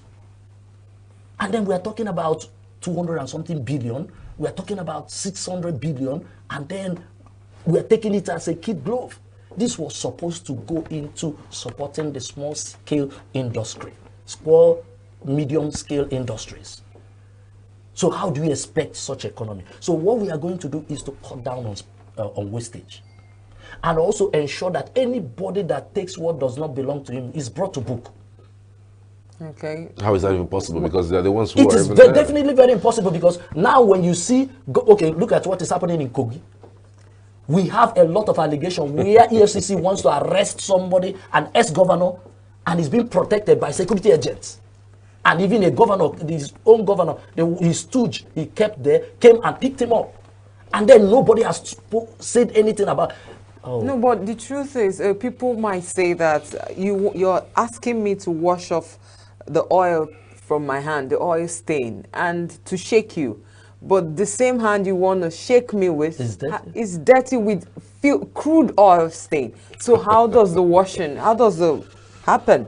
Now, the truth about it is that at every given time in our life, leaders change begins with leadership. If you set a good structure for that change to happen, everybody will have no option than to fall in. But there are people who would fight against that particular. Of course, it's going to happen, but then stick to it. Let me give you an instance. Late wonderful woman, Dr. Dora Akonyele, said that my sister died of fake drugs. I will not allow any other Nigerian die of fake drugs. This lady fought it. Nobody, because the drug cartel is seen as one of the most powerful cartels you can think of. They wanted to assassinate her. Yes, of course, at some point. But this lady fought it even to the last. I'm not going to say much, but see it, a determined heart. At some point, Every drug that is sent to Nigeria, you can easily, that was where we can now have scratch this thing number, where if you buy drug, you verify it. So, okay, for you, I need you to like wrap up, because I can see you have a whole lot. So much to so say. Yeah? Can you wrap up your thoughts? Because I was about to ask you the question of if they invest on human power and insecurity is still on the high, how do people gain trust to Nigeria? Let me tell you the truth. In Nigeria, rather, I beg your pardon. The insecurity is not caused from foreign. It's not caused by foreigners. Yes. They are within us. We know them. If you do your due diligence, let me give you an instance. Last week, I had an encounter with a security agent who slapped me 6 times. I'm still taking up that matter. I didn't fight him. But I give you an instance. When security agents who are supposed to, like we say, police is your friend, for you to be able to get to the root of certain matters, you need to be very close to the people. They give you a certain level of information. Yes. But when you have now arrogated certain powers to yourself and become unfriendly, the people who are supposed to give you the information will not give you. They will even risk you. Sorry, so did you loot ENUGU budget? Why was this? We'll come to that because I am still doing my work. Okay. When I'm done with the work, maybe we'll have to tell the world what actually, because I think that to a large extent, we must begin to address certain issues. Yes. Now, when I mentioned, you said, how do we address insecurity? In human capital development, let me tell you, when people have a sense of belonging, they no longer see themselves as becoming part of crime. I tell you, there's a level of education you acquire. You wouldn't see yourself carrying gun. I tell you, or go into crime. Right. But the fact remains that we will keep developing our young people. When our young people are not developed, they sought to go into what we call self-help. And self-help is what lands us into what we see as level of increase in insecurity. Okay, Mr. Wilson, many thanks for your input, really. I mean, I think we'll just keep discussing about this Japa syndrome because it's something that is here with us and it will not go away anytime soon, even though we wish it does. I want to say a very big thank you, sir, for coming. Thank you very much. Really appreciate your input. Thank you. All right, we're back shortly after this short break. We're headed for a very, very important Vox Pop, and it's about Japa syndrome. Stay with us.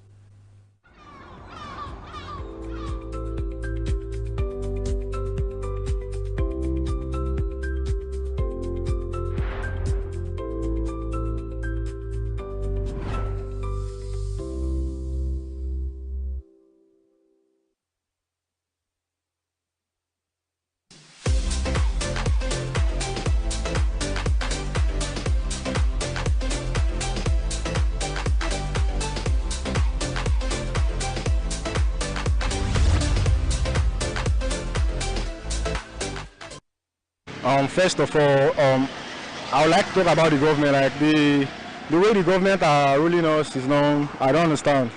It's not actually right. There is bad government. The cost of living here is high, which will not blame anybody. If I'm opportune to leave this country, I will leave like without wasting time. Why? Yes, because the cost of living is high. Everything, prices of everything keep on increasing, which is not growing the country, and it is improper for everybody. So if the government can like put their head together, balance the cost of living for everybody and like organize this country, I think the range of people living in the country will reduce. For me as a student now, going to some federal universities, there is increase in school fees, which is not proper. Oh. Yes, and for the minimum wages, which they are also saying, I pray they should work on that too. Okay. Yes, so you won't blame anybody who is living in this country. Nigeria is not a good country to be in. That's my honest opinion. Like the cost of living and all is really bad. It's killing people actually. Like some people can't actually even to get like 3 square meals, people can't actually get it. And we as students, we're not enjoying, we're suffering. Even all these things that they say students are in a better position, we're not enjoying at all. Like we are suffering like increase of school fees. Sometimes we don't even tell our parents, like we that's why we have to like side hustles to do, to also get money to finish up because like the price of school fees and things are increasing and they keep on billing us and all. So Nigeria is really not a good country to be in. If I had an opportunity, I will leave with immediate effects, not even wasting time. I feel studying abroad, like there's more of practicals than in Nigeria. And you don't really, okay, I would say like to go there, like actually like it costs you a fortune. But once you're there, I don't think you can actually like regret it in any way. So I feel studying abroad is better than studying in Nigeria. So many things are hard. You know, the way things are going now in this country, even if I see chance now, I will run away. Oh. I run to another country. Oh, serious. Because things, our money has no value anymore. When you go to America, when you bring their dollars, you will see that our money is just like our 100 naira. Now cannot even buy small fufu that will feed this my baby self. So talk more of. So that's why people are running away because of hardship. People travel to abroad to our back country. It's not that thing. So if you say come still they do this country normal as it's supposed to do.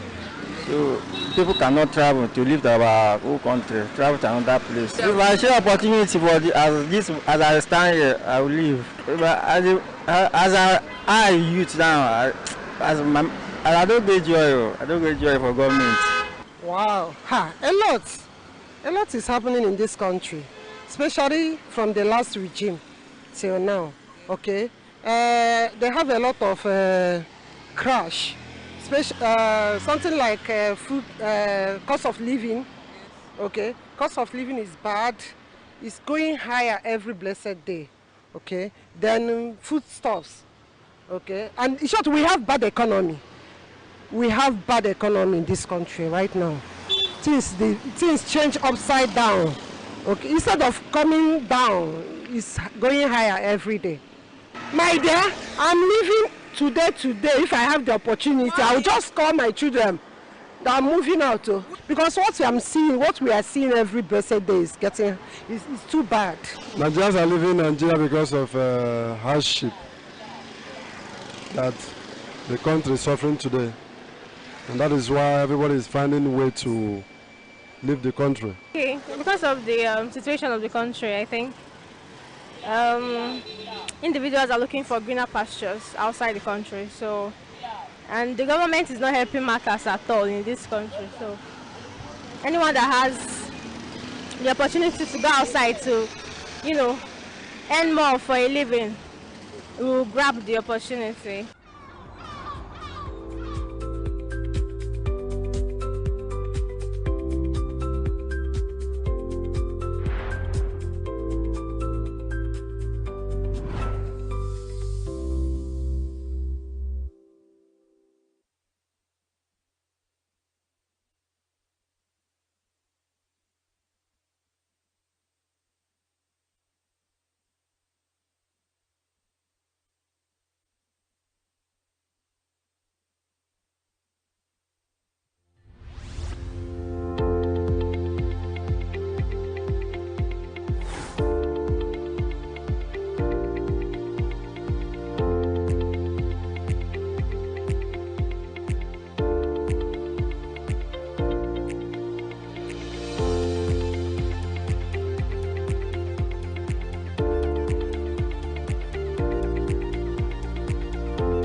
This is still Signature Morning on Signature TV, and you know, we've had a looming problem. It's been terrible.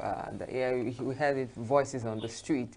I heard the woman who complained that 100 naira fufu, that's apu, can't feed her baby that she was back in. It's really a problem. And I guess some of them said if they had an opportunity to leave, Charles, they were going to leave immediately without even getting to their house to pack up. In fact, according to statistics, out of 10 Nigerians, 8 persons that you ask questions about leaving the country would actually want to leave, you know. So we're going to talk about even this further. Let's bring in our guests. Mr. Ame Madaki is an oil and gas expert. Thank you so much for joining us. Good morning. Yeah, good morning. You know, Nigerian oil and gas sector is one that has continually been in the front burner in terms of the discourse as relates to what we've been facing since 1960. In the light of what is going on right now, especially as it concerns Dangote's refinery coming on board, at least we can say that in the next few days, the very first oil from that particular refinery will be out. He mentioned between August 8th and 12th. I'm just wondering, what do you think is going on right now? Well, thank you very much. You know, the Nigerian oil and gas sector has been a very intriguing business for quite some time, you know, and because most Nigerians don't really know what's going on in that sector. You know, those who are put in charge of running the affairs of the sector, you know, have been digging in and making the sector more and more opaque by the day. And that's why, even though Nigeria has a lot of oil and gas resources, the country has actually not taken the benefit of that resource over the years. You know, and it's very unfortunate, you know, because in the same crude oil and gas that other countries that we reference, you know, the United Arab Emirates, you know, Saudi Arabia, Qatar, you know, the countries in the Middle East, even Russia, you know, all of the oil and gas producing countries appear to be doing well apart from Nigeria. You know, and it's so difficult to understand how anybody can run an oil and gas industry at a loss. But NNPC has consistently posted losses. You know, so you'll be wondering where the money is going to. As the country posts losses in the oil and gas sector, the individuals who are operating the industry are getting richer and richer and buying private planes. So it must be that the government is not making money, and or rather that whatever money is made from the industry goes into private pockets rather than go into the coffers of the government. You know, and nobody seems to understand, you know, what's going on. So to narrow it down specifically to your question on the Dangote refinery, yes, it was great to have a Dangote refinery, 650,000 barrels a day, single train refinery, the largest single train refinery in the world, located in Nigeria. But I think that there was a challenge right from the beginning. You know, at the inception of that project, you know, the key thing that should have bothered the owners of the project, you know, the Dangote conglomerate, should have been where they will get the feedstock, you know, of the crude oil from to refine. Because, you know, Nigeria's production has continuously been going down, you know, all manner of excuses, crude oil theft, you know, failing equipment, aging pipelines and all that. But in the midst of all that, we have a potential to produce up to 4 million barrels a day, but we are barely producing 1.2 million barrels a day, out of which the international oil companies that are in joint venture with the federal government are entitled to, on the average, about 50% of that production.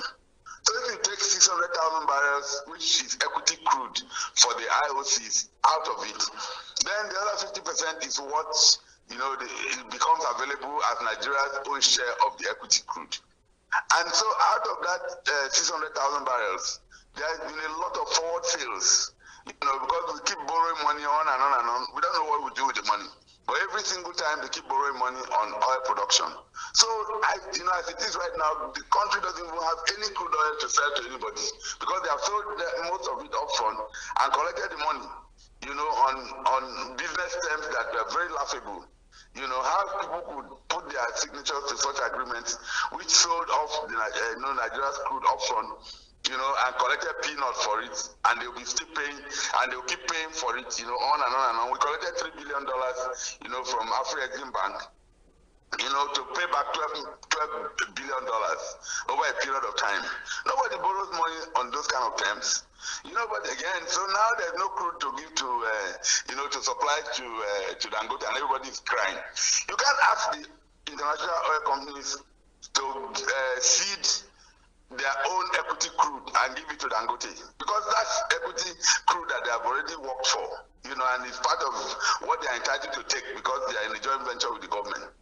So what I would have expected Dangote to do upfront was to think of where the crude was going to come from and not make a big issue out of it, as he's trying to do at the moment. So you're saying he's making a big issue out of it. This is nothing to do with the government trying to frustrate him. No, definitely not. It was poor planning on his part from the beginning. If I was going to set up a 650,000 barrels a day refinery, I would definitely worry more about where the feedstock will come from. And it was very easy for him. If the refinery is worth the $20 billion he claims that it is, it should have been easy for him to spend a small fraction of that acquiring oil fields that would then produce a crude that he would refine. Just imagine, just to give you an example, Shell, with all its footprint across the Niger Delta, is selling all of its onshore and shallow offshore assets. The best bid they have gotten for it, from Renaissance is $1.4 billion US.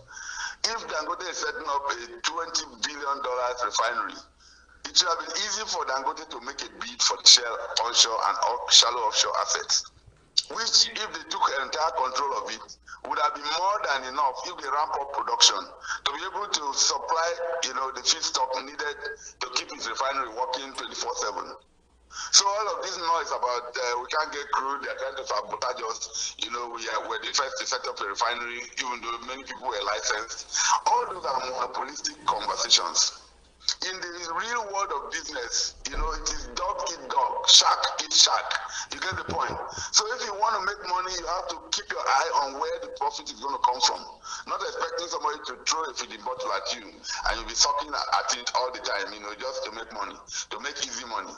I think that this is the first time Dangote is about to make hard money by working for it.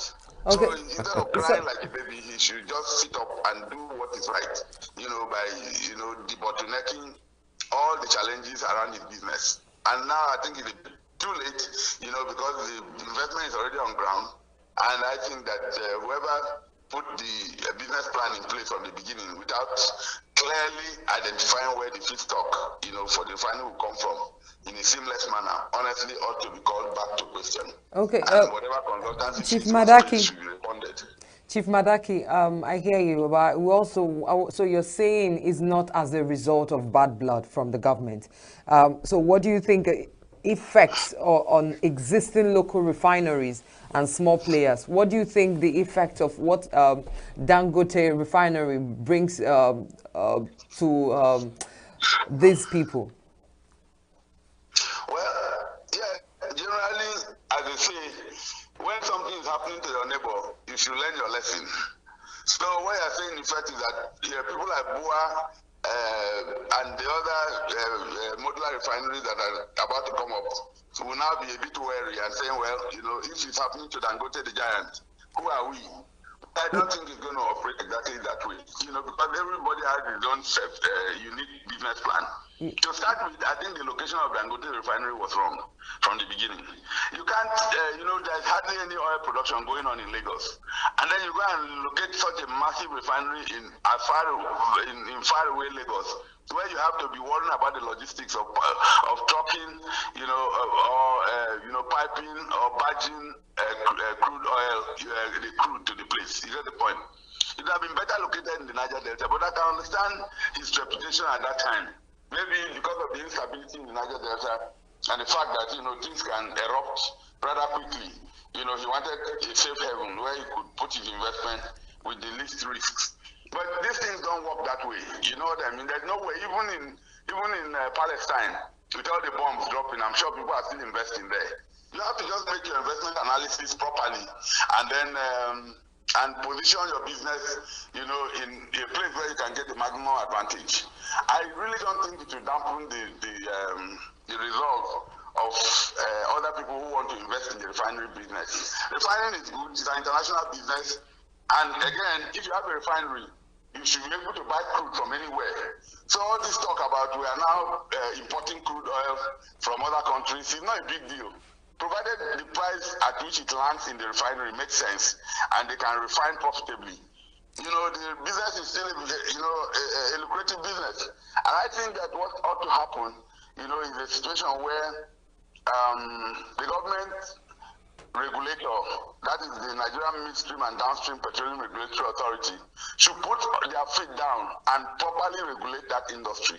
I think it was grossly irresponsible for Dangote and his Indian managing director to make the sort of blatant allegations they made against the regulator. How so? They are subject to.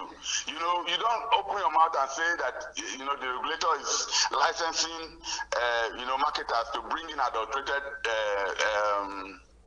diesel and other products without being able to prove it. Now they're on the hot spot, and everybody has turned the heat on them. It was a very anti-competitive comment.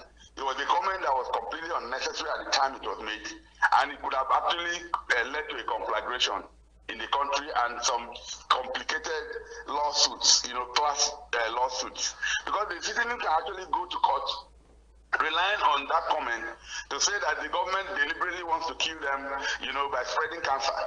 And those kind of cases will succeed, because nobody knows what the impact will be 10, 20, 30 years from now. If carcinogenic, petroleum products are imported with the active collusion of a government regulator, that's the extent of the severity of that allegation. And I think that, I've said it in a few fora that, in a country where the laws operate properly, that managing director should have been on the plane going outside of the country. Okay. So, Chief Madaki, I hear you're saying that Dangote calculated $20 billion and, didn't plan well. Now, what's the impact of Dangote's operation on fuel subsidy program? Well, I don't think there's any fuel subsidy in this country. It's a scam.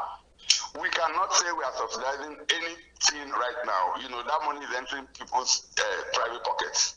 And I will tell you why. The cost of production of a barrel of crude is so far different from the cost, the market price of crude. If you are an oil-producing country as we are, we have no business indexing the price of our products at the pump on the international price of crude. It's just like saying that somebody who is farming yams in Nigeria will be pricing the yam he gives to his wife to cook for his family on the strength of the price of yams in New York or in London. If you do that, you will not be able to feed your family. So what we should be doing is that the portion of crude oil that is used for local consumption should be priced at the cost at the wellhead. And no matter how inefficiently we produce crude, and we are very inefficient here, I can assure you, but no matter how inefficiently we produce crude, the cost at the pump, at the wellhead should not be more than $10.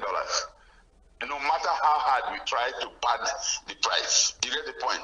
So we produce at $10, the market is prepared to pay close to $100, sometimes more than $100 for the same product. It's supposed to be an upside.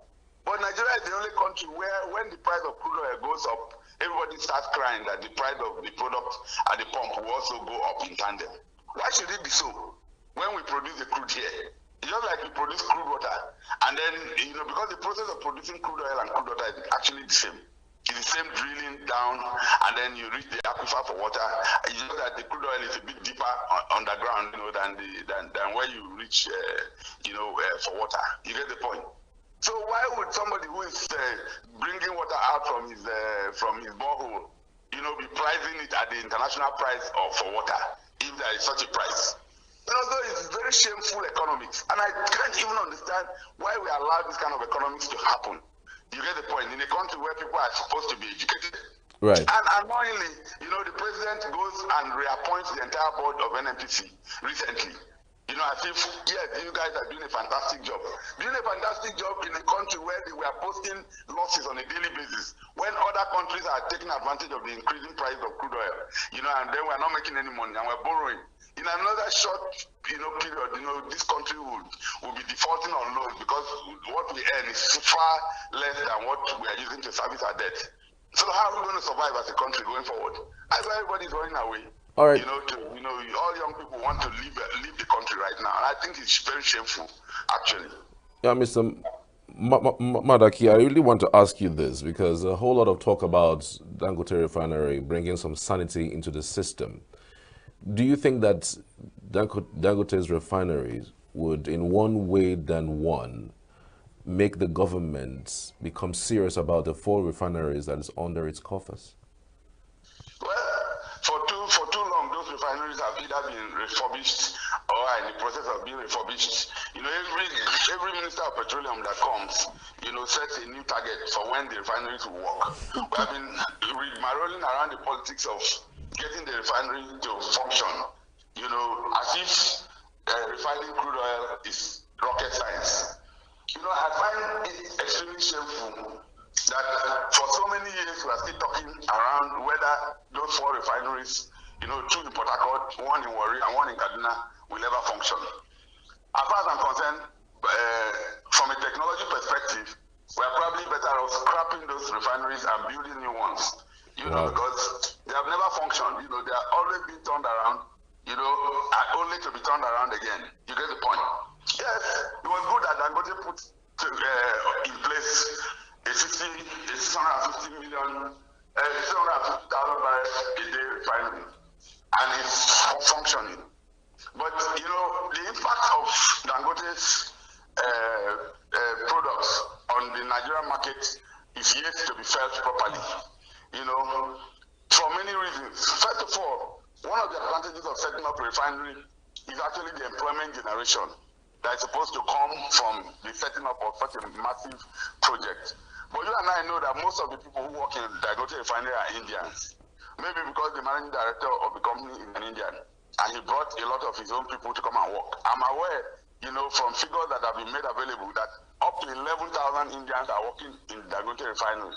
But the Nigerians that are working there are just about 4,000 or 5,000 people.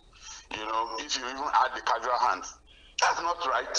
Because at the end of the day, whether we like it or not, these 4 refineries, Kaduna and 1 in Warri, have a lot of staff who already understand the refining process.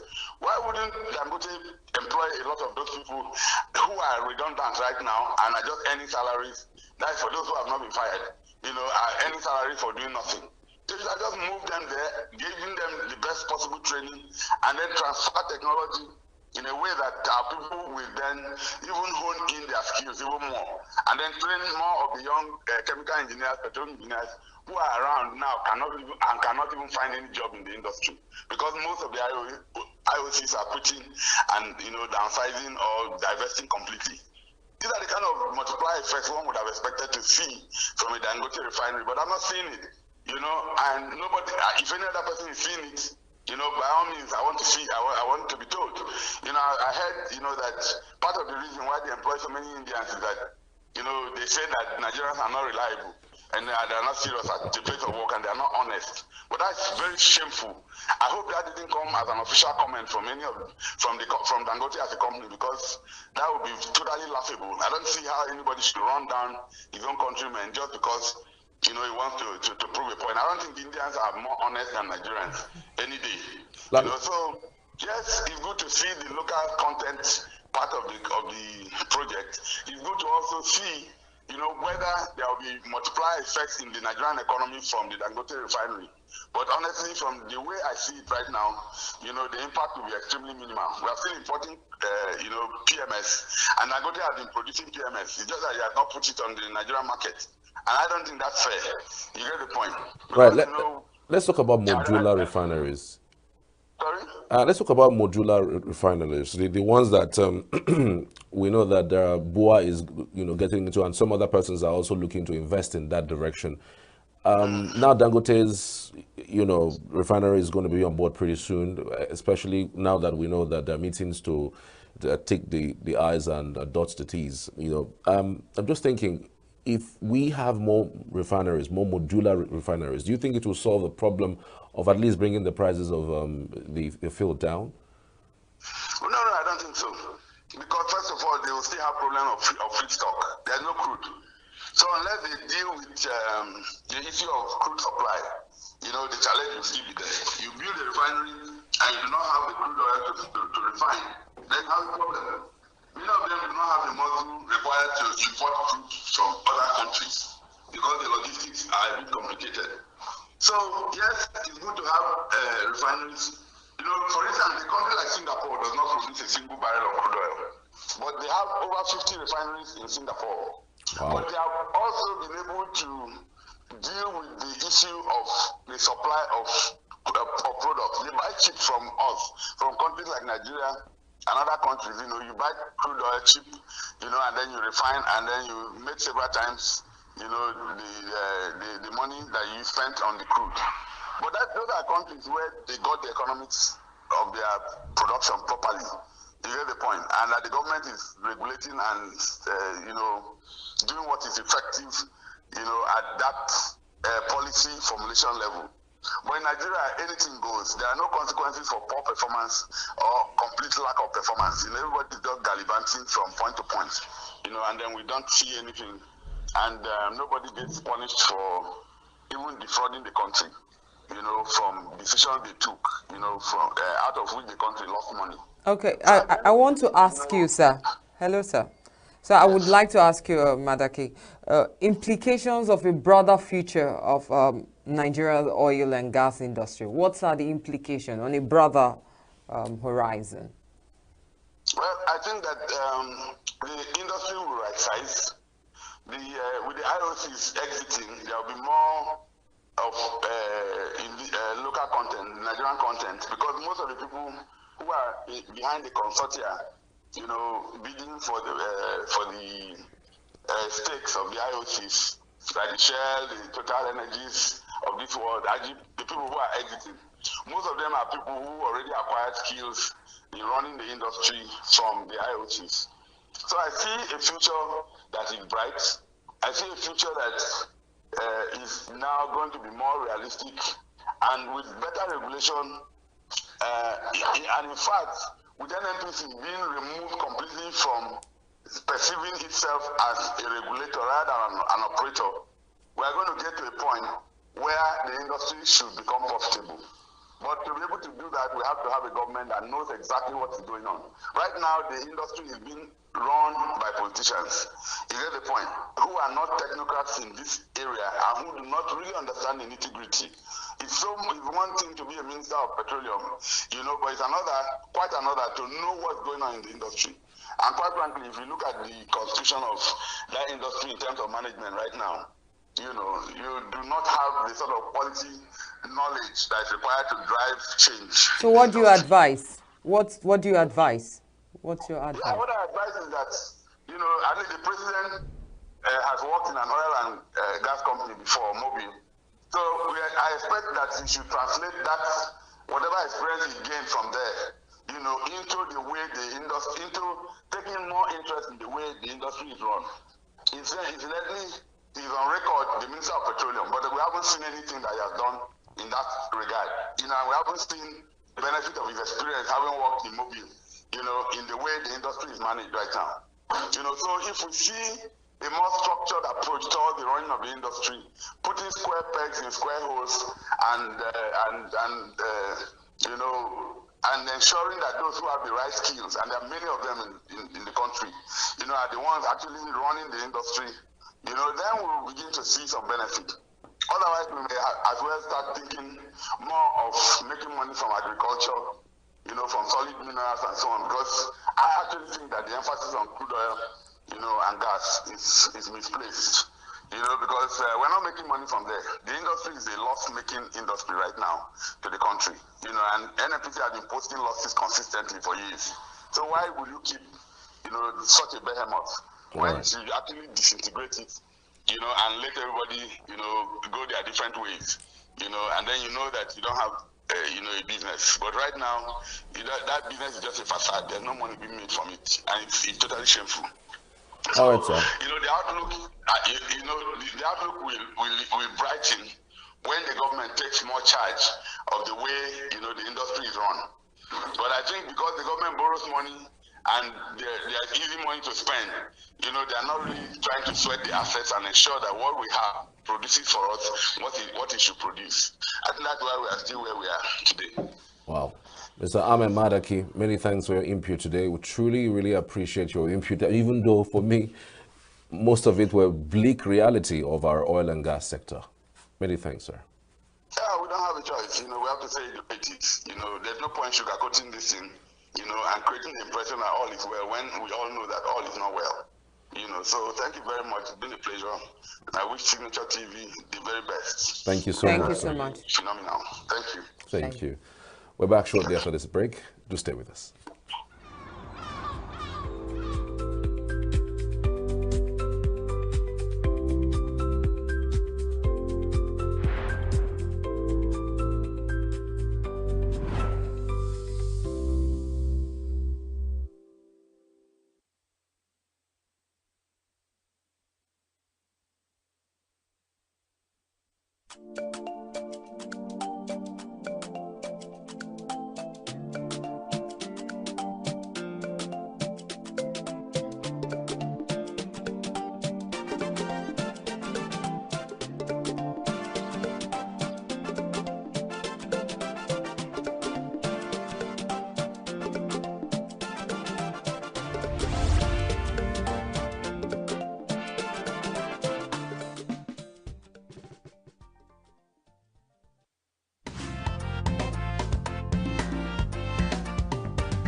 First of all, I would like to talk about the government. Like the way the government are ruling us is not, I don't understand. It's not actually right. There is bad government. The cost of living here is high, which you will not blame anybody. If I'm opportune to leave this country, I will leave like without wasting time. Why?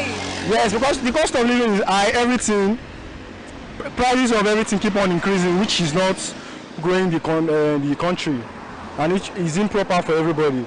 So if the government can like put their head together, balance the cost of living for everybody, and like organize this country, I think the range of people living in the country will reduce. For me as a student now, going to some federal universities, there is increase in school fees, which is not proper. Oh. Yes, and for the minimum wages, which is also saying, I pray they should work on that too. Okay. Yes, so you won't blame anybody who is living in this country. Nigeria is not a good country to be in. That's my honest opinion. Like the cost of living and all is really, really, really bad. It's killing people actually. Like some people can't actually like even to get like 3 square meals, people can't actually get it. And we as students, we're not enjoying, we're suffering. Leave all these things where they say students are in a better position.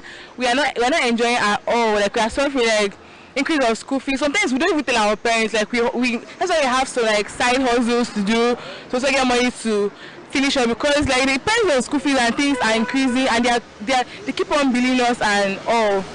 So Nigeria is really not a good country to be in. If I had an opportunity, I will leave with immediate effect, not even wasting time.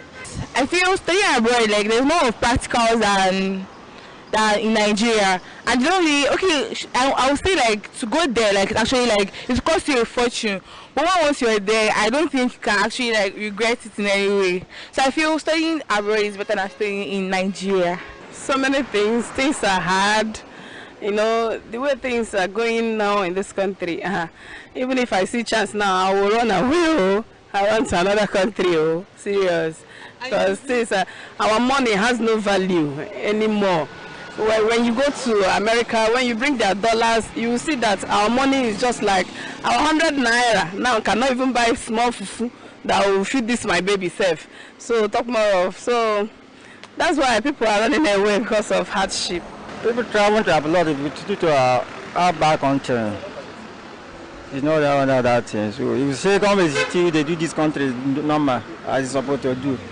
So people cannot travel to leave our whole country, travel to another place. If I see opportunity for as I stand here, I will leave. But as I youth now, I don't get joy. I don't get joy for government.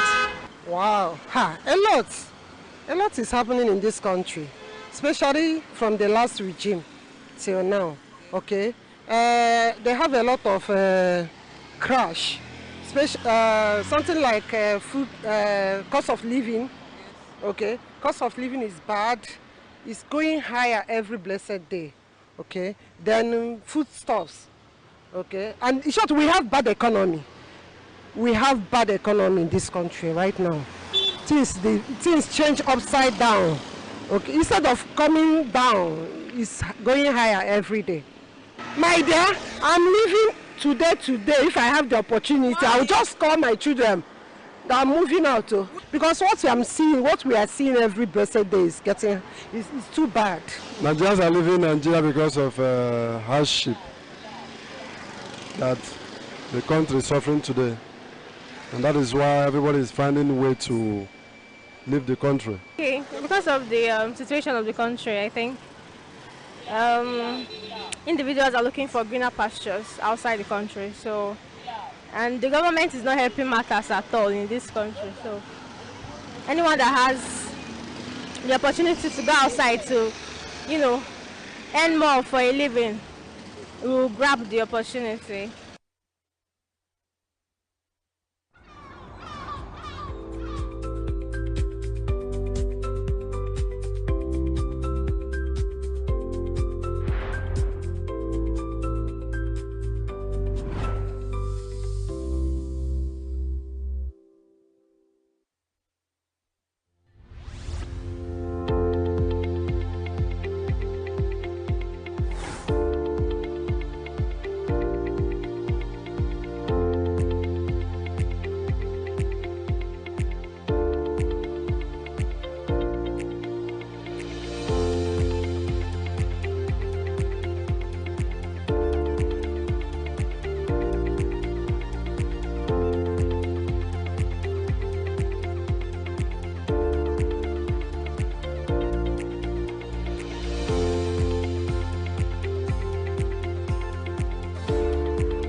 My name is Joshua Orizogo, and this is the Internet Watch.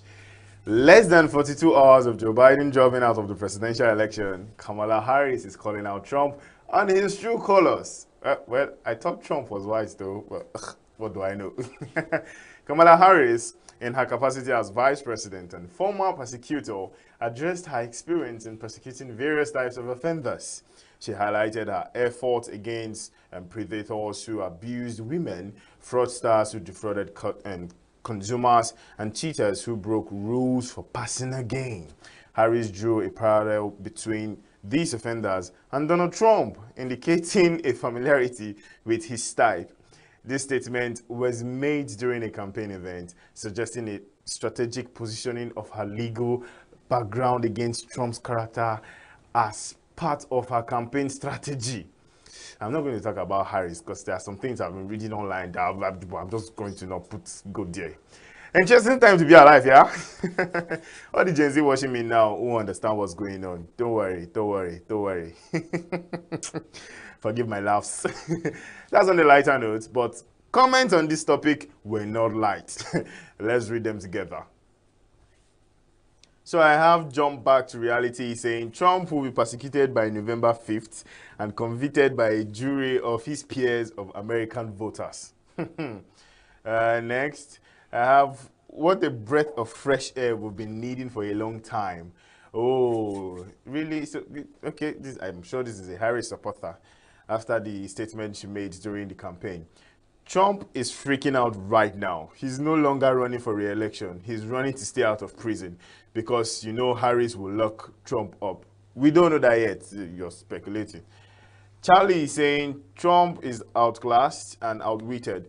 When it comes to Kamala Harris, he will never debate her. Don't worry. Don't worry. It's not like I'm supporting Trump or I'm supporting Harris. I'm just saying that don't worry. When the time comes and we see it, if it doesn't happen, then we know. Kamala is going to crush Trump. Okay, in your words, not mine. Angie is saying, didn't she jail thousands of black men for weed for life? A question mark there. That was a question mark. So I'm going to go to the next interesting thing. Of course, if you've been on Twitter, if you've been on IG, you've been seeing our dearly beloved Aliko Dangote, who has been trending for the past few days. And this is just another reason why he has been trending.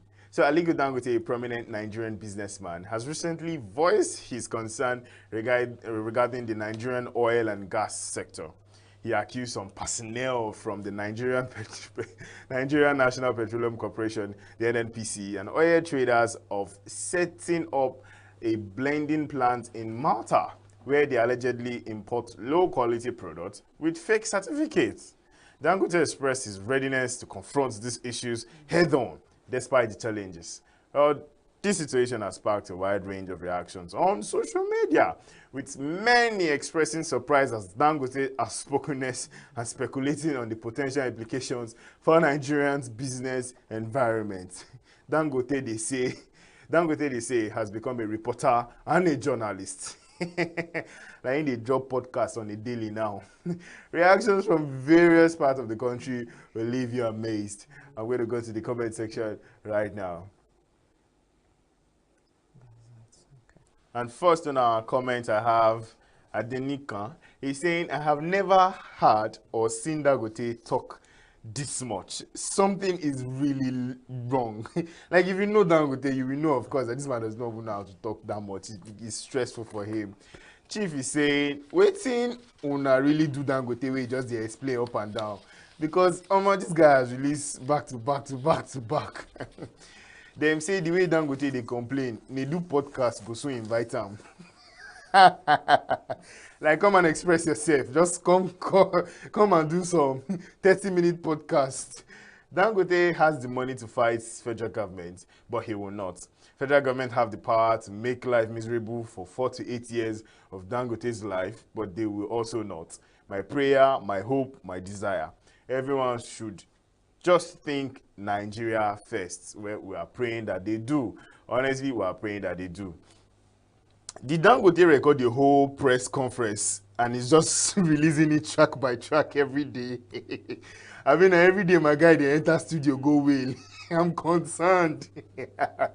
Dangote, we're really concerned about you. What's going on? Dangote might be fighting for us all indirectly. Let's support him. You know, let's support him. I'm going to support him. Am I going to support him? Are you going to support him? I don't know. I don't know. But we're praying for you, Dangote. Our prayers and hearts are for you. And lastly, on today's episode, before you travel using any aircrafts, you know how to check your, you know how you check your car tires, but how you check and make sure that everything is there. Biko, Ejo, Dan Anla. Check your aeroplane tires. Check it, go close to it before you take off. Hit the leg of the tire. Use it to use it very well. So the MAX aircraft carrying 119 passengers and 6 crew members was cleared for takeoff before its first rear gear tires burst, while the remaining 2 also went the way of the initial one while attempting to taxi off the aircraft from the runway. Honestly, scary times. I know you've seen this, but I just had to bring it up. Let me take it to the comment section. Just sharp before I leave here this morning. Comment section, please. And on the comment I have Mr. Chukudi saying, Omo, Nigeria go want you, but no fear, no lose guard. AKA saying the Fed should have a board that inspects all these flights before takeoff. The last time was Dana Air crashing during takeoff. Is it until they crash and lose lives before they do the right thing? Like, why? Why is this still happening? On today's episode of Things You Only See in Nigeria, how is this even possible? Not 1, but 4 tires.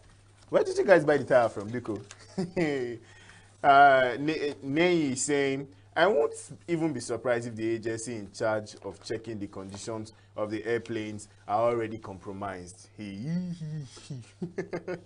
Desmond is saying, which country is this? My brother, is your country, is Nigeria. The country that you and I both reside in.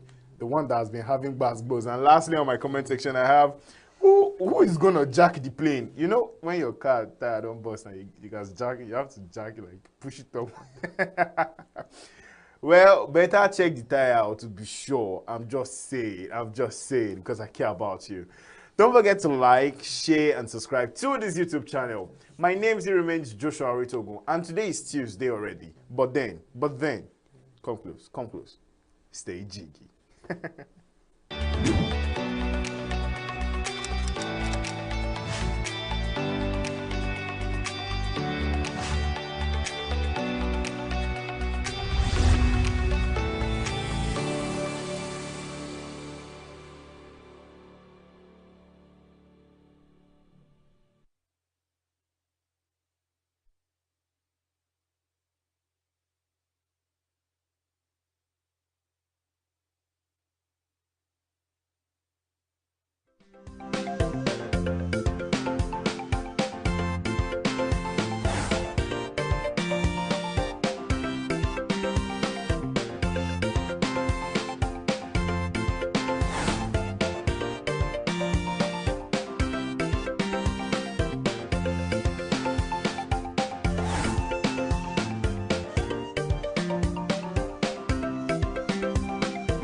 It's going to be sunny in Lagos, Owerri, Kano, Sokoto, yes, as well, Maiduguri and Kaduna. It's going to be sunny and a little bit of rain, expecting it today, Tuesday, the 23rd of July, 2024.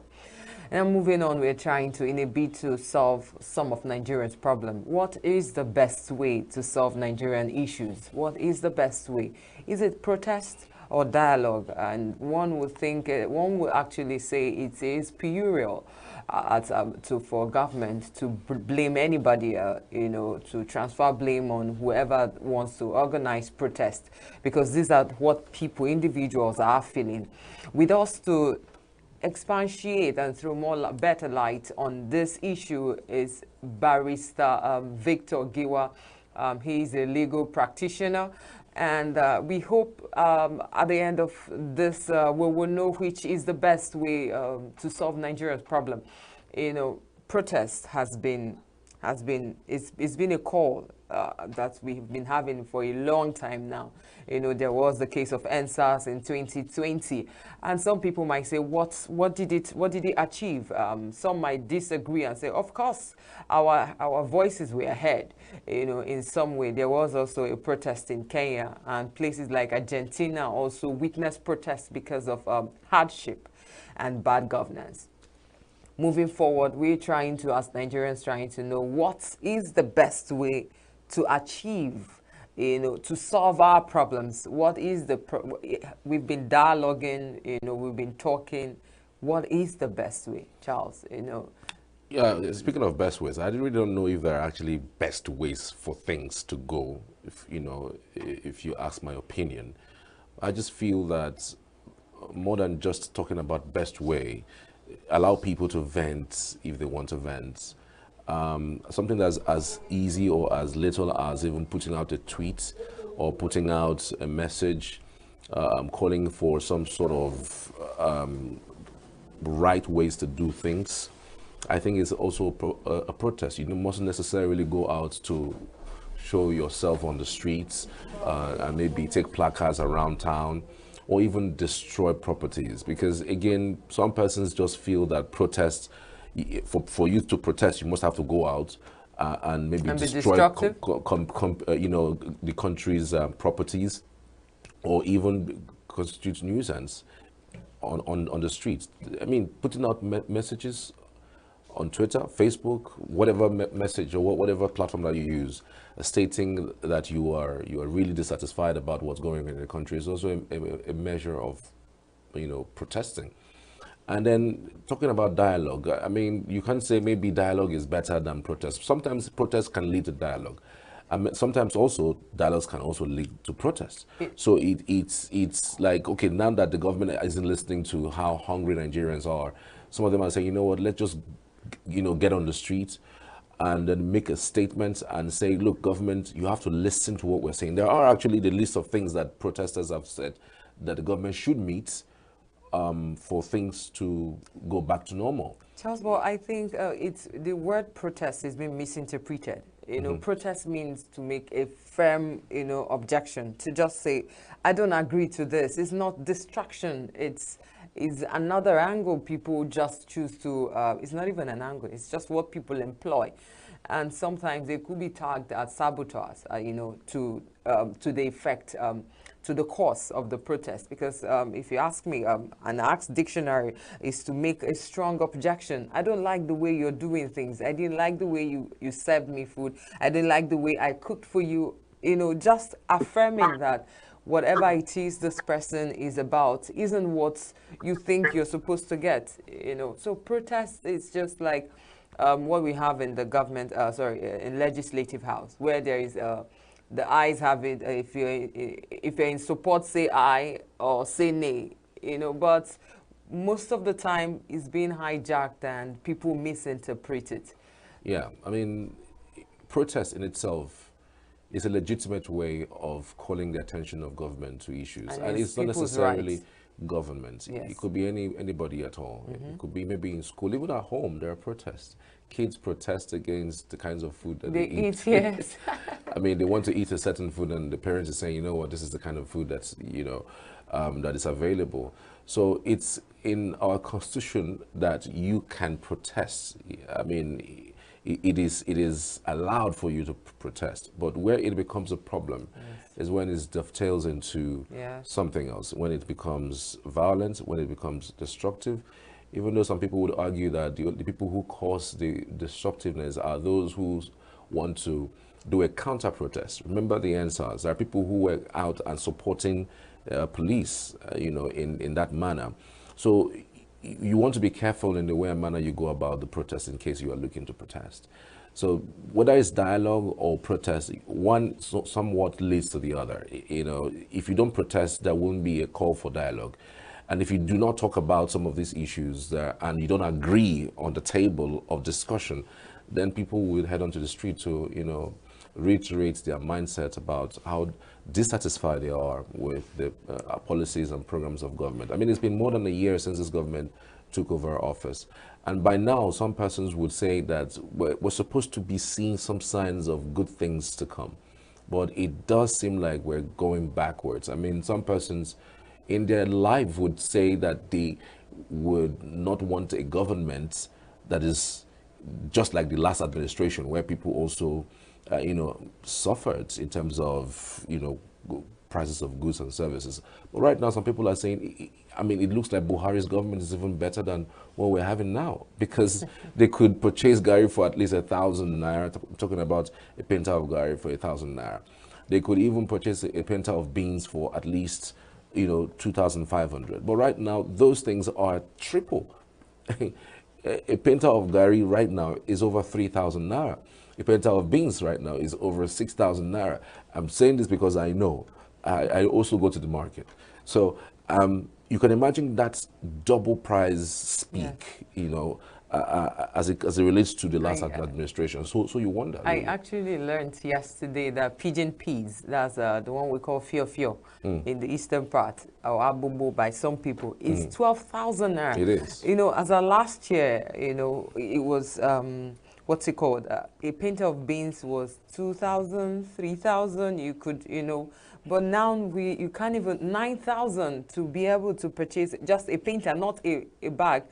Last year I wanted to get some for I wanted to get a bag, and it was 60 something, but now what you hear, you think it's twice. Like, it's mind blowing. it is. So, government, I think our disposition towards the word protest. You know, when people actually feel you're not going to fight them for their right, I think they would have a way to caution, they will have a way to go about it the right way.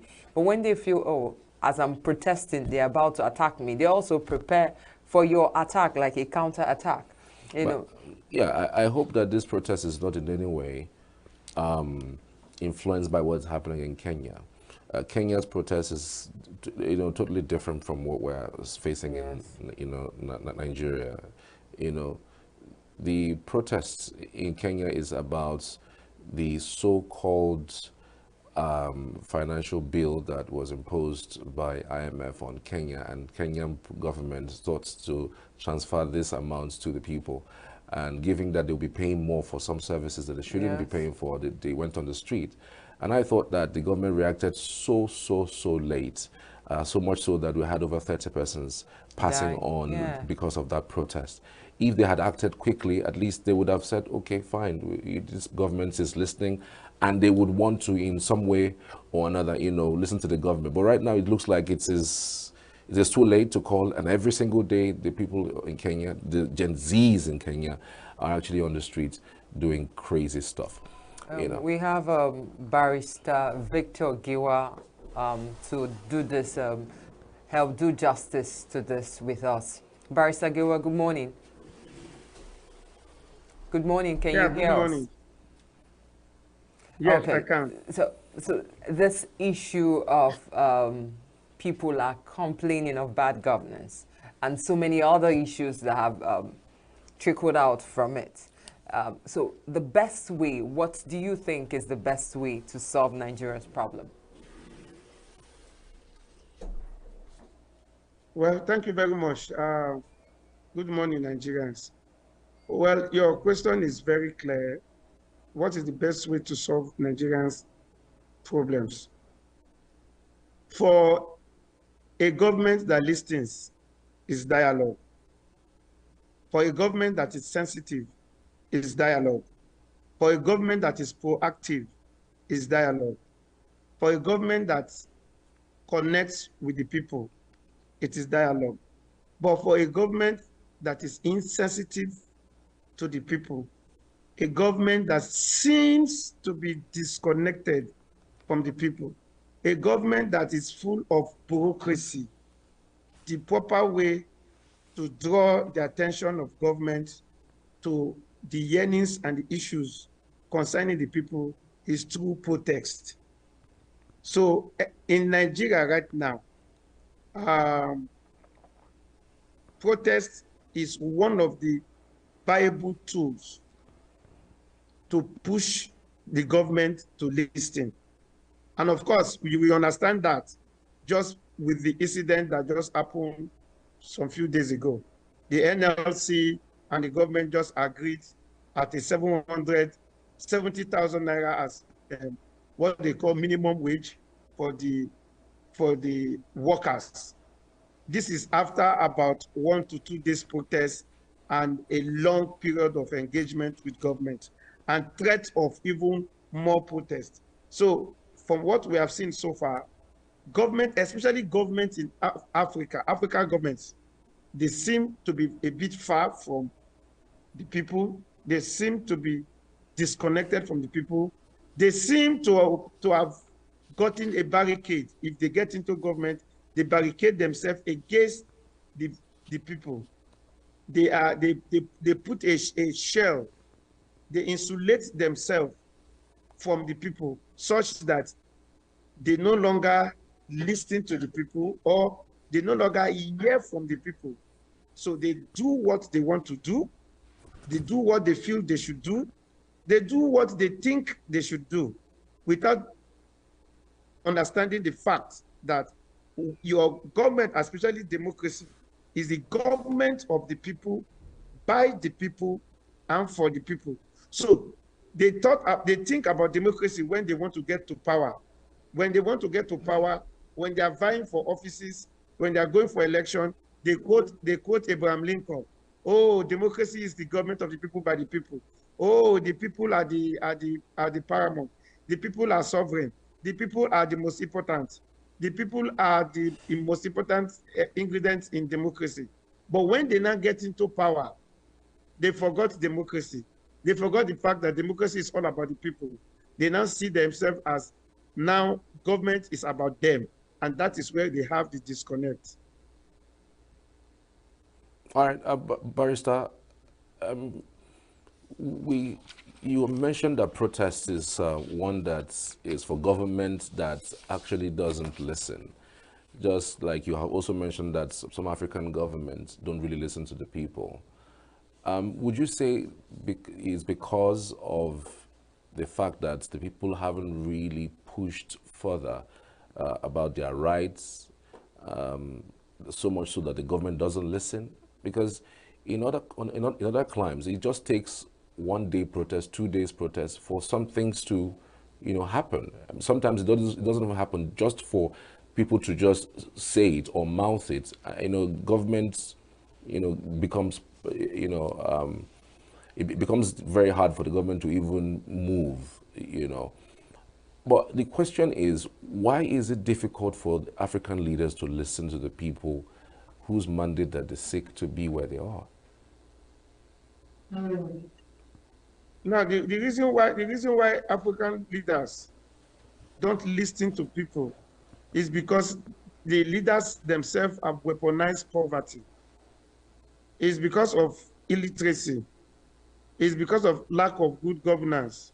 So what the African leaders have successfully done is they made it such a way that the people they lead don't have a voice when they get to power. African leaders have seen the people as a vehicle to get into power, but on getting to power, they are disconnected from the vehicle. And that is the mindset of African leaders. So one of the ways and one of the reasons why in Africa, it seems that the leaders don't listen to the people is because they have just seen the people as just a vehicle. Oh, just move me to power. And by the time you get to power, you drop me there. Then I will continue to do my thing. And the reason is because the institutions are weak. They deliberately weakens the institution. They deliberately impoverish the people. And when you are poor, when the people are poor, the leaders become the king. They determine what they eat, they determine how they eat it, and determine when they will eat it. And so there is no other means of controlling the minds of the people through weaponizing poverty and through economic weaponry. So, and that is what is happening to a lot of African states, where if you need job, you need to go get government. Government, as of today, is still the largest employers of labor. Government, as of today, is still the fastest way of enriching yourself, of getting wealth. Government, as of today, people in government as of today are the wealthiest around. Government, as of today, if you are working in government, you have access to facilities that the common man does not have. I will give you an example. If you are in Nigeria or in any of these African countries, if you are in government, they give you a car, they give you security, they pay for your newspaper, you have newspaper allowance, you have what we call security vote, you have domestic staff, you have free medical medical care or whatever. Doctors are within your whips and caprices. So at the end of the day, everything you want is within your reach. So you don't care what other persons are feeling. You can go for your medical tourism. You can travel abroad. They will even give you allowances for you to travel abroad. Whether you have impoverished, whether you have frustrated institutions, whether you have even Barrister, you have even damaged the medical institutions. Barrister, what do you say to government's response to protest that includes repression and human rights violation? Well, normally, the issue of protest is a fundamental right under Section 46 of the Constitution. It's the fundamental right of every citizen of a country. You have the right to protest. You have the right to go to street. You have the right to, express yourself. Protest is a form of expression. you know, and so nobody can take it away from any person. It's our fundamental right. It is human right. Let me use the word human right, because it is what you do because you are human. Now, government should not repress the people. Government should not harm down the people because they want to go for protest. Any government that does so is acting unconstitutionally. Any government that does so is anti-people. Any government that does so is not what is not what the votes of the people. Any government that does so shows that it is insensitive, that it has a dictatorial tendencies, and it has no support, or it has lost the support of the people. Because one of the ways the people can express themselves to you too, as government, is by protest. It is when they protest, you hear what they are saying. It is when they protest, they tell you their grievances. It is when they protest, they express themselves. It is when they protest, they can tell you what they are feeling. So sometimes protest is a way of feeling directly from the people. And you saw what happened in Kenya after the protest against the financial bill. The president came out to say, "I have heard you loudly. I have heard you. I have heard what you are saying." Sometimes you need protest for the government to listen, because they are confined within their rooms. All their aides, all their security people barricade them from hearing the people. There was a time one of our leaders, he was asked one day that what is the cost of well, one of our governors, they were asking him where they plant yam, and he pointed to the tree. I was told that is it not all those what they need? They let us encourage people to plant yam, so that, like what we are having now, we can be able to pluck them. So the governor did not know that yams don't grow from the trees. They are under the ground. So that is how disconnected they are, even from the people, from a state that is an agrarian state.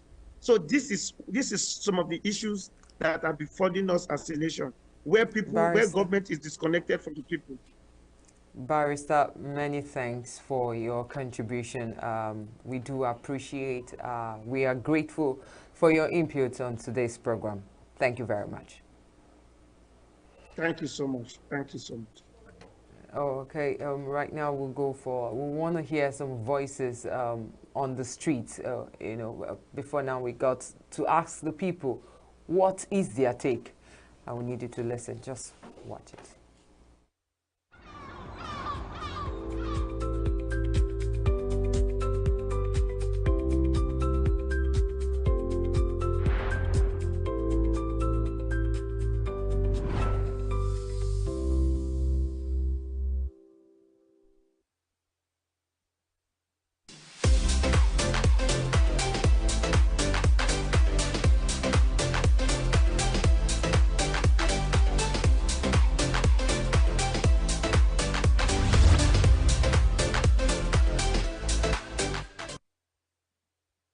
For me, dialogue will be the best way. But if dialogue did not come, that means protest will move on. If the Mr. President will understand when we come together to dialogue the issue facing the Nigerian today, it will be better. But if not, Nigerians are they are just ready.